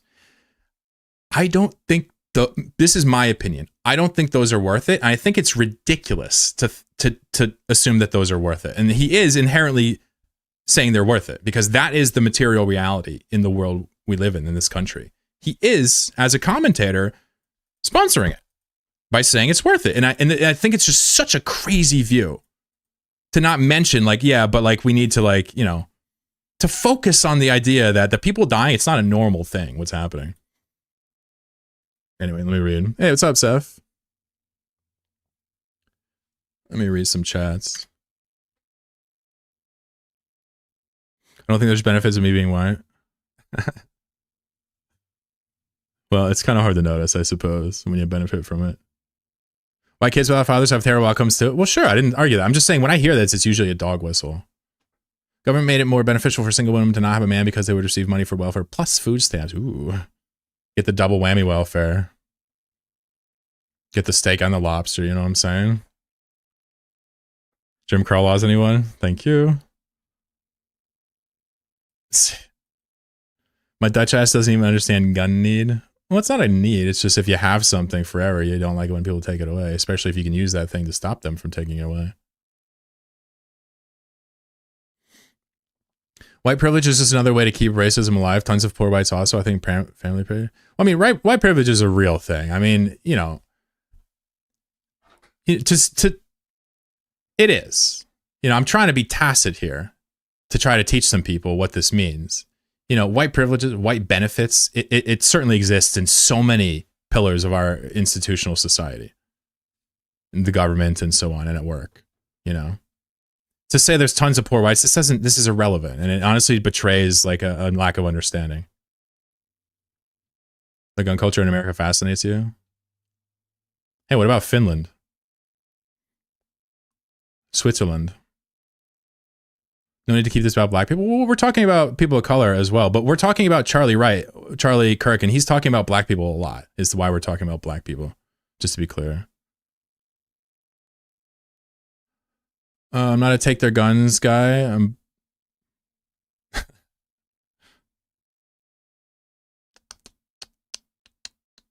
It's not a real thing. I can promise you it's not a real thing. I've had no fucking benefits. Yeah, but so I'm just going to be straight up here. It is a real thing. You have benefited from it. You are ignorant to those benefits, and you denying benefiting from them and plugging your ears doesn't change that, right? It doesn't change that.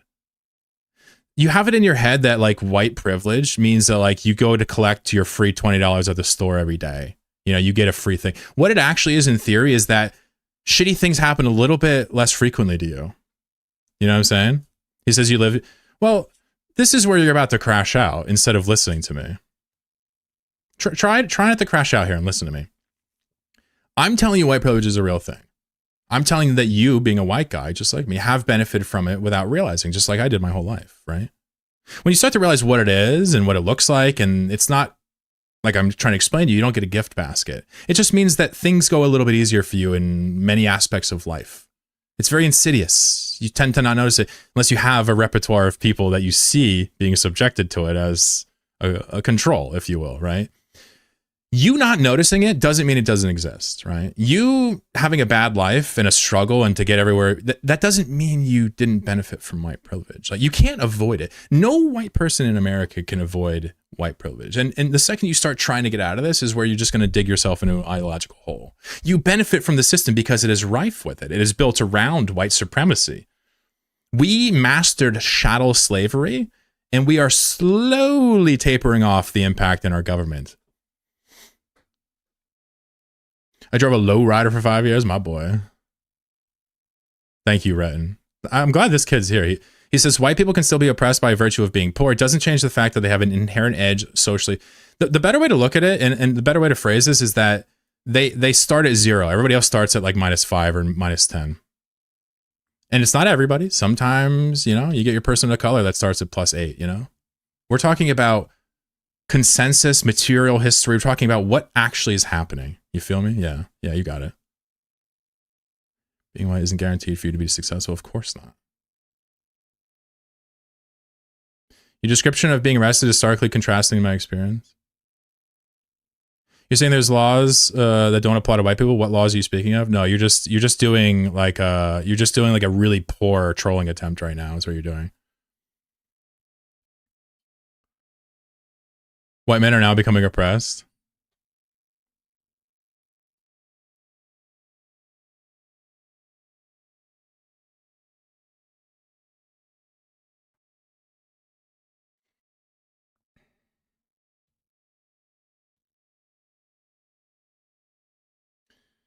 So I think a root of our disagreement comes from the understanding of the word oppression here.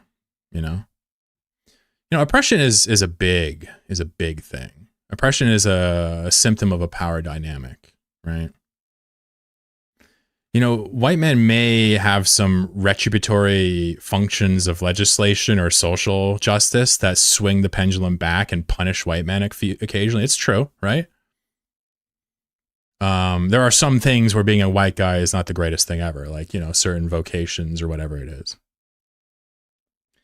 But to call that oppression would be to be not only misunderstanding words, but would be to, quite frankly, in just straight up, my opinion, denigrating what actually oppression looks like, which is robbing one of opportunity based on immutable characteristics. That doesn't happen to white men in a systemic, significant way. It happens in these funny little pockets of people just like, we'll stick it to them. And then obviously everything else that really matters in life is still obviously white supremacists in this country. Not find the gotcha moments? No doubt, no doubt. My wife is getting her master's in social work. The laws, state and federal, I've never heard that. We're discussing numerous and very pro-white.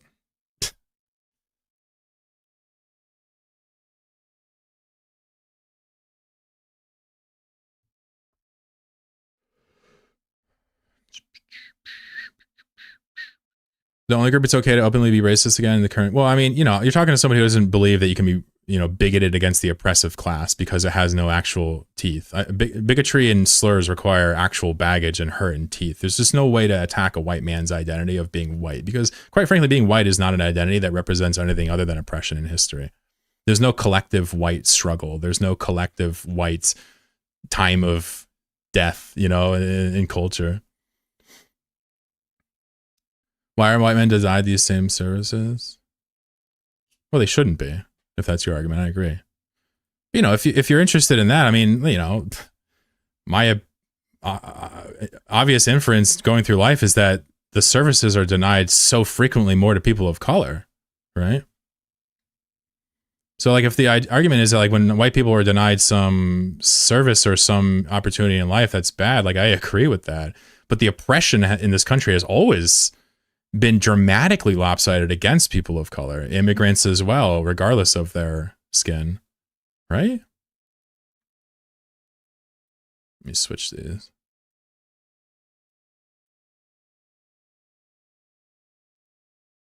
I think I'm doing an absolutely fabulous job of explaining my perspective instead of just telling you guys what to think. White isn't a race. Thank you. It's interesting because, you know, well, it's all good. Yeah, I agree. Tom McDonald? No, who's that? Is it in the past 20 years, how?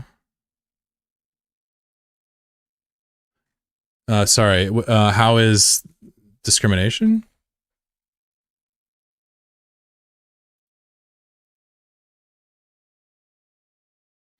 The only thing I can really talk about is if of use would be my anecdote from the privileged side.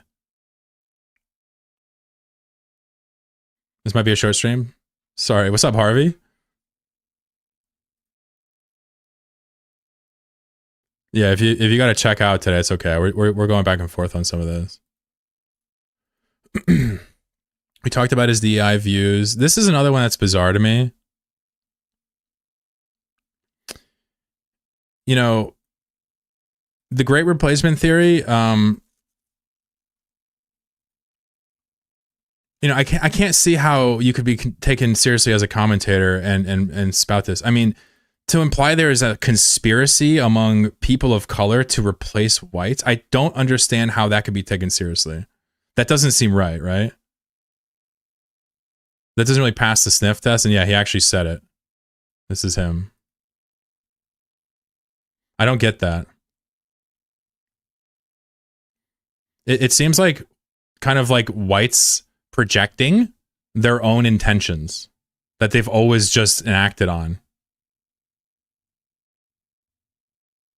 Yeah, we watched Melania earlier, Leviathan. It's a racist soundbite. It's dumb for dumbs. We've been watching we've been putting all of these in context. Every one of them.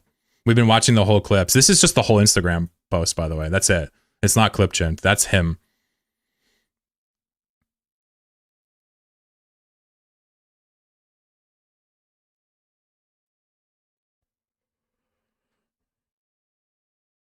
No, you're good. My whole task for you was to just, I don't know, I asked you to just look at the dynamic and ask if you would want to switch sides. And usually that's a sign of exploitation in a business sense. Like if you sold a product to somebody at a fair rate, and you could easily switch sides because you bought it at a fair rate, but like what landlord would switch with their tenant? That kind of, I mean, anyway, just think about it anyway. We'll get on past it. He said abortion is even worse than the Holocaust. Did he? Jeez. We don't really have to go too much further. I could obviously pull up more sources. Those are the ones I kind of wanted to talk about. But, you know, Charlie Kirk in life was a very careful person with his argument constructive. I don't particularly think that Charlie was a particularly smart guy. I'm just going to be honest with you. I don't think his positions were super informed. But what Charlie really was amazing at, I'm against him. I'm devil's advocate here. What he was amazing at was actually talking about issues that were mattering to people that followed him, right? So, sort of this populist style thing. His whole thing was organizing, right? Like that's what Turning Point USA was. He wasn't just a soundbites, reply guy. He was about organizing people and getting them to really take like these rhetorics and go further. And in many ways, like, he was a very staunch opponent and dangerous person to the left in general because of this ability to kind of mobilize people to some of these conservative revisionist takes, in my opinion. For me, it's simple, right? I'm going to tell you my points. I don't think that this is anything but racist because this word should be admitted. If you're worried about DEI, all pilots should concern you. If it's just black pilots, that's probably an issue of racism. Obviously, Civil Rights Act was a massive landmark in our history, and it gave so many people more rights. The idea that the pendulum has swung back a few times and made it difficult for white people or Asian people to do something, that sucks, but hey, this is worth it every step of the way. Martin Luther King, revolutionary, fantastic guy, quasi-socialist. This is a fella that in many ways, shape, and forms is one of the more important people from our country. White privilege is a myth. I disagree. I personally feel as though I've benefited from it multiple times. I feel it's impossible to be a country 2 centuries, a century removed or whatever from chattel slavery, less than a century removed from, Jim Crow shit.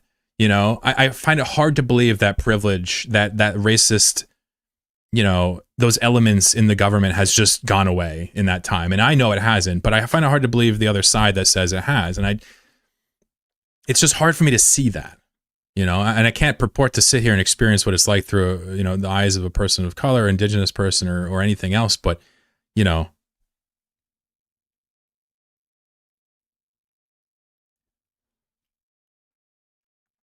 I don't think white privilege is a myth. I think that gun violence being symptomatic of gun ownership is obvious. Nobody said that there should be no gun violence and we should have guns. That's literally a straw man. Nobody said that.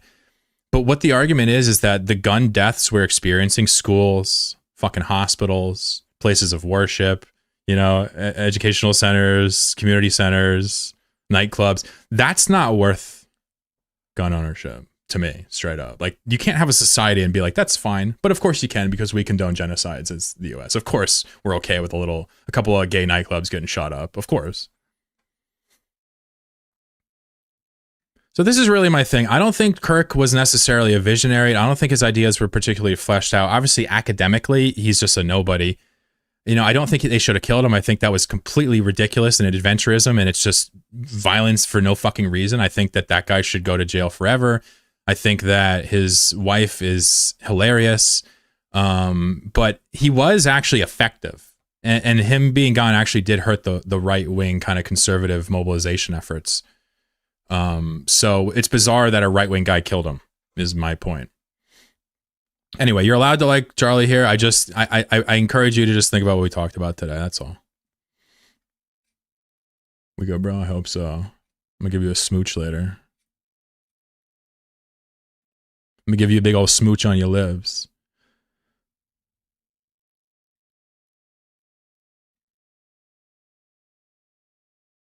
Did we get any out of context stuff? Yeah, a little bit, but not too bad. We actually went through each one of these and watched the whole video, Harvey. That's why the context was never figured out. Where's my rimworld? It was a loudmouth. Let's do Ben Shapiro. DI is not about equality statistically. It supports liberal white women from the... Oh, I don't know. My understanding of DEI is that it's a broader attempt at swinging the pendulum back to deal with racial gaps. And it's obviously misguided in the same way that affirmative action is misguided. I'm not saying we ignore regulation when it comes to hiring practices and systemic structures of corporations. I'm explaining that, generally speaking, you know, these end up just being like what you guys say, reverse racism, generally speaking, like from what I've seen. It's not like that. DEI is much more careful to actually understand that you're not just going to put some dumbass in a plane. It's not like affirmative action. I get that. But you're dealing with regulating businesses that would do anything to not do that. And it's just, you need to regulate the fucking profit instead of forcing people to hire people they don't want to hire and all this shit because you can't deal with your own contradiction. What's a chud? A chud is like, you know, a conservative person. It's just a soft slur for conservatives. No, it means conservatives only. Just like tanky doesn't mean anything other than far leftists. But yeah, it's a made-up word for sure. What's a conservative in America? Conservative in America would be, you know, somebody, you know, to the right side of politics. Republicans and whatnot generally tend to be conservative. Dude is absolutely boom. No, he's just Swedish. I can't remember where he's at.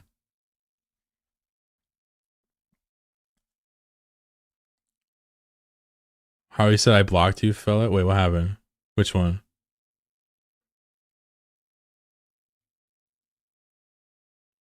Yeah, I think FG is just straight up wrong about some of these issues, to be clear, in case you're wondering. We know FG is conservative, or a centrist kind of deal, right?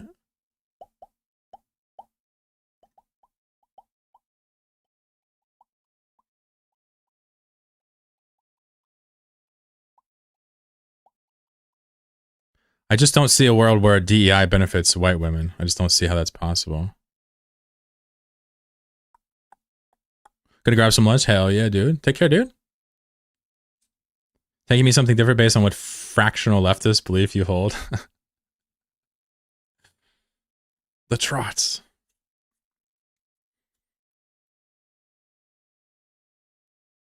A centrist is a conservative that doesn't know he's right wing. Well, you know, in my world, liberals are all right wing. I'd probably be a Nazi in US. I'll find my source. Sure.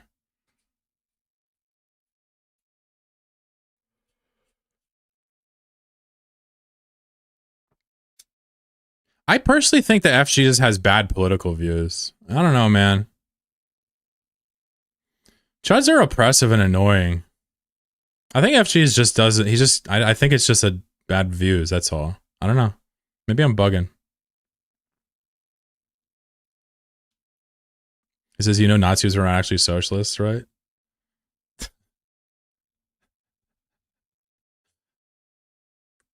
Am I a chud? Yeah, you're a chud for sure. For sure. You are. Lovingly.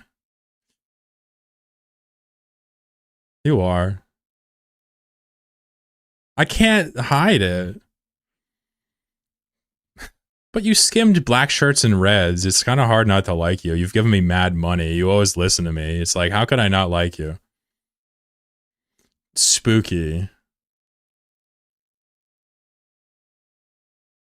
It's hard to call Spooky a chud for some reason.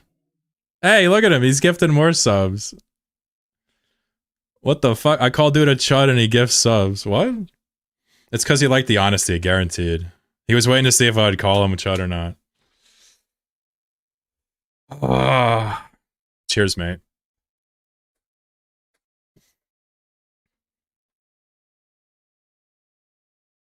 Appreciate you, King.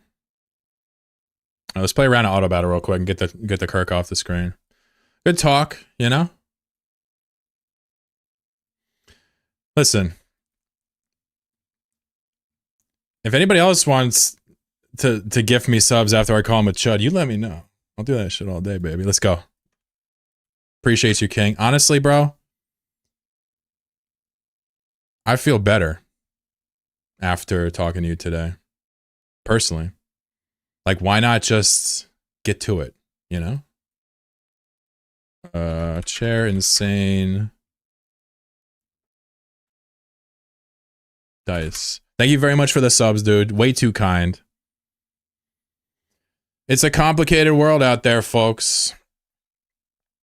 I got a chud that I kind of like, but here's the problem.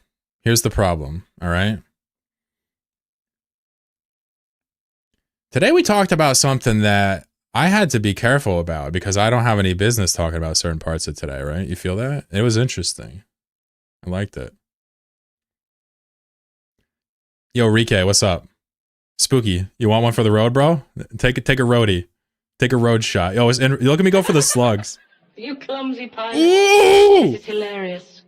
Our escape pod was destroyed and you died. Yo, let's ban Spooky and then play RimWorld. Your old self died and I miraculously escaped. Lucky for you that you have been reincarnated through an insurance clone. Open the medical services and I will show you more about this nifty little thing. So how do we do the Romeo and Juliet thing? Well, it's simple. We keep being ourselves. We keep holding each other's views accountable, yeah? I think I've been pretty clear here. It really is kind of bigotry that gets you cooked here. Isn't it true? Uh-oh, P9, buddy. Uh-oh. Oh, he ate the whole pile. Today's the reason I like Charlie, because he was open to discussion. He was open to discussion. He was a good conversationalist. Like I said, he was an agitator. I don't like the guy. I think he had bad politics. I think he was dangerous to the left. But if we're talking skills, sure. He was probably one of the right's most valuable mobilizers. I'm being serious. Turning Point USA was actually very formative for Trump's dominance. I'm not making this up. Charlie had a bigger impact than people realize. It just, you know, if you're on the left, it's a bad impact. Rip my 140k channel points. They're still there. They're frozen. Your chair 2-slot my slug. Yeah, dude. I'm insane with dice. I'm about to go back in the combat log and look at it. Hold on. Who are you? Jimmy? All right, let me find myself fucking Jimmy up. Where you at, bro? Chloroquine. Crit dank gravy for 124. Where you at, gravy?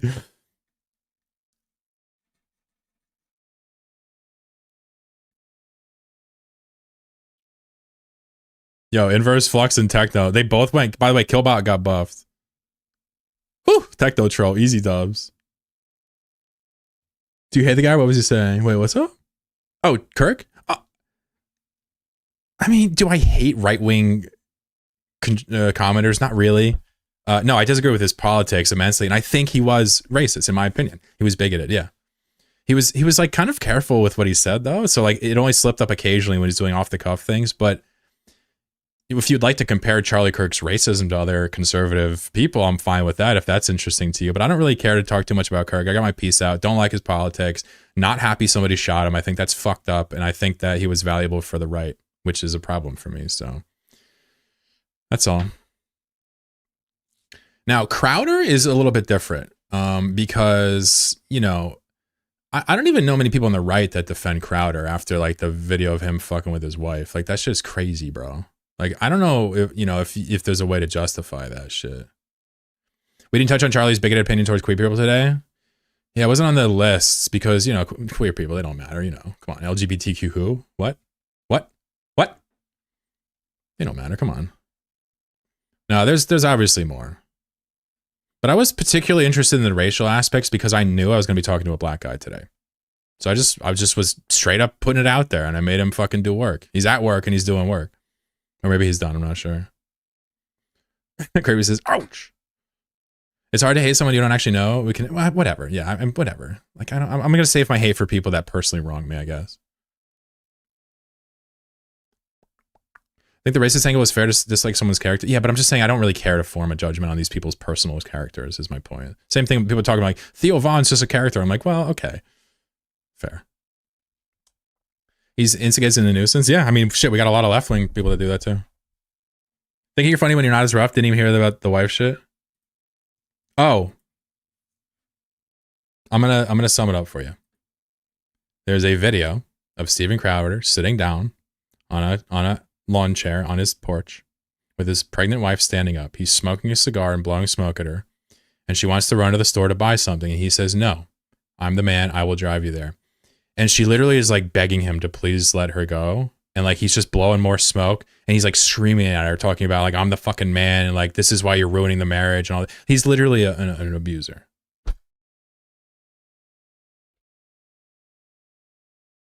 I'm sure he was drinking, bro. It's a safe bet. As an outsider to U.S. political discussion, I think that question should be asked more. If you hate the person or things they're saying, we can understand. I don't really care too much about internal U.S. politics. It's more of a dog and pony show for me, just to enjoy kind of the contradictions of it playing out in real time. Not enjoy the misery of it, but enjoy like the futility of it, really. But with that said, right?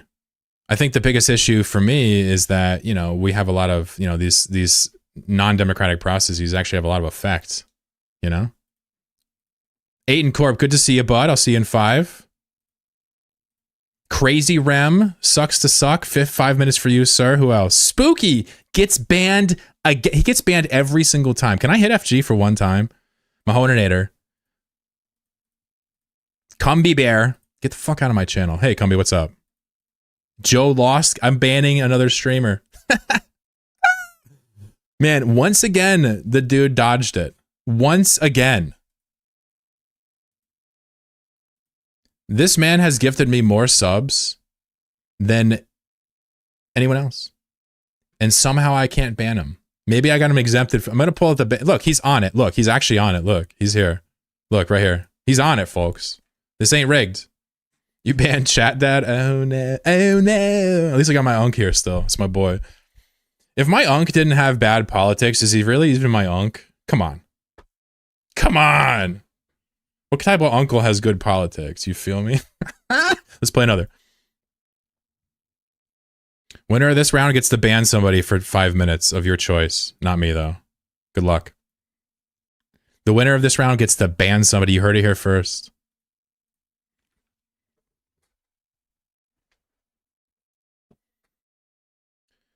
If you guys don't know, FG is getting another piece made. Getting the next piece made. He's gonna have the first piece that transforms modes. It's gonna be like a druid. One of my uncles has good politics. Yeah, I don't know if you guys know, but like I'm not close to my family, right? Had a weird childhood, I guess we can call it that, respectfully. But I have a ton of like uncles and aunts and cousins and shit, but I don't know any of them. It's weird. Imagine being on the MAGA bandwagon as a Canadian. I mean, that's the thing about FG. That's, like, I don't know if he identifies as like, with Trump and all that stuff. His politics are interesting. That's why, like, we were all like, yeah, I guess you are a chud, sadly. Sir Gustus, what up, bro? Funny the dude blocked you because you asked him a question and instantly called you a chud. Well, I mean, Harvey gets really incensed in arguments, to be fair, for what it's worth. And Neander is, how do you say, libertarian right? I would just, I can't control what you guys argue amongst each other, but try not to, like, if somebody ends the discussion, try not to keep dragging it up, I guess, is the ask. But do your best. It's anything goes Friday, but no, straight up. Harvey's my boy, but he's like me. He gets a little into it. And that's just true. And maybe he doesn't want me to say that, but it's true. Godot, did you make that? Yeah, we on April 1st, we're like, hey, we're gonna make a game because all the other ones suck. Marbles suck. So we made this. All right. I'll let you guys hash it out.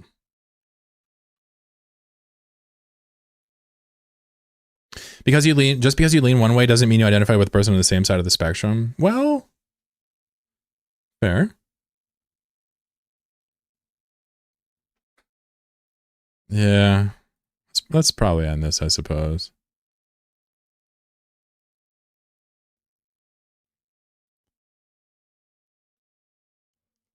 I guess take this to Discord. We'll just end it right now. I'll get rid of all these things real quick. All of these. And then we'll just end it right there. Yeah.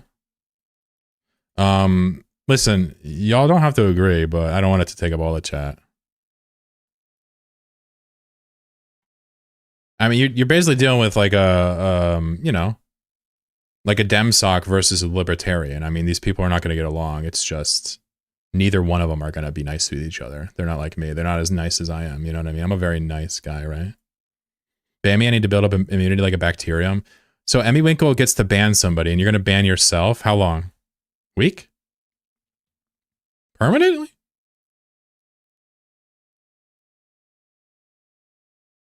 You have leftist politicians? Dude, we don't have leftist politicians. We have nothing but capitalists. 5 minutes?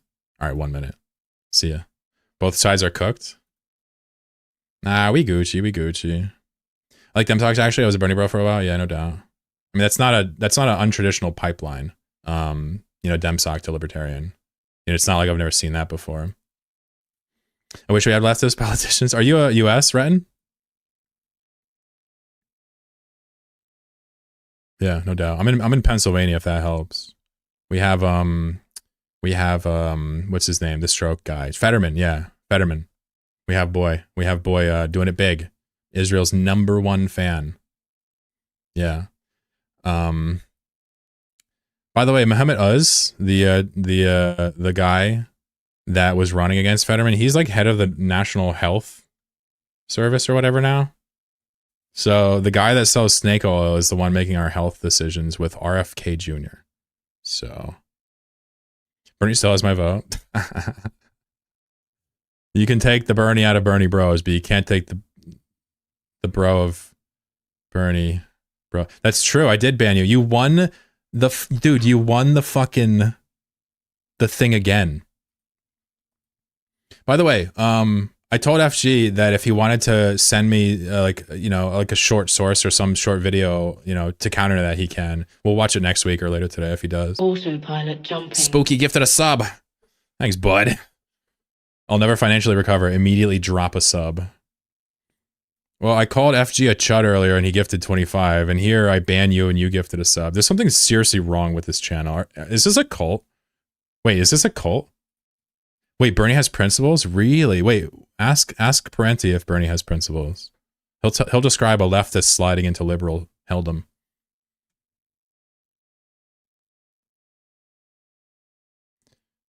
Parenti pretty much lost all respect, for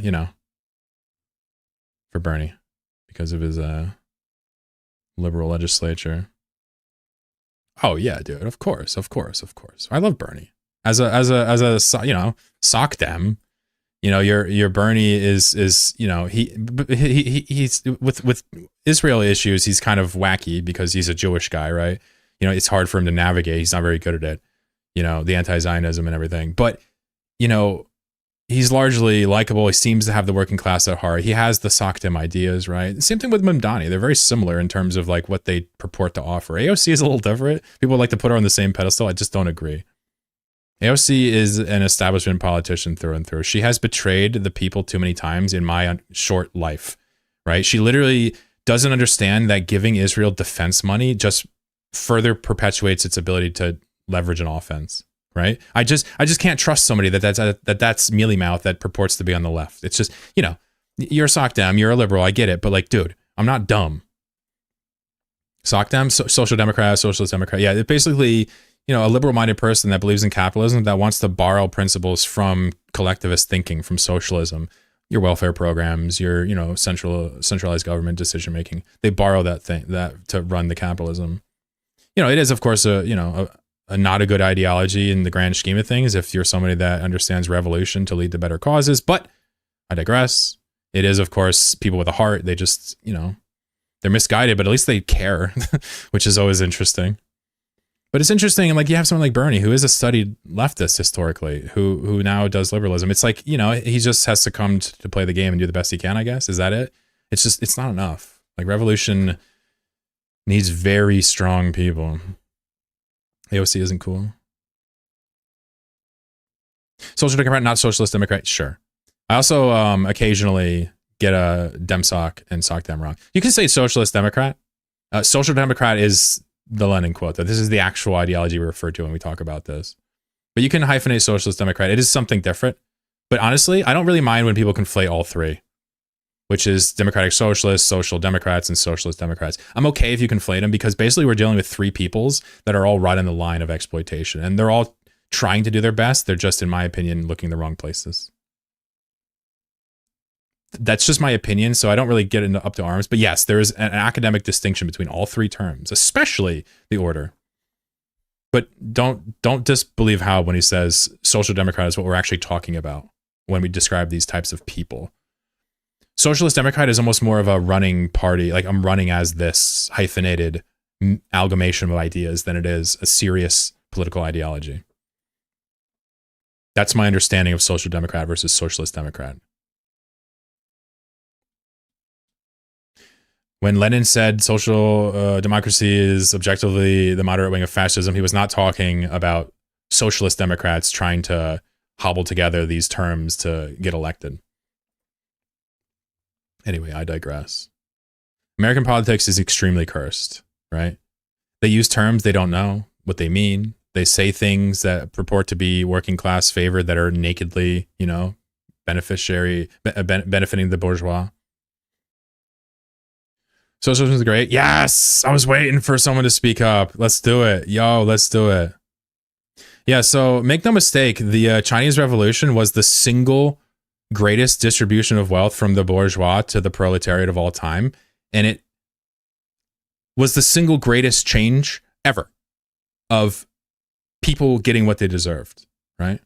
So obviously, Mao killed hundreds of thousands of people. He executed landlords, right? Blah, blah, blah, blah, blah. I know. You're real big sad.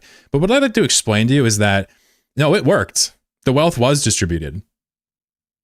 And the people did have actual land rights. Obviously, socialism in the Soviet Union increased literacy, life expectancy, work rights, everything in between, right? Socialism in Cuba, the revolution there was so grandiose and amazing. The quality of life was like tripled instantly. 1 in every 200 people were doctors in Cuba. They were literally so good at what they did. They were exporting technologies to African nations. And they were a little island, right? Socialism in China. Let's talk about socialism in China. They sat there and they were the world's factory for 20 years. And guess what? They planned their way out of it. And they have socialism with Chinese characteristics. And they're in the transitory state to bottle up every single capitalist influence and use it against them to finally be a superpower under socialism, right? Look at Laos, look at Vietnam. These are socialism places that are not perfect, but they're there and they're good and people are happy and it actually is a dictatorship of the proletariat. What changed in Cuba that resulted in them being where they are now? Wait, no, you serious? The U.S. embargo on trade? Wait, you know that. Why are you asking that? And more recently, the actual blockade on fuel. They literally forbade every other country from doing business with Cuba. When the Soviet Union fell, Cuba was fucked. They were the biggest superpower or ally, and the only thing keeping the U.S. from dominating Cuba. As soon as the Soviet Union was dissolved, illegally, might I add, Cuba was fucked. Done. They don't get the stuff they need. They are just holding on. They're doing the absolute best they can. And Donald Trump decided to actually limit exporting of fuel to Cuba, which they have ostensibly lifted in part because Russia's now delivering fuel there, right? There's no more hyperpower that's going to put missiles there and defend Cuba, right? Russia is an imperialist kind of state now. They are anti-West, but I'm not campist. I don't sit here and sympathize with Russia, the government, just because they hate the U.S. I understand it's an important function in the world stage. China's not going to get involved. They're not dumb as fuck. They're not going to ruin their chance to actually do this thing right because the U.S. has another conquest close to home. They're just, China is intelligent on the world stage, and they've proven that. The U.S. sanction killed millions around the world. Capitalism has killed billions. So every time people talk about Mao and Stalin and blah, it's just like, all right, shut the fuck up. You want to talk numbers? Come on now. The value of Cuba doesn't matter anymore strategically. Missiles can't go anywhere, can go anywhere and not get shot down. Well, you know, that depends. States like Iran do not have intercontinental ballistic missiles that go outside of, you know, several hundred kilometers or whatever it is, right? Not everybody has the ability to develop these ICBMs and actually have them project into the US like perhaps DPRK does, right? I just want to be clear, like, you know, we're only bullying the states that can't hit us. That's it. Right? We're not hitting countries with like, we're not hitting Russia. We're not going to attack DPRK and have to deal with that. Like, come on. You attack DPRK, Seoul is leveled in one day, instantly, just from artillery, and you can't stop it. Right? And then all of a sudden, okay, well, there goes your kind of foothold of a capitalist, you know, bullshit hellscape, you know, in the region, like down one, Japan's faltering. It's like, what do you do as America? You just sit there and you go like, how did it all go so wrong? How did China break free of containment? Tell you what, bro, somebody was always going to break free. You don't get to control the world forever as the United States of America. Someone's going to organize and be strong. That's it. Working class consciousness is inevitable. And when that happens, communism forms, communists arise, they understand the power dynamics, and they want to spend that military money on their daughters and their wives and their husbands and their sons. They don't want to spend that money on destroying brown people abroad or white people abroad or any people abroad, right? We don't have to make it about race. That's what they want to do with the money. That's what normal people want to do with money. Capitalism lends itself to conditions that, quite frankly, make that an impossibility. There is plunder out there, and if you're legally allowed to get it, you will. If you have the guns, you will. Whether it's the Dutch, whether it's the British, whether it's Egyptians, whether it's US people, it doesn't matter. You can do conquest. The only difference nowadays is post-industrial revolution, you can turn countries into things you can milk for more than just spice and gold. You can truly and utterly dominate the entire economic mode of production in companies to levels we've never seen before with capitalism under the Industrial Revolution. And that's why we talk about imperialism being a different thing than in the Phoenician era, right?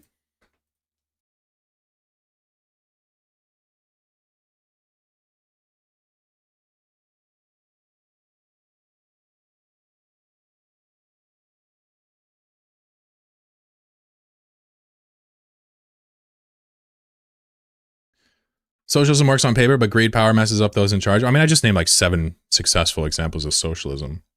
What we know is that capitalism leads to unfettered inequality, homelessness, and kids getting shut up. Imperialism abroad. We know capitalism lends to that. What socialism lends itself to is better literacy rates, better care for mothers, right? More education, better health care. Communism and imperialism are diametrically opposed. Thank you. God, it's nice having a fucking leftist here. Please keep doing this. Just keep chiming in with the obvious takes, because they're normally, I'd have to do them all. Wait, who said Putin's a communist? Yeah, leg day skipper, 100% true. See ya, Gerard. Wait, but Putin? Yeah, Putin is an imperialist. Yeah. No, so Soviet Union was a socialist society with lots of communists in communist leaderships, right? But Russia is very much so an imperialist nation. They are very similar to the United States, but, and hear me out, less evil than us. Is that shocking to hear from an American? I tell you what, I say it again. The Russia's less evil than us. Defenestration and poisoning. Motherfucker, we rape entire countries. Socialism will work when we become an enlightened species. Sadly, not even. With all due respect, I don't think that you know what socialism is. So for you to say it'll work under X conditions, I don't know if that's, you know, helpful to all of us. Communism. Well, communism is something that, you know, we've never seen that before. We see communist parties running socialist states. Communists, you know, it's a very complicated topic. You really do have to do some reading to understand a bit more, but what's the barrier for entry on tyranny? Well, tyranny would be the government, you know, working against the people that put it there, or the king working against his people, right? I think at its core, the governing body or the rulers working against the people that, you know, purport to put them there, or going against what they're, you know, I think that's what tyranny could be construed as at a very low level, right? The Soviet Union was imperialist to an extent. No. So I tried to explain this to somebody else. You know, the Soviet Union invaded certain countries and everything, and China invaded Tibet. But invasion is not imperialism prima facie. It's not. Invasion is a very good sign of an imperialist nation, but it's not invasion prima facie. So, for example, did Russia invade Ukraine, and was that imperialist? Yes, even though I believe NATO containment was absurd, and I believe they were fucking around in government in Ukraine, I believe it was an imperialist invasion. But was China liberating Tibet an imperialist action? I don't believe so. Unless you condone a government that perpetuates slavery as a part of the mode of production, right? So I don't believe that there's any way, shape, or form you could argue that the Soviet Union was imperialist, meaning they used their army for plunder. They used because the inside contradictions. There were military events, of course. And this is why I was trying to explain to people, imperialism before capitalism, before the Industrial Revolution, and before modern times, imperialism could have just said an empire's actions outside of its state. If you're imperialist, you're taking action outside of your state. It means something else now. It is a symptom of capitalism, specifically, to go outside because your economy is too good, or the power, the labor's cheap out there, or because the materials, or whatever it is. That is a function. That doesn't mean communists and socialists don't trade. What they don't do is they don't plunder, rape, pillage, and wreck, and exploit, and milk. They don't do that. You see China doing lots of influence all over the world, but they build infrastructure, real material gains for the areas. And sure, they costs them money, but to call that a debt trap would be like for me to give you a car so you could work and then ask you to pay for it, and calling that a debt trap. It's just pure propaganda.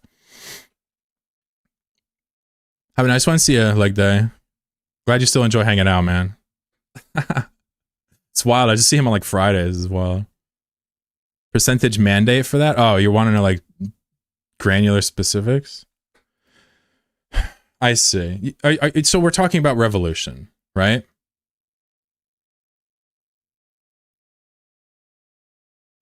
I mean, you can start with a majority. Sure, right?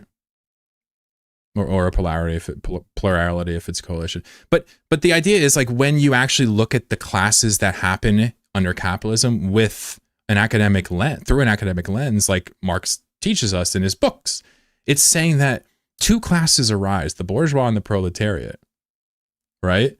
And the proletariat represents 99% of people. But the government doesn't listen to them. So if we're talking about tyrannical governments, it's like almost every single capitalist government I've seen is tyrannical despite no king. It simply doesn't serve the most people that make it happen. You saying something? Oh, okay, let me see.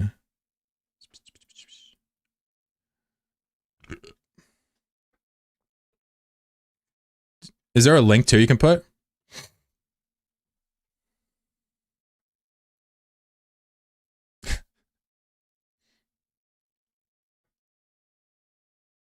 So, which is funny. So I don't even have to, you don't have to send me a link. It's okay. I don't have to, this is interesting. I'm being sent like a study basically on DEI because we were talking about it earlier. And it's funny because, I believe it. I believe it. It doesn't matter if I believe it or not, but I'm just going to tell you I believe it. Like the takeaway is like, okay, well, so if, these affirmative action style measures, these DEI, measures, right? They change the way that businesses are regulated in various avenues, hiring practices, promotions, outreaches, community, everything in between, right?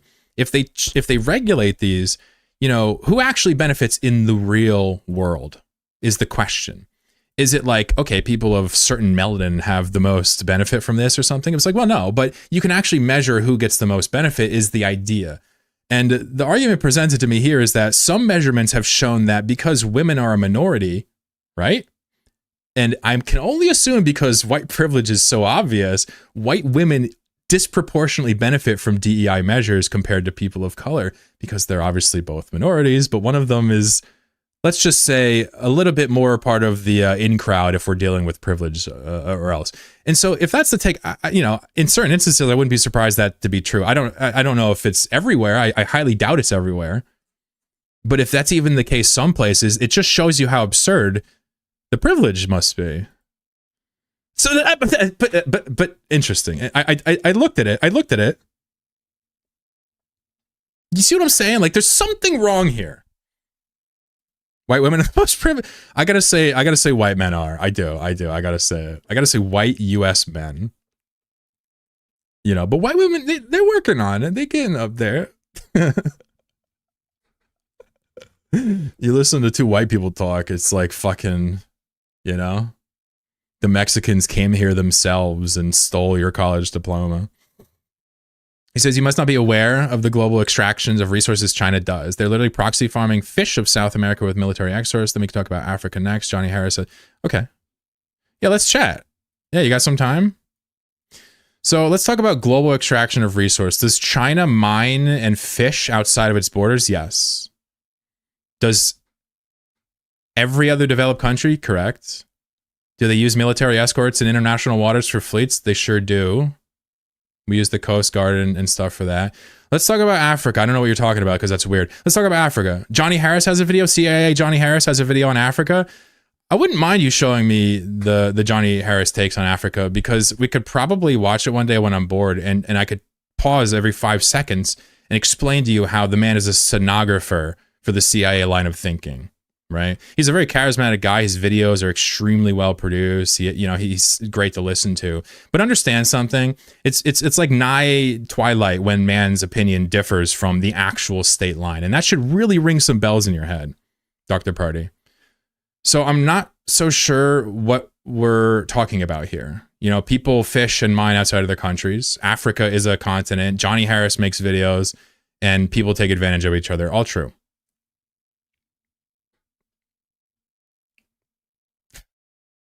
White women get the benefit off the white men without having to put half the effort in. Man, shut the fuck up. Women hold up half the sky and you're mad about it. Cope.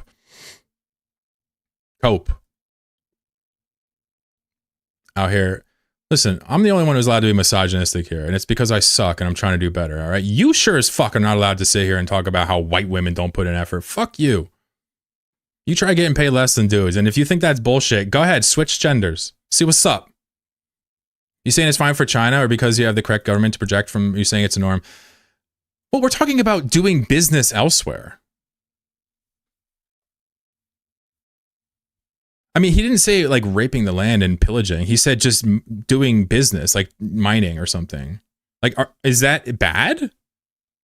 Can socialists not mine in a country if they have a deal with the country? It would be imperialism if you show up with guns and force them to do it. Right? China doesn't do that. China hasn't dropped the bomb in 50 fucking years. And you're mad about it. Everybody's mad, not you. Everybody's mad about it, right? A good woman is putting in just as much effort. A good anybody's putting in. Do you know how many times I've seen partnerships where the dude's just a piece of shit? Okay, and she's doing everything. I don't want to hear this. Okay, women hold up half the sky and everybody's mad about it.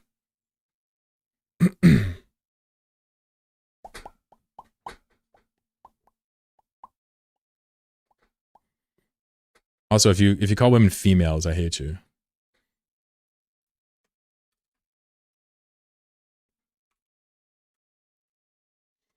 Battle, please. Sure. They're like, hold on, it's getting too heavy. Battle, please. Sure, let's battle. Look at them. I got them on drip feed. They're begging for each battle now. World doesn't work without women. There you go. Well, I mean, it's not even just biologically. I want women here. I want them. I want them in this world. I don't just need them. I want them. I don't think women are smarter. Blah, blah, blah. I just think that we're all people, and like this is our species, and like I like it. Let's just mix up, chill out.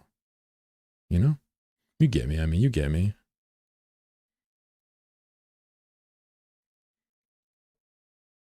Well, sure, but that's just a shitty person. Chloro chud, LMAO. You should. That's my southern accent. Start calling me Chloro chud. That'd be hilarious. All right, I gotta fuck you guys up. You won't talk me. You won't catch me talking shit about women. I mean, listen. I was born neutral. I learned how to be racist, misogynistic, and everything else. I learned how to do it through everything around me, and now I'm unlearning it.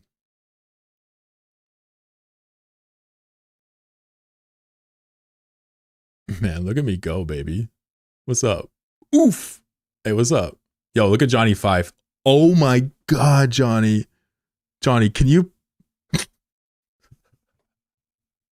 Johnny Harris heard me and he's like, listen, I'm showing up. China 9-dash line stuff is wild. They just grow larger and redraw maps. If the argument is China should be true to their borders, I agree, Neander. Look at P90 wins again. We can talk about Xinjiang. We can talk about Uyghurs. We can talk about Tibet if you want. But like, I'm not always going to sit here and say China good, ever. But it just so happens that China is actually good in a lot of unique ways that I'm not afraid to say. So this is where the divide is. I've been streaming for a long time. Holy shit. Believe in shit Mediclub. There ain't no way Rob is winning this. Bet the fucking house on it. Cloak and destroying his chance of comedy. My bad. I'm curious what you think about the China Sea bravado going on and how that interplays in this more military environment than most, man. So basically, you're talking about, you know, interactions between Southeast Asian islands and archipelagos like Philippines and China with fishing rights. Is that what you're talking about? And how there's like militaries and coast guards involved? Yeah, I think I think it's pretty clear that China is asserting bullying in the area. Yeah. Yep. There's no P9. Well done. P9's our best player. You should check out the China fishing. You would quickly 180. Would I? I mean, didn't I just mention it? If the idea is there's international waters that people don't like Chinese people fishing in, that's just a too bad moment, right? 3.5 ratio and still lost. I don't know how I got cooked up. Oh, I went pirate instead of grouper. Oh, wait. Oh, I spelled grouple. I spelled grouple instead of grouper, and I got a pirate and died for it. Son of a bitch. What's up, YOLOs? I think ship bullet needs more speed. Oh, really?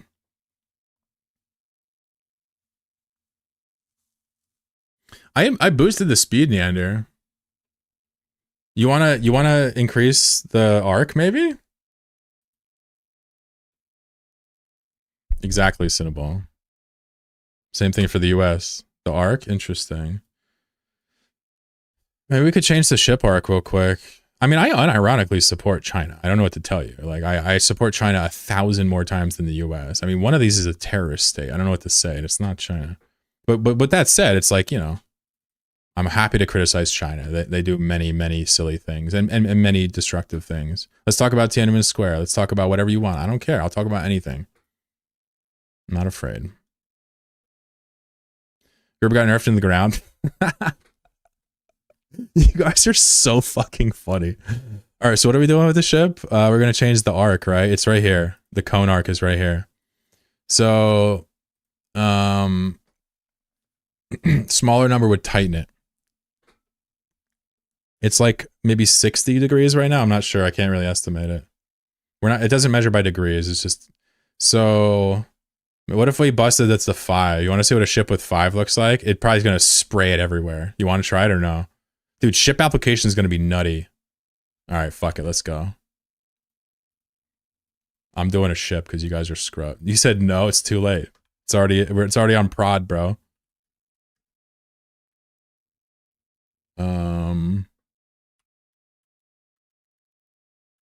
Yo, do insane and you shoot more bullets per volley. Insane increases your bullets per volley, not your attack speed.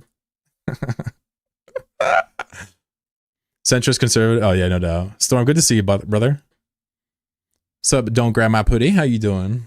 Putty tat. I'll probably have to get off here soon. It's just sad. I'm enjoying the vibes.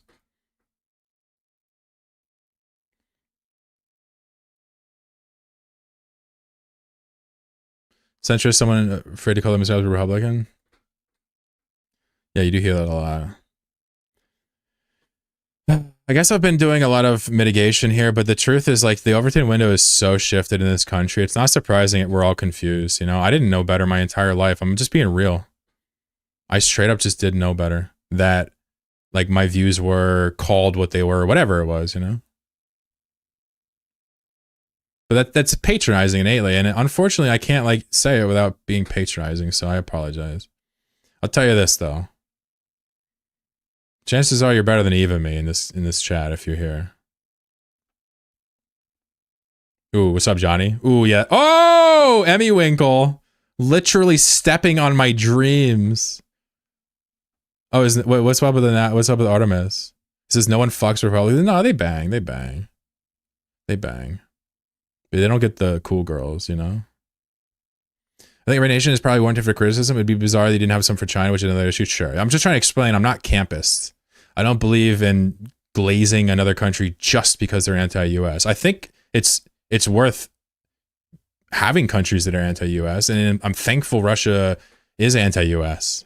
It'd be worse if they were sycophantic. But Magnus Ridolf says, hearing Americans talk political regimes they never had to endure is kind of funny. Not gonna lie. We got another East European guy who was born during the end of the Soviet Union. Bro, what's up, Magnus? Let's talk, homie. They trap less developed countries. Oh, okay, okay. So you were talking about China. You're saying that China traps people and debt traps them by building roads and bridges in their countries. Got it. That's obviously compared to, you know, Western capitalism where we bomb people into submission and take their shit. Okay. So even if you're right, which you're not, that they debt trap people and steal their resources, that seems more equitable than the idea of just taking it at gunpoint, doesn't it? I mean, surely you can admit that, right? You're not crazy, right? You can admit the Chinese way is better than the European and American way, right? We can agree on that. So you're Belgian. Let's move on because obviously you're not going to play ball. So you're Belgian. It's the same colonial, but without the occupation. Okay, so you don't know what colonialism is, right? You're just saying the word just to be cool, right? Okay, so you're Belgian, and you think that Americans can't understand what, socialism or have studied Marxism because they haven't endured it. Is this the argument? I just want to understand. I want to make sure I have your argument crystal clear before I make you, you know, sit through how wrong you are, right? Do I understand your argument? Like, don't walk it back. Don't change it. Just say, yeah, I understand you or not. Because you think it's funny that I haven't endured communism or socialism, yet I'm sitting here talking about these political regimes. Am I right? I shouldn't be talking about it because I didn't endure it, right? Is that your argument? Okay. Well, listen, first of all, you're a fucking idiot, all right? You don't have to actually be a part of a system to study it or understand it or purport to be fluent in the ideas or want to exchange an academic debate about it or even colloquial debate like this. You certainly don't have to be a part of that system to do it, right? You understand? And we know this is true because I bet you know a lot about the United States system and you're not a part of it, right? You know, well, our 50 senators, right? 400 fucking, we have a president. You know that, right? But you're not a part of it, right? So on its face, your argument is like childish at best and obviously shit tier troll at worst. But I just want to respond because I'm a thorough guy. I'm happy to fucking own you if you want to step up on my chat. Here's the problem with your rationale. I have studied Marxism to the extent where I've read some books, I've engaged in communities that discuss it, to the point where I've understood, right, Magnus, that these systems exist in the real world, in history. They really happened, and they're happening right now. You can read about them. You can read the record. You can talk to people that live there. You can talk to people that experienced it, right? So what I'm trying to get at is, of course I'm qualified to talk about this. Of course I know what I'm talking about. And of course you're never going to corner me into something I don't know about, because I'll happily admit it. But the idea that I can't opine about socialism because I wasn't part of Eastern Europe during the dissolution of the Soviet Union when it was not that good, your brain is melted. There's more socialism than just the Soviet Union friend, Belgian friend, right? What about Cuba? If I had endured the Cuban Revolution and my quality of life shot up and I got a fucking house and I got food and everything was provided and my friends could become doctors and we can pursue our passions and actually live life under cover of the USSR, Magnus, would that not have informed my opinion slightly different than the one you've been informed to? Would that not have informed my opinion to the, wow, this is incredibly based? Is it possible that the anecdotes that you've been fed through the loved ones in your life as a Belgian or as a member of the European greater part of the continent is just simply wrong? Is it possible? Is it possible that the dissolution of the Soviet Union was admittedly a terrible time to be a part of the Soviet Union, but quite frankly, the test of conditions, the issues that people faced, the bread lines, the starvations, right? This was actually because capitalism sieged Soviet Union to submission. When it was thriving, as in before it managed to succumb to the various factors we can talk about in history, just take my word for it. Before it succumbed to the issues that dissolved it illegally, it was doing real well. And that's what records show. So what I would challenge you is that if you think that someone needs to be from a failing socialist country to truly appreciate socialism, I challenge you to understand that no, they do not. We can study things and we can learn about them from afar. We've always done this. We're humans. We have brains. Number two, there's more socialism than just the failing tail end of the Soviet Union, right? And it looks a lot different than what you probably imagine, right? Finally, listen, if you're going to come in here and like sit here and be smarmy and be like, oh, it's kind of funny how he's talking about, listen, buddy, I'm not sure how to break this to you, but if you started to talk politics right now, based on your understanding of Chinese international relations, if you started to talk politics right now, I'm pretty sure all of our brains would start leaking. You understand? You don't know what the fuck you're talking about. If you have a question at this point, now that I've cooked you, I will happily answer your question. What did I get wrong about politics? Why is communism a political regime, but capitalism is a government? Obviously, I'm talking to somebody who, right, not really probably interested in changing his position on this. But when you come in and you start making up conditions about China, contrary to my claims, with obviously no intellectual pushback here, they're just saying, no, they debt trap them. And then they say, oh, it's funny listening to you talk about politics. Talk to me, Belgian boy. What's up, bro? It's your turn to talk. I'll listen now. Let's play another game. I challenge you to fucking define fascism. Define the word genocide. Define socialism or communism, dude.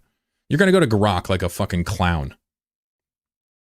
Wish my boyfriend made me pancakes. My girlfriend makes me pancakes. Sometimes I make her pancakes. That relationship confirmed. Does socialism only work to function to ideals without opposition? No, of course it works with opposition. Look at China.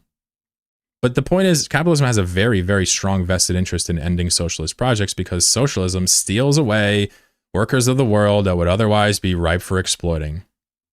Can we swap? Nope, you're fucked. Imagine swap spam, dude. Hell no.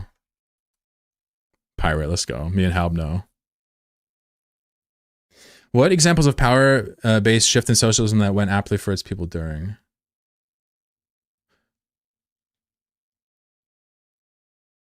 The revolutions? Wait. I mean, revolution is a massive power swing, right? Chinese, Cuban, Bolshevik. Like, I'm not sure what we should point to. Like, most of the socialist efforts have been revolution. It's like the whole topic of Rosa Luxemburg's book. The problem is that there was always a theoretical cherry picking with the positive ideals, and I know they were both ends of the spectrum. Well, China hasn't dropped the bomb in 50 years. Home ownership rate is like 90%. People make living wages there, and they build bridges in other countries. Meanwhile, the United States of America has all the money, all the political hegemony, all the military hegemony, and what we do with it is we squeeze oil out of brown people and we subjugate people to our business practices. To compare China to the US is to say I don't understand history nor current events. Authoritarian is, again, I always like to remind people, authoritarian is a word you learned on Fox News or CBS or some shit like MSNBC. Authoritarian describes every government ever. There's never been a government who didn't use authority. It's not a real thing. And I just want to be clear. I'm going to say this every time some dumb fuck comes in here and says authoritarian. Every single government you've ever met is authoritarian. You learned it in school, fair enough.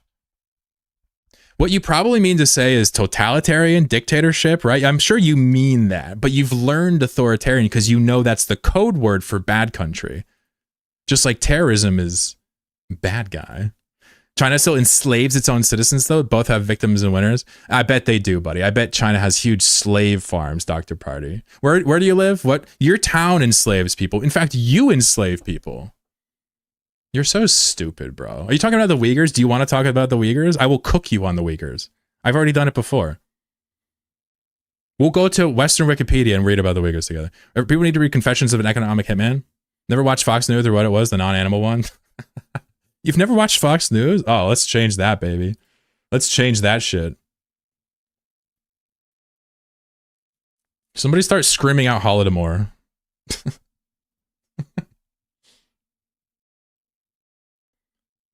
Hey, what's up, Del? Nah, we good. We good.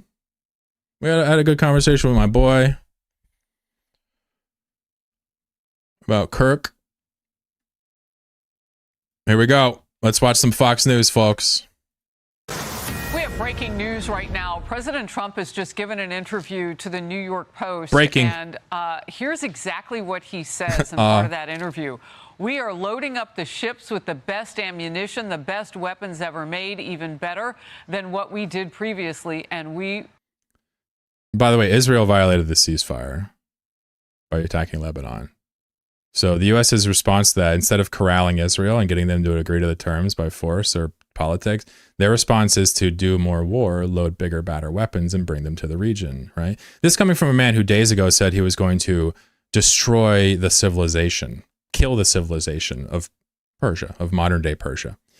You know, it's funny because this is actually still within the musings of imperialism. Like this man's actions, it's wild. This isn't even like sliding. Like this is actually like, in some senses, what imperialism looks like behind the scenes. You're like, oh, this is fascism. Well, read about fascism. The contradictions haven't even sharpened yet in our economy.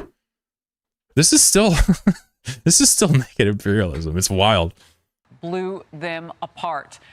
Now, all of this is activity remains constrained. I'm not sure, critical oil ship flow and waterway. Exactly. The ships are waiting to get in. We've only seen maybe 3 of them with oil in them. Other ships have made it through up to about 11 or 12. Wait, isn't there a dashboard? Straits of Hormuz dashboard. This is cool dashboard somebody made. I don't know how the fuck they did it. It's crazy creepy. You can literally see like the ships get through in real time. It's insane. This isn't the same map I was seeing before. I want to zoom out. Let me zoom out. Let me zoom. All right, well. Pretty crazy. But usually we see between 120 and 150 going through the Strait of Hormuz. Countries are perched to see what will happen next. And you heard from President Trump. He's more than perched. He didn't pull anybody out of that region. This is a ceasefire in the war. This is not a complete deal. We know that J.D. Vance, our vice president, is on his way to Islamabad, Pakistan, to go meet with those who will sit at the table and make a deal happen potentially. But President Trump is issuing that stern warning to the regime at this point. If her jaw drops below a perfect 90-degree angle at any time, she instantly gets fired, by the way. So I just want you to know why she looks like that. Here's also what he has put up on Truth Social. In part, there are reports that Iran is charging fees to tankers going through the Hormuz They better Strait. not be. They better not be, and if they are, they better stop now! ! However, Iran's supreme leader is pushing back. Oh, yeah? You know, the son, Muqtada. Hey, what's up, Nobody's Starkey? actually ever verified if he's alive and if he's moving around. Makes and all sense that, why it since his popped up so relatives were all fast. killed, including his Ayatollah father. But anyway, he's quoted to have said, "We are entering a new era with the management of the Strait of Hormuz. We did not and do not seek war, but we will not give up our rightful rights in any way, and for this we consider all the fronts of resistance." Yeah, that sounds like a crazy regime, right? Yeah, not the guy screaming about blowing people up. Y'all are cooked. Liberals are actually cooked, you know? If you hear that as a Democrat, you're mad, whatever, fine. But just understand capitalism decays and it always results in fizzling out or fascism. It's just how it works. It's what we see. The contradictions will continue to sharpen within the mode of production and in the US. Continue. You know, doing stuff like this, I'm telling you, you know, you always condemn accelerationists, but here we stand. It's what's happening. It is being accelerated. That's what Trump's legacy is going to be. You know what he means by that? All the fronts. He's hitting his neighbors, so he doesn't have any friends.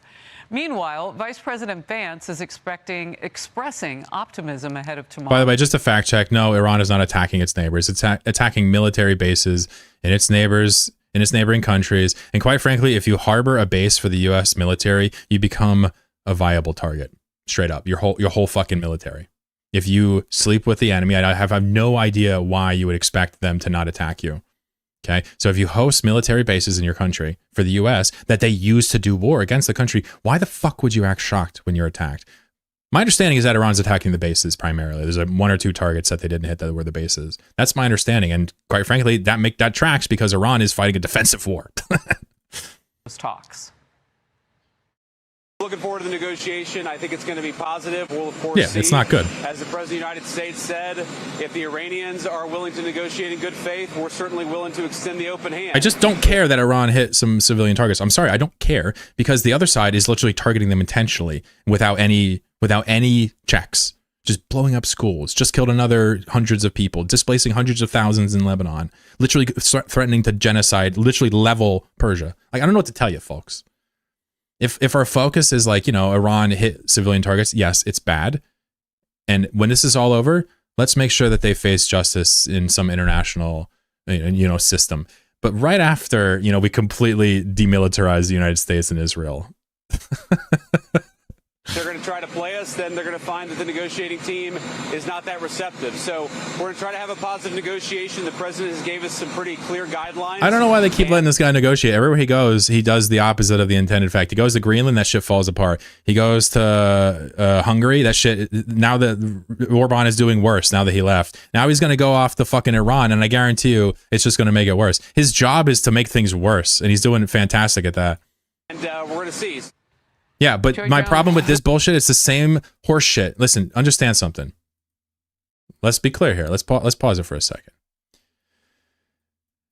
We're talking about Iran striking back at military bases and hitting some civilian targets, right? I've said you don't hit civilian targets in a war. Bad. If there's justice, they should face it. But if your takeaway is we need to condemn all war sides, all sides, what you're doing is hitting me with that all lives matter shit. You are for real not understanding dynamics at play, and listen, this is just, I'm just be real with you. Trying to condemn all war crimes here is the same line of horseshit you used to hear after October 7th, where you'd hear fucking, what's his face?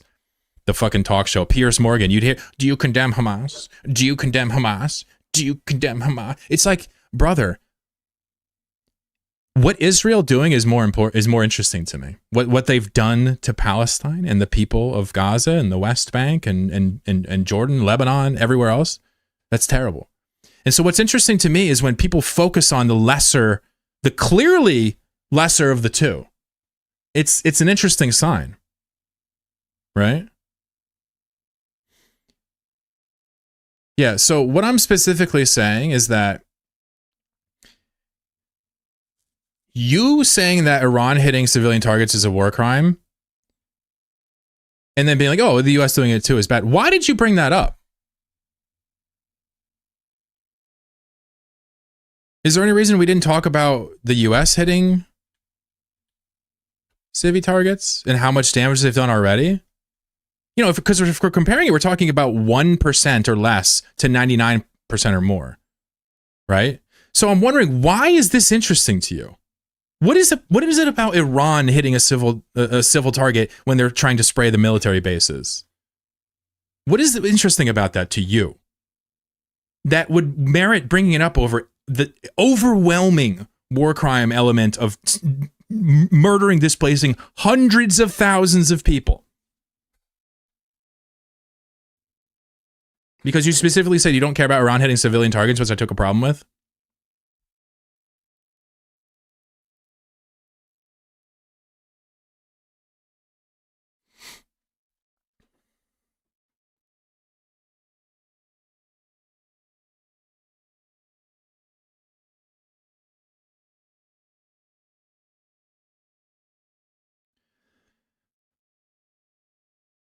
Yeah, I feel like the record was not like that. I feel like I was describing that they should consider these countries as military targets, the militaries, right?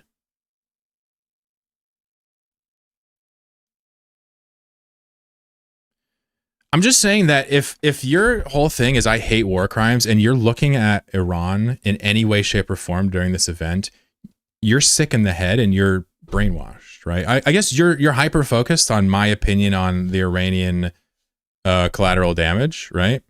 Which is fair, but that is weird, man. U.S. and Israel have hit illegal targets. Is that the way we describe it? They have slaughtered innocents and displaced hundreds of thousands of people. You are comparing that to missing the military base or hitting like an energy factory near a military base with a missile. See, this is the problem with you, Jida, is you are literally saying the U.S. and Israel is the same thing as Iran. We should condemn it all. That is an incredibly hopeless, misguided position that is just not based in reality. It's just axis of evil apologia, straight up. This conversation needs to involve you saying that what the U.S. doing is an atrocity and what Iran doing is also a war crime, but it's nothing compared to what the U.S. is doing as the aggressors. Don't pretend to not understand this. I'm directly challenging you and saying that you equating U.S. and Israel's civilian collateral damage, attacks, displacements, and otherwise casualties with Iran's missile attacks on neighboring countries and the bases in them and hitting civilian targets. By the way, how many deaths? 3? Tell me. Right? Like, this is mind-blowing because we're talking about hundreds of thousands of people versus a little bit. Why would that bother you? That I said Iran hitting civilian targets under these circumstances because they use cluster munitions, obviously. I'm not a fucking idiot. You can find both alarming. I don't find Iran hitting civilian targets alarming at all. At all. At all. What do you mean? They're literally being threatened with extinction. And these neighboring countries are holding bases full of missiles attacking them. And you are concerned for the civilian lives in the very clearly target designated areas? Like, you're sick.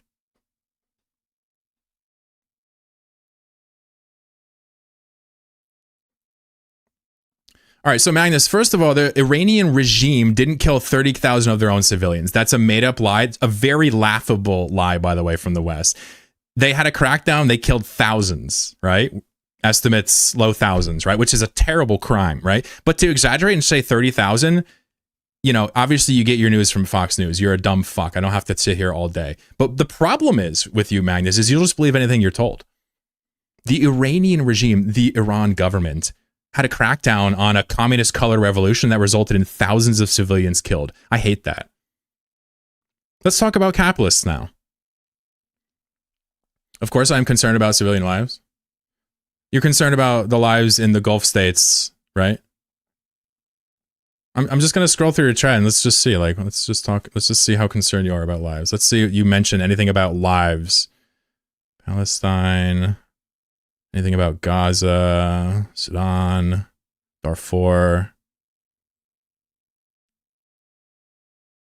No, it looks just like you're just a smarmy political debate nerd. That's actually what it looks like you are, friend. I don't get the impression that you care about lives at all. What I get the impression is that it bothered you that I said Iran attacking its neighbors is justified. Now you're going to completely pervert that into me thinking that I condone civilian attacks. You're just sick. You're a debate nerd. You've met your match. And honestly, bro, miss me with that bullshit. You have internet friends in Iran. I don't care. That's irrelevant. My logic stands up.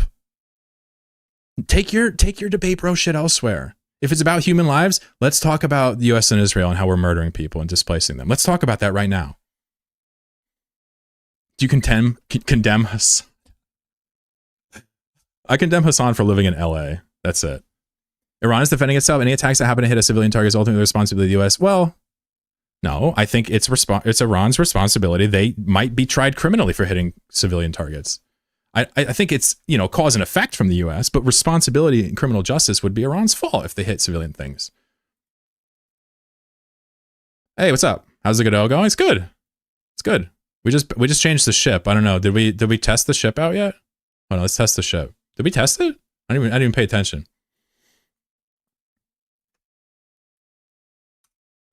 It should be Israel and US should be tried for hitting civilian targets. Jeddah, do you understand what's happening in the war? Right now, Israel has displaced 600,000 people in Lebanon, a country with 5 million people. They just got done genociding Gaza. They have violated every single ceasefire. They are bombing Iranian civilian targets, including schools full of little girls. They just slaughtered 300 more people in Lebanon. My friend, it's not really bad. What it is it's you trying to make this the same side thing. That's all it is. Nobody gives a fuck that Iran hit a factory nearby and 3 people died in a war for their existence. Right?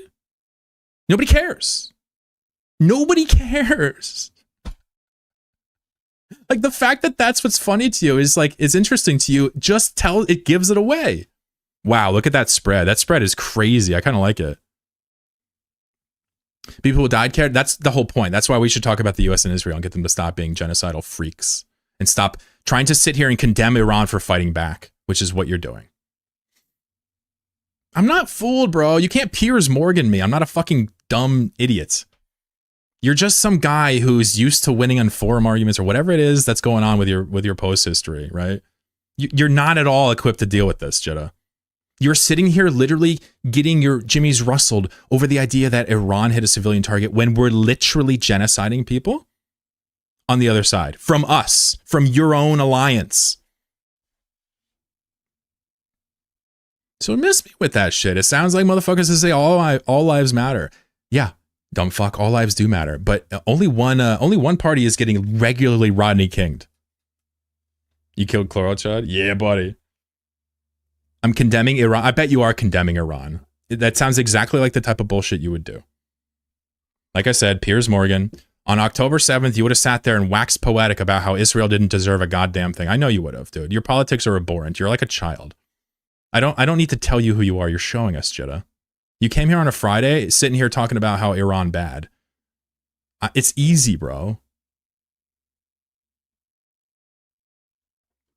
No, what you're doing is you're actually doing that whole thing that debate lords get in trouble. You're doing that whole abibophilia thing. No, it's not an ad hominem. It's not an ad hominem. You don't even know what this is. You know what an ad hominem is? It's when I say your idea is bad because you're stupid. I'm just calling you stupid. I'm not even sitting here saying your ideas are bad because you're ugly. I'm saying that your ideas are bad. I'm directly confronting you. It's not an ad hominem. It's a debate. It's like you don't even understand the debate bro terms you're bringing in. You're used to dealing with people that can't handle this. Israel are Israelis. There's a couple Israelis that don't sponsor their government, and I love them. There are. There's 1 or 2 of them. No, it's something like 80%. Do you even listen to yourself? I do. What's up? Talk to me, bud. I've met 1,000 versions of you, Jeddah. You're not going to sit here and forum post your way out of this. You literally are obsessed with the idea that Iran is committing war crimes. In an ocean of devastation that you can't even comprehend. You're worried about Iran fighting back. I have no problem calling it out what it is. We're really spicy today. I mean, Fridays tend to get spicy when people have dog shit ideas. Can we watch a cat video? Maybe. Let's watch Trump. You're on the couch here. The nature of this war is that we're in a 3-day-old ceasefire that doesn't look very ceasefire-y on the Iran side.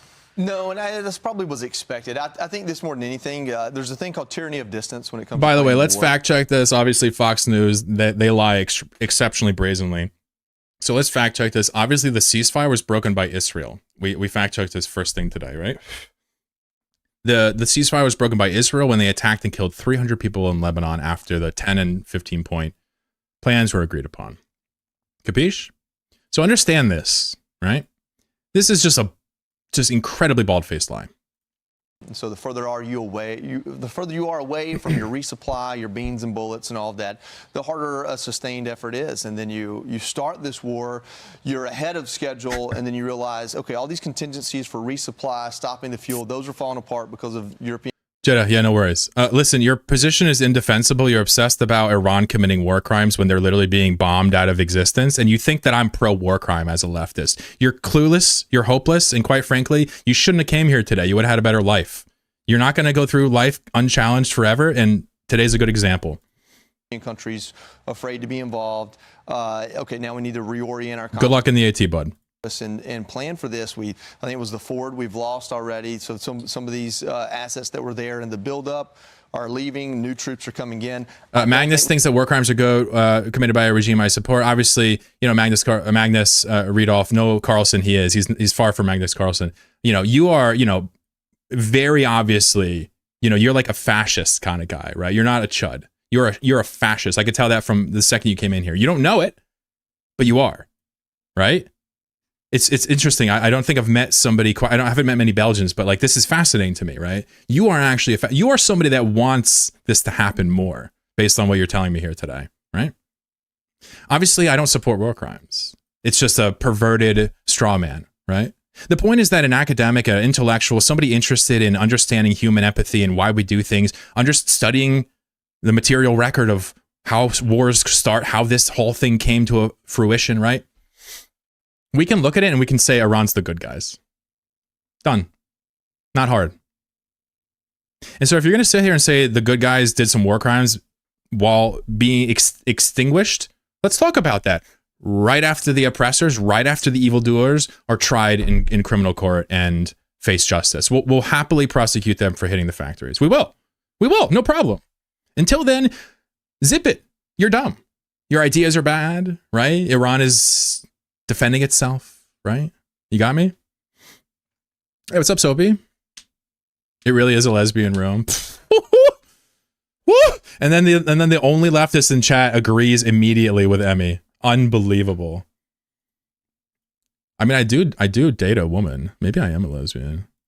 We've seen the end of the bombing campaign. We've seen the end of I what we hate call this. war. We've seen the end of our folks being in Yes, Iran has issues, Sebastian. 100%. I mean, go back as far as you want. 100%. Iran sucks, bro. What do you want me to say? I'm not.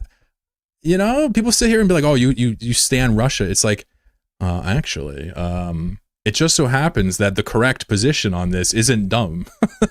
To defend territory than it is to take it.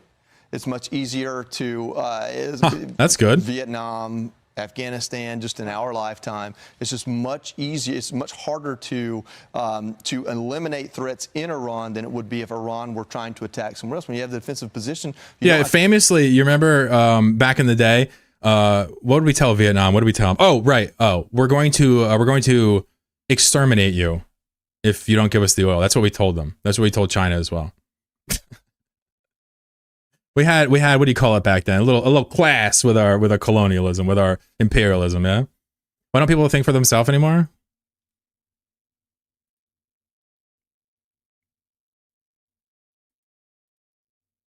Iran is not defending itself. The regime is trying to survive. Have you tried talking to actual Persian Iranians?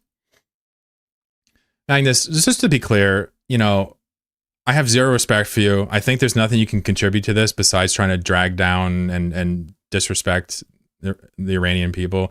I don't think that, if I got you on voice, anybody would be even remotely surprised by what you actually sound like when you try to formulate a thought without grok, right?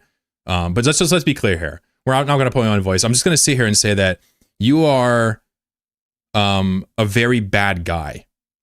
You are somebody that I would personally advocate against taking any form of leadership or anything like that, because your ideology is far right. You know, you love natural hierarchies, right? You love this idea of people being this is just who you are, and it seeps through everything you say. You know, oh, it's conjecture. Sure it is, but I'm right. I don't have any respect for you. I'm not going to sit here and debate some fucking moronic chud that's not even interested in understanding the kind of hole he's backed himself into, right? Just to be thorough, Iran is defending itself. It's not a regime. It's a government with people, right? The Shah era was a regime. That was a Western regime. And have you tried talking to actual Iranians, right? I understand you have an Iranian friend you met at the laundromat, and, you know, he's not a gusano. 100% not. Totally wouldn't do a Bay of Pigs on Iran right now. Totally doesn't want to bomb Iran so you can plunder the land and have the rich families benefit. Totally not the case. You're a dumb fuck. The people in Iran overwhelmingly do not want to be bombed. They don't want violent regime change. It's their government. They have factories and jobs and schools and buses. You're a fucking idiot, man. Like, you can't even humanize an Iranian. There's 90 million of them. 90 million. 90 million. And you're just like, it's this fucking regime. Dude, you're so baby brained. Like, Stormfront poster? I have no idea. But like, I don't think this man posts. He's not educated enough to have any reflection through a community. But this is probably the first time he's getting feedback on his ideas in a while. Does Truth Social have an AI bot? I'm sure they do. And if they don't, they better get on that. Bad morally or just poor in quality? Sorry for what? I kind of hope US leaves NATO. Yeah, I think NATO's dumb. I mean, Europe needs an alliance, but I wouldn't be aligned with the US if I was Europe.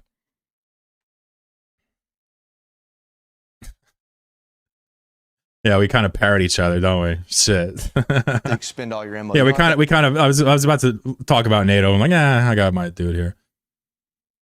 Yeah, NATO was designed to contain the Soviet Union. The Soviet Union left, NATO stayed. Now we use it against Russia and no, please, it's funny. We use it against Russia and China and other projects that purport to, challenge our hegemony. That's what we use NATO for now. It's certainly not to defend Europe from Russia. I mean, if Russia wanted to, attack Europe, I mean, I don't know what to tell you. Like, they wouldn't just conquer it, but they would do devastating damage with their technology and their warheads and stuff. I just want to be clear here. NATO ain't stopping that.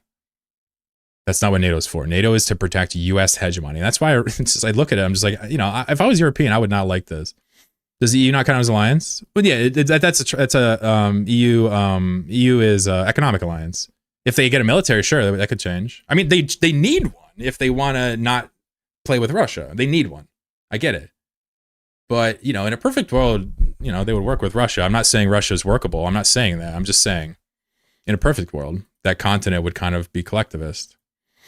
Have more people, and so people talk about, they shot down one of our planes. I thought that we anyway. No more Magnus, dude. You're too dumb. I'll see you next week, I guess. Don't come back here. Actually, I don't like you.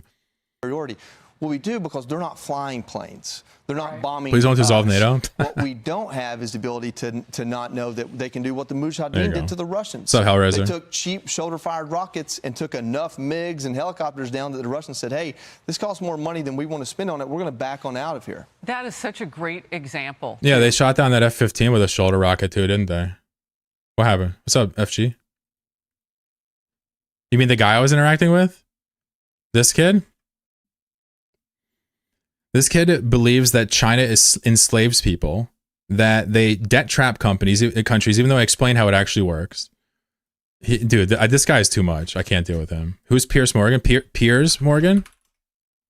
Piers Morgan.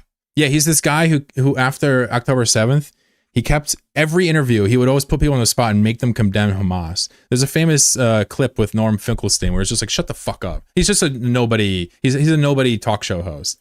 But he's funny because he really engaged with October 7th after, and he was like, his line was like, do you condemn Hamas? Like, anytime he had anybody, well, if you don't know that you would condemn Hamas, like, American and European news American news must have, or English news must have missed you, because he's freakishly well known in like English speaking news. But I'm not trying to say you should, but he is popular. I was listening to the stream on audio while traveling, fell asleep, woke up to this guy digging himself his own hole. Well, what are you gonna do? Hopefully we all change. I mean, shit, I was a liberal my entire life. We all change. British Alex Jones. I don't think that's safe. I don't think he's as destructive as Alex Jones. You know, Alex Jones is like a real bad guy. Piers Morgan is a opportunist, but like I don't feel like Piers Morgan would personally snuff out a horde of puppies, whereas Alex Jones would like do it twice. Where's our cat video? Why do you think you get a cat video? What is this? What is this? Requests? Here, I'll give you a game of Chloro Battle. The winner gets to pick a video. That's it. Winner picks a video, as long as it's 1 minute or less. Everybody has the capacity to reform. I talk about this a lot. I don't know if you've ever tuned into the streams before, but I always talk about the idea of rehabilitation. And I always give an example of like, you know, if you steal from somebody, maybe we don't want to make sure this person can't join society. If you kill somebody, you still want to make sure that they have a light at the end of the tunnel, whether it's highly restricted or not. You want to do some type of hope. Now, if you have like, you know, your Jeffrey Dahmers and stuff, we can have the ability to have essentially permanently institutionalized options for corner cases, but they're so few and far between. And I think society can easily identify them, you know, through a just court system, to the point where rehabilitation is not something we really offer. And I think we should. We incarcerate the most people per capita out of anybody in the world. It's huge. It's a huge margin, right? We have 20% of the world's prison population. We are 5% of the world's population, right? Yeah, Scandinavian, Norwegian prisons, yeah. But we incarcerate people for long periods of time, right? And there's never a rehabilitation component. Of course, the jails do some stuff, right? But make no mistake, it's about getting them out of society. It's about punishing them and making sure they're not a part of what we're doing, more so than it is about changing the heart and minds of would-be criminals or even dissuading. It's more literally about taking them away and making sure they don't get away. And it's funny because there's a lot of criticism of like, oh, people always get away with it and they get bailed out. But like, quite frankly, we incarcerate everybody for everything. I'm a long post for a bit here and go for a spot. Okay. I mean, you could DM me too if you want. I'm always available in DMs. It's a bit weird to me how much Piers gave Andrew Tate a platform, like the repeated interviews. Well, Piers is like, what do you mean? Piers is about that money. Yeah, dude, what are you talking about? I mean, Andrew Tate is like, I hate to break it, but we're talking about like pedophilic cabals that are doing imperialism. Andrew Tate is like a low level shit tier human trafficker. Like, yeah, we want him to be punished, but like, I don't really care about Tate. Can we nerf Grouper Splash? Yeah. Splash. Piers the Cloud Chaser? Yeah. I mean, grifter, I think is one way to put it. What do you guys know about, would you consider Tim Pool's a grifter? Or would you consider him, you know, like a, you know, just general principled person that just is making money on it? 1984. FG says he might win. Yeah, you better clap him now because you're headed right for the pile, son. Come on, man. Damn, FG, literally, big choke. Oh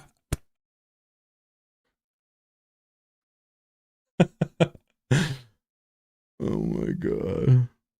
Over the weekend, I'll make your piece too. I'm probably gonna dip. Tim Pool did legit journalism. Yeah, I can't say I'm familiar with Tim's early work, Neander. Wasn't one of his big things how Trump wasn't going to do war? I can't imagine what young Timmy's saying now, you know? Yes, I agree. War crimes are bad, Jada. If that's the thing that's bothering you, I agree. Iran's war crimes are bad, I agree. I just really don't like that that's relevant right now under the greater picture, that's all. Chaotic good barbarian. Yeah, I only throw chairs.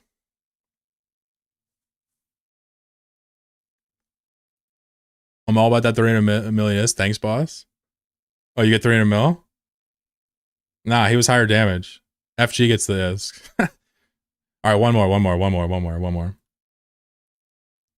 Well, last one, then I'm gonna make a new piece over the weekend. We'll come back Monday. Norwegian prisons, are they to rehab? Yeah, exactly. And it's like, what do you mean? How can you rehab a murderer? Well, easily. Change their material conditions, change their support structures, change their ability to deal with their emotions, and you can change all types of people.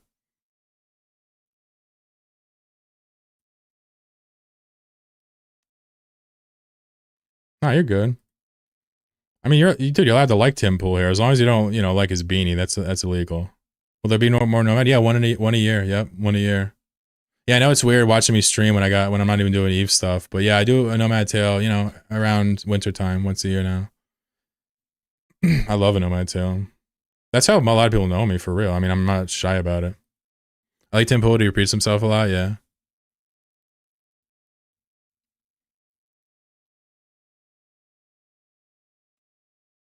You know me through Tim Pool? Oh, a nomad tail. Okay, I was like, wait, what? I'm part of Tim Pool's subscription. No, I'm just kidding. Yeah, that's how most people know me, for sure. And there's going to be more. But a nomad tail is going to become less and less popular over time, of course. Right? But I don't mind it. As long as there's a few people that enjoy it, I'll keep making the episodes. And what I mean by that is like, a nomad tail has never been about views or money. Quite frankly, it doesn't really make much, right? That's how you can rely on me keep making it. Oof, Tops versus Slugs is so brutal. He's one of the more centered right-wing commentators. Yeah, grifters tend to be the most centered right-wing commentators. Because they're happy to bounce back when the issue is too pressing. So many slug chuds. Hey, let's not abuse the word. Chud is a sacred word here. Only centrists and right-leaning people are allowed to be called chuds. That's it. Ooh, Emmy. Uh-oh. You gonna tank it? Oof. Ooh, you made it. You ain't gonna survive. Look at P9. You're such a scumbag. He hides in the corner. Laura, that's how I found it. That's awesome. I guess I knew that.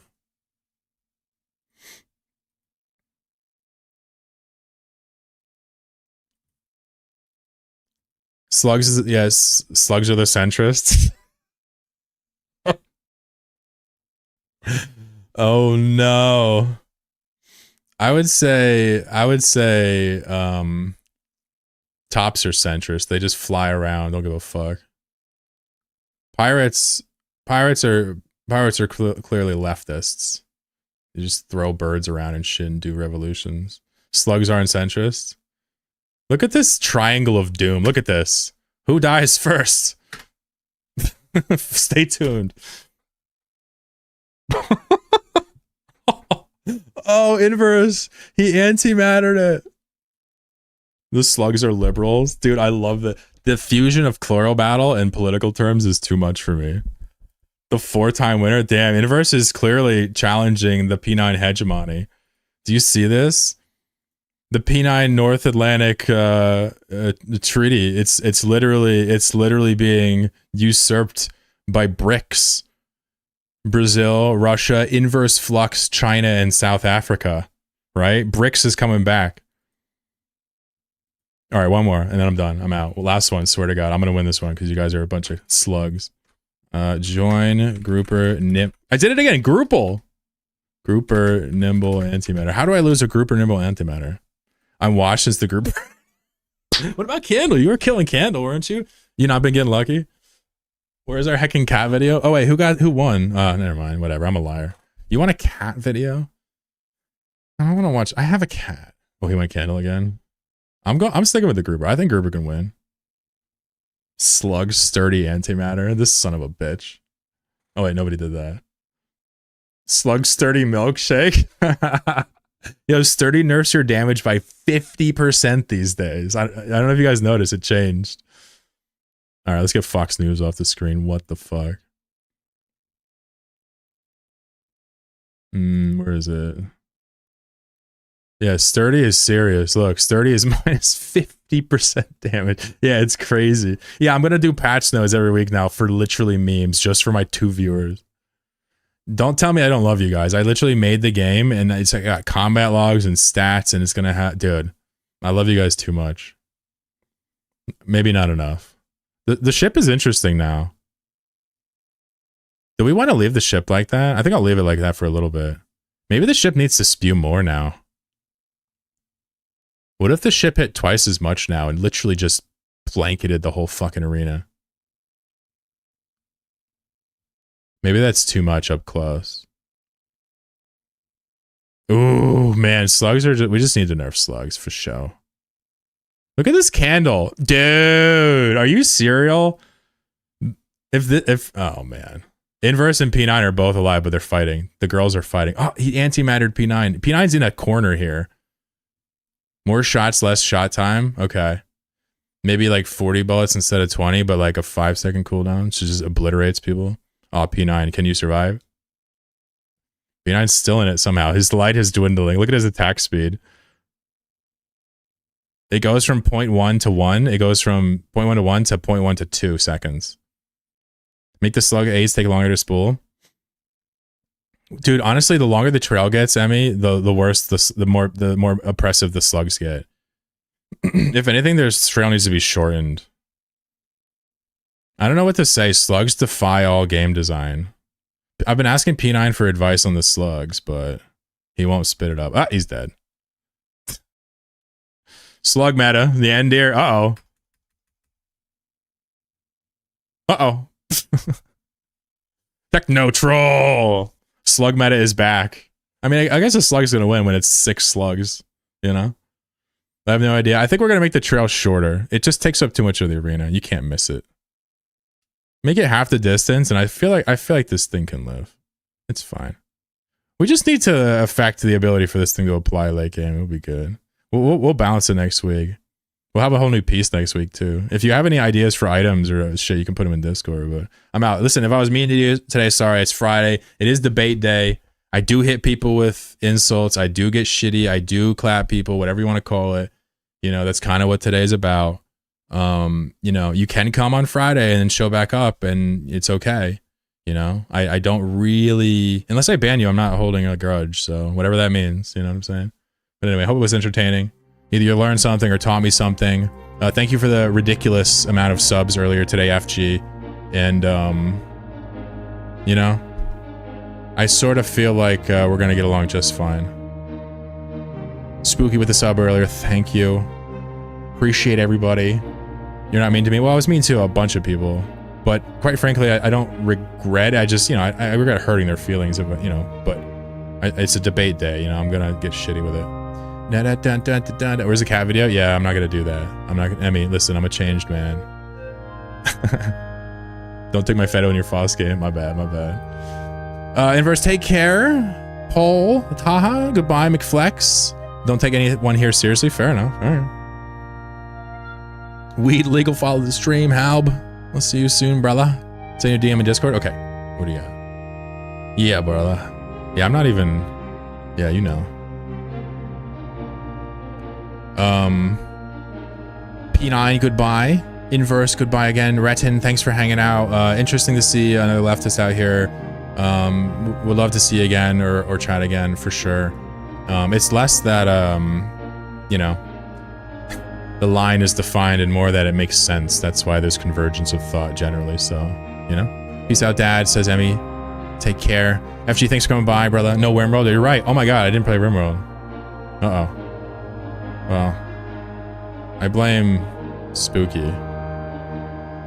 Techno says, thanks for the stream. Super happy I finally managed to capture Friday stream. Yeah, no doubt, no doubt. Good to have you here, Techno. You also won a game of Chloro Battle. Chloro Chud out! Yeah, alright, y'all take care now. Seth, take care, brother. We'll go back to some Eve on Monday, hang out, work on the Auto Battler, chill out. We'll eventually make an MMO. Dell, good to see you again. Long time chatter there. Take care. Aura Bright, thanks for hanging out.